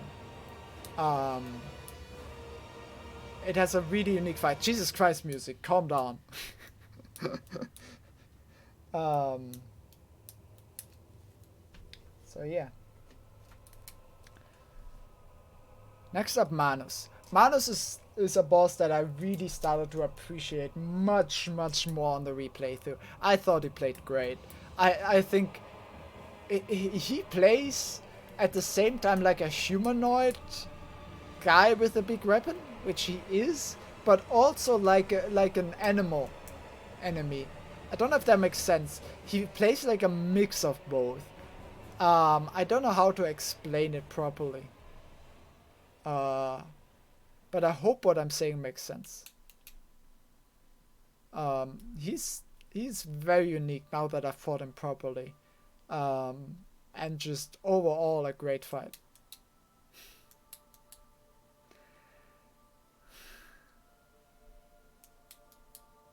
Alright. State your case. I think it's his size as a humanoid and the way he's aggressive that makes it like you're fighting under him while you're not. I'm talking weird stuff, but let's just say he's a great boss. Let's just end it there. Next up, going from one of the last bosses of one game to the first boss of another game, Index Grenadier. I love this boss. I think this is maybe one of the best introductions to any video game ever. Straight up. This is such a boss with so many wow moments that plays so smooth that it's just... Oh, I've created two more... I've created two more game like characters just to fight this boss. I didn't play further. That's the level. I love this boss. I'm actually right now I'm thinking of putting him into S and putting him higher. I think I have to put him higher actually.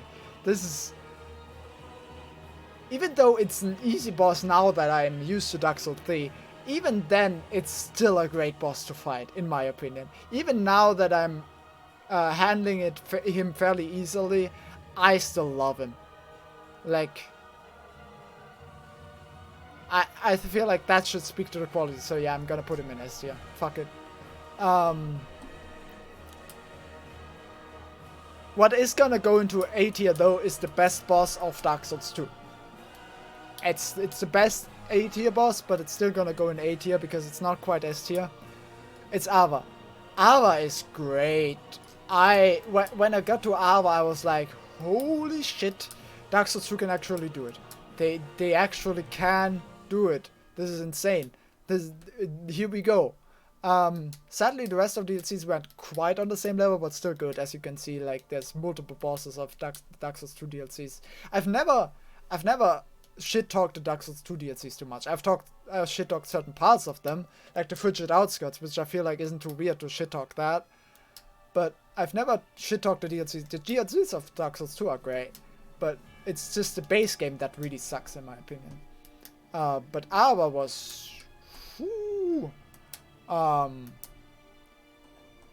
also fairly unique, I feel like. Gameplay wise, even though it's another simple animal boss in a sense, he feels so mobile, so much more mobile than most other animal bosses, and just plays so well. And he's a cool design. Alright.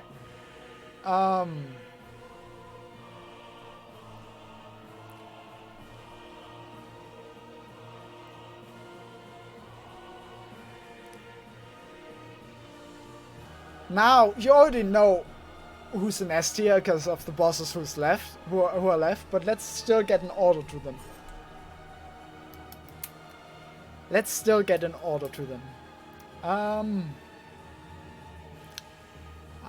As much as I love Index Grundy, I think he still is the worst in S tier.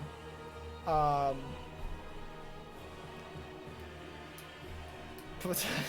that's like such a... He's the worst in S tier. Oh no. So yeah, he's the worst in S tier. Oh no. Let's keep going, because the second worst in S tier is the... I'm hesitant, but I think... Yeah, Point of Sullivan. Ah, Point of Sullivan. That was the boss that was really interesting to figure out, because in the beginning I had to play like passive and far away, because as soon as I got close, he fucked me. Just straight up raped me without a condom.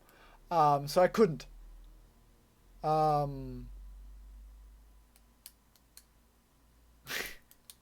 Right.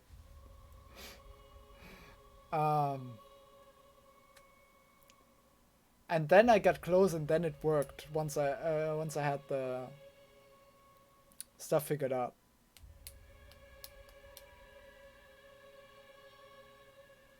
Alright, was just a really interesting boss.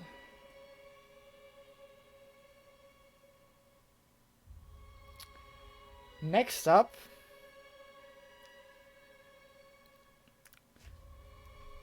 ooh, this is getting difficult. I'm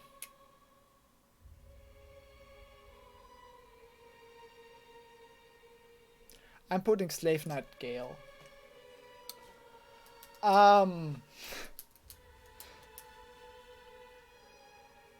Love the boss. I just, what can I say? There's nothing bad to say about this boss. I love it. It feels like I have to justify putting him this low in the S tier. But I'm just not gonna, okay? He's an S tier boss. He's great. He's, for finish of a trilogy, he does it justice. He is basically the Artorias blueprint with some neat ideas thrown in. He's Artorias with some neat ideas thrown in. And not just straight up copied Artorias, but, you know, reworked Artorias in better. So there's nothing bad to say about him. I feel like maybe there wasn't quite enough lead up to him. When the area and everything is great, like you fight him in, the atmosphere is amazing. What I mean is that when I started the boss, yes, I knew who it was. I saw him before, obviously, and like he got me into the painted world. It just wasn't quite the, oh yeah, this is it. This is the final boss of the Dark Souls trilogy, you know, kind of feel. Didn't have quite that build up. The fight itself wasn't that quality. Just the build up wasn't quite there. Just when you talk about Gwyn, the whole in Dark Souls 1, the whole game, it's all about Gwyn. You need to get to Gwyn. Not even the whole DLC where like you need to get to Gale, like you forgot about him. And not in the sense that when you got to him you were like, oh shit, yeah, holy shit. No, it was like, oh yeah, that guy. And then the fight happened, and then that brought the excitement, but it wasn't like, oh shit, it's him. Which I feel like should have been the case with the position he was in. Next up, the Bell Gargoyles. What can I say?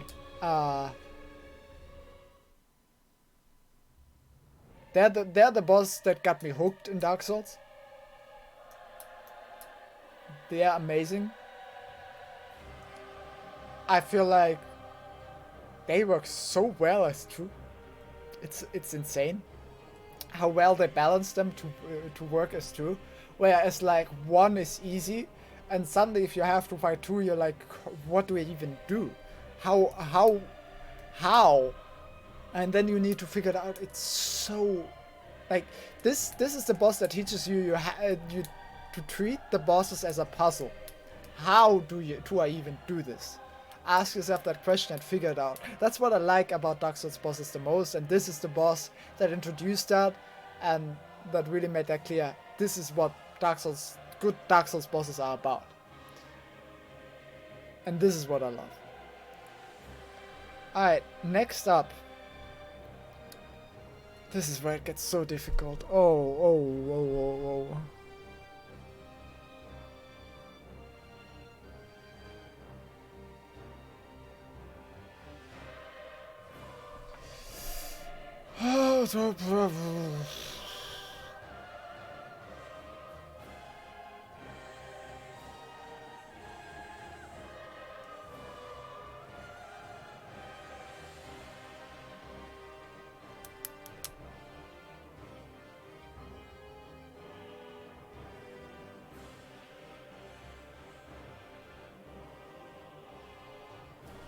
Dark Eater Media. I feel like I don't want to put him higher than this because it might be a bit of hype from just having beaten him.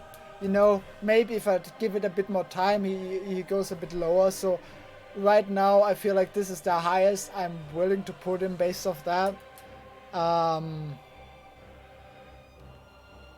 But he was... This is still... Is this correct?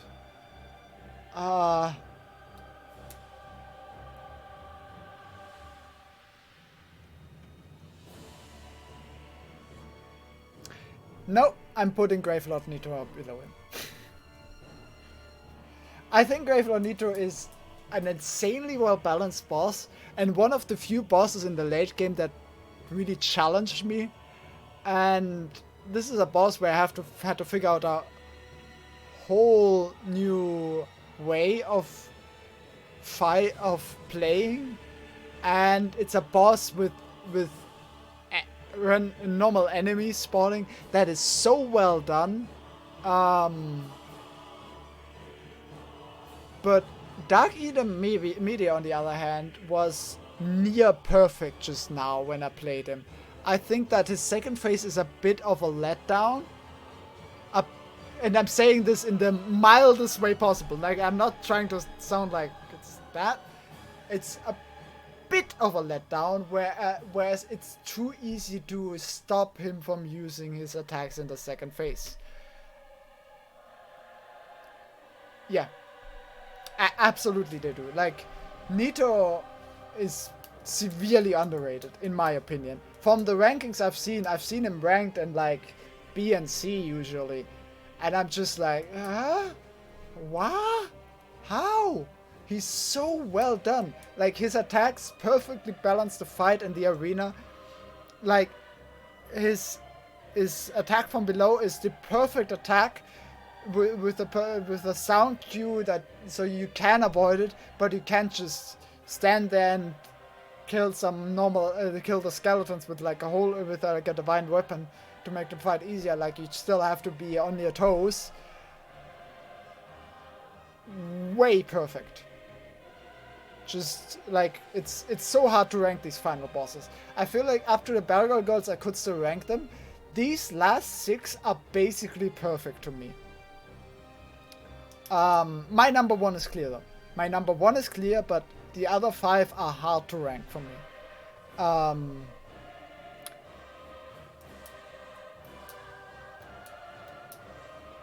So next up, I'm gonna put the Nameless King.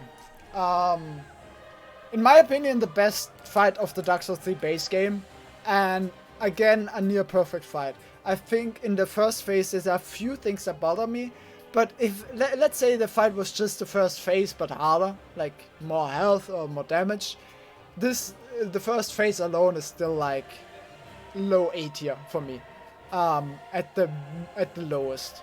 I think even that one is really well done. And then you have when you fight the Nameless King, it's whoa. He's so mobile. This is one thing that Dark Souls 3 did very well, where enemies don't.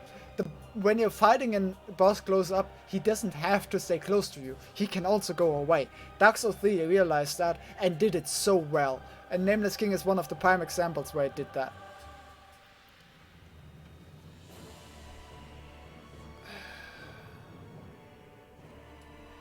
Next up, Grin. What can I say? Atmosphere-wise, maybe the best boss in the series. Just straight up. From the build-up and everything, the area, the music, everything. If you discount the gameplay, it's the best boss of the series. Like, if you look at everything but the gameplay, I think Grin is the best boss of the entire series. And I don't even think there's any contention. In my opinion, I don't think there's any contention. I would love to hear what other people will put up there. Take away the gameplay, just look at everything else. Which boss do you put next or above Grin? I don't know of any, in my opinion. Like, this is the perfect boss atmosphere-wise. Gameplay is also great, just not quite as good as everything around it. That is my opinion. And I'm not even talking about the parrying, because in both playthroughs of Dark Souls 1, I didn't parry, so I can talk to that. But goddamn, Gwyn is good.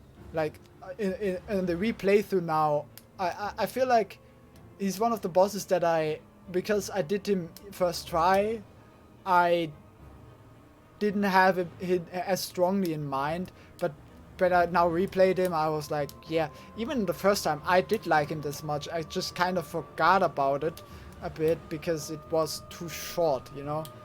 In total, the playtime I had with Gwyn was not enough for him to leave us that strong of an impression, but then when I played him again, it really came back to me. The second best boss of the series is Sister Frieda. I think, you know, I may have talked about Sister Frieda like she was bad when I said like,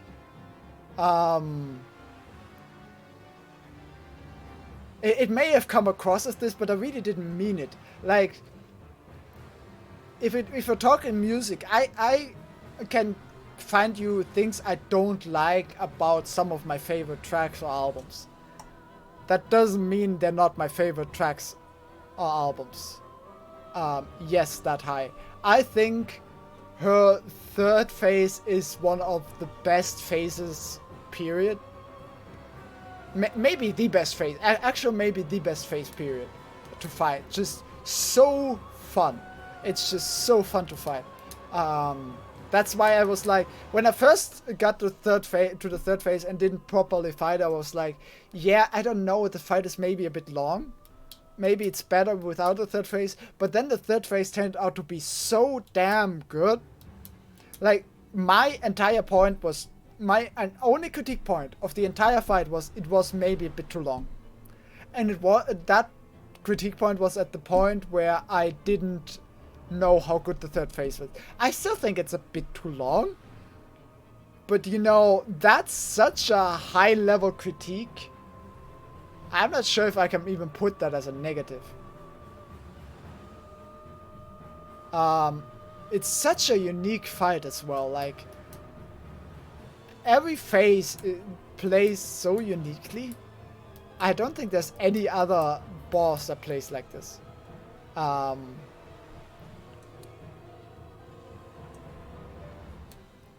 Like, when you say not that high, do you have any particular critique points about this fight? I'm just saying this because I'm curious. Or is it just that you think there are other fights that are just straight up better without too much explanation? Or is there actually anything specific you would point out as why it shouldn't be that high in your opinion? I would be really curious, because for me it is.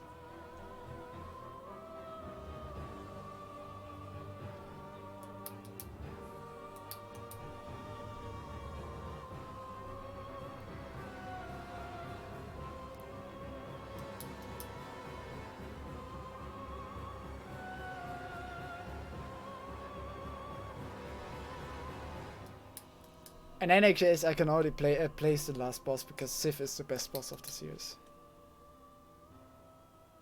I thought the RC was good.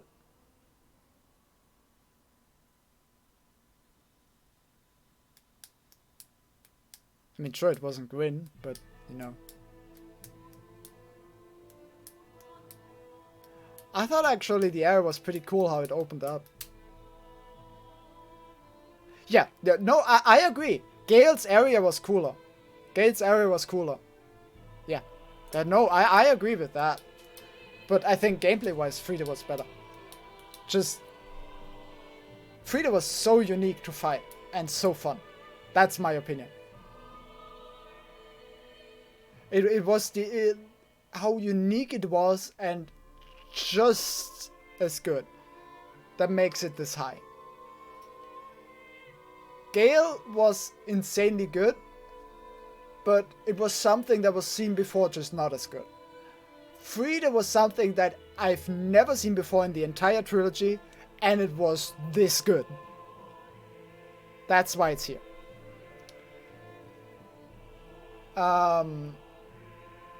In any case, Sif is the best fight of the series, and I'll fight anyone to the death to that. And I'm not saying this because it's a wolf, or a dog as some people call it. I even did. I'm not a dog person. I'm genuinely not. I've never been. Which might come down to having a cat, growing up with a cat, but it's not even that. I don't think that matters. I don't think that matters. It's just, there's nothing about this fight that isn't perfectly done in my opinion. Potentially, I don't like the long path from the bonfire to the boss. That's a critique point. It fights so well, it fights so uniquely, it has such a great atmosphere, it has such a great ending, it's such great opening cutscene, like, oh, ho. I would like to hear one argument why Sif isn't the best fight in the entire series, and I think it was clear to me that they probably wouldn't top Sif even before I started Dark Souls 3. Sif is basically, Sif and Gwyn are the reason why I'm saying Dark Souls 3 didn't quite have the highs. Yes, I put Sister Frieda above, but in terms of atmosphere, nothing in Dark Souls 3 came close to Gwyn, and in terms of overall fight, nothing came close to Sif. These highs were not reached by Dark Souls 3. That's why I'm saying Dark Souls 1 had slightly higher peaks. However, Dark Souls 3 had by far the better consistent quality of bosses. Which is why in the end Dark Souls 3 is still a better game. And it's not just the bosses, like I'm not trying to say like all the games are the bosses. But the bosses are bosses for a reason, they are highlights, so they contribute a major part of the game. And in terms of bosses, Dark Souls 3 is better. In terms of overall gameplay, Dark Souls 3 is better. What I like in Dark Souls 1 more is the overall world design. Dark Souls 3 feels too linear to me. That's one thing I really don't like. But like that's about where it ends. I think Dark Souls 3 is just more modern and they've learned from their mistakes. They maybe didn't take as many risks in Dark Souls 3 as they did in Dark Souls 1, but overall the quality is just better.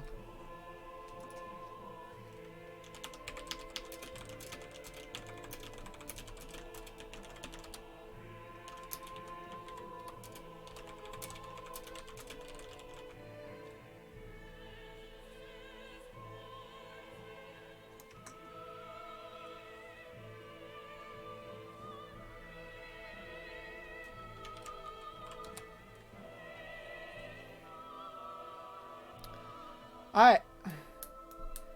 So this is the correct tier list of bosses. Not just a tier list, it's a ranking. From right to left in it gets better. In that sense, it feels so weird to say that Index Gundyr is the 10th best boss of the series.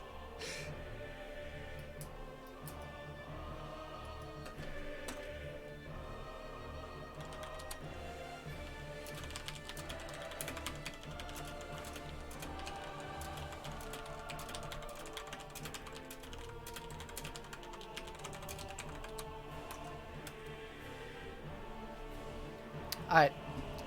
Oh, here's a question. Do you want to play Among Us? Because we're looking for players.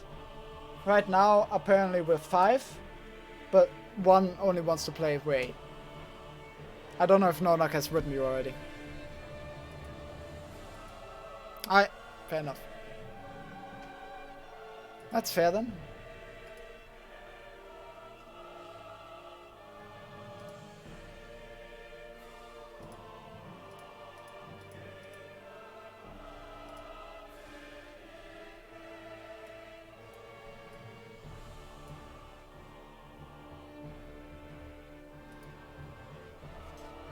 Alright.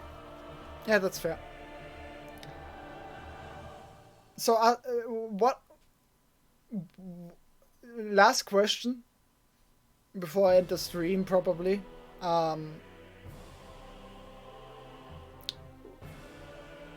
what would you say are the major differences in your opinion between what your tier list would like and mine? Just a few bosses that you would rank completely differently.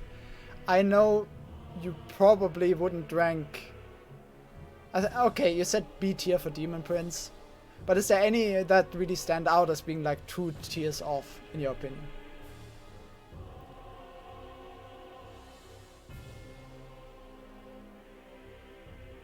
Probably the Iron Golem. I feel like that's the biggest outlier probably, compared to most people.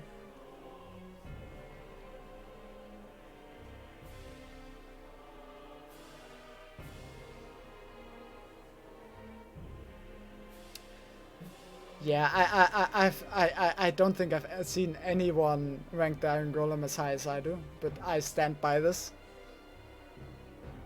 Anything else though?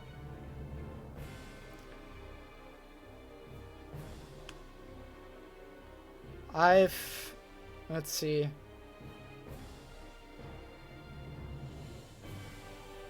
I feel like if you say Demon Prince is B, I think most people would probably even rank it higher. Okay. I mean, 1 tier off is fine, alright? That means we have about the same opinion.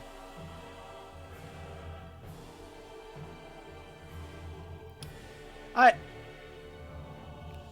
Neat. Did that. Gotta save that.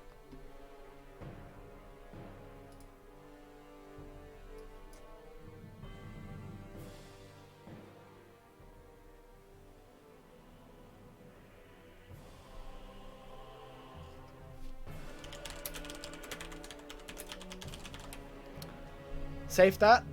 And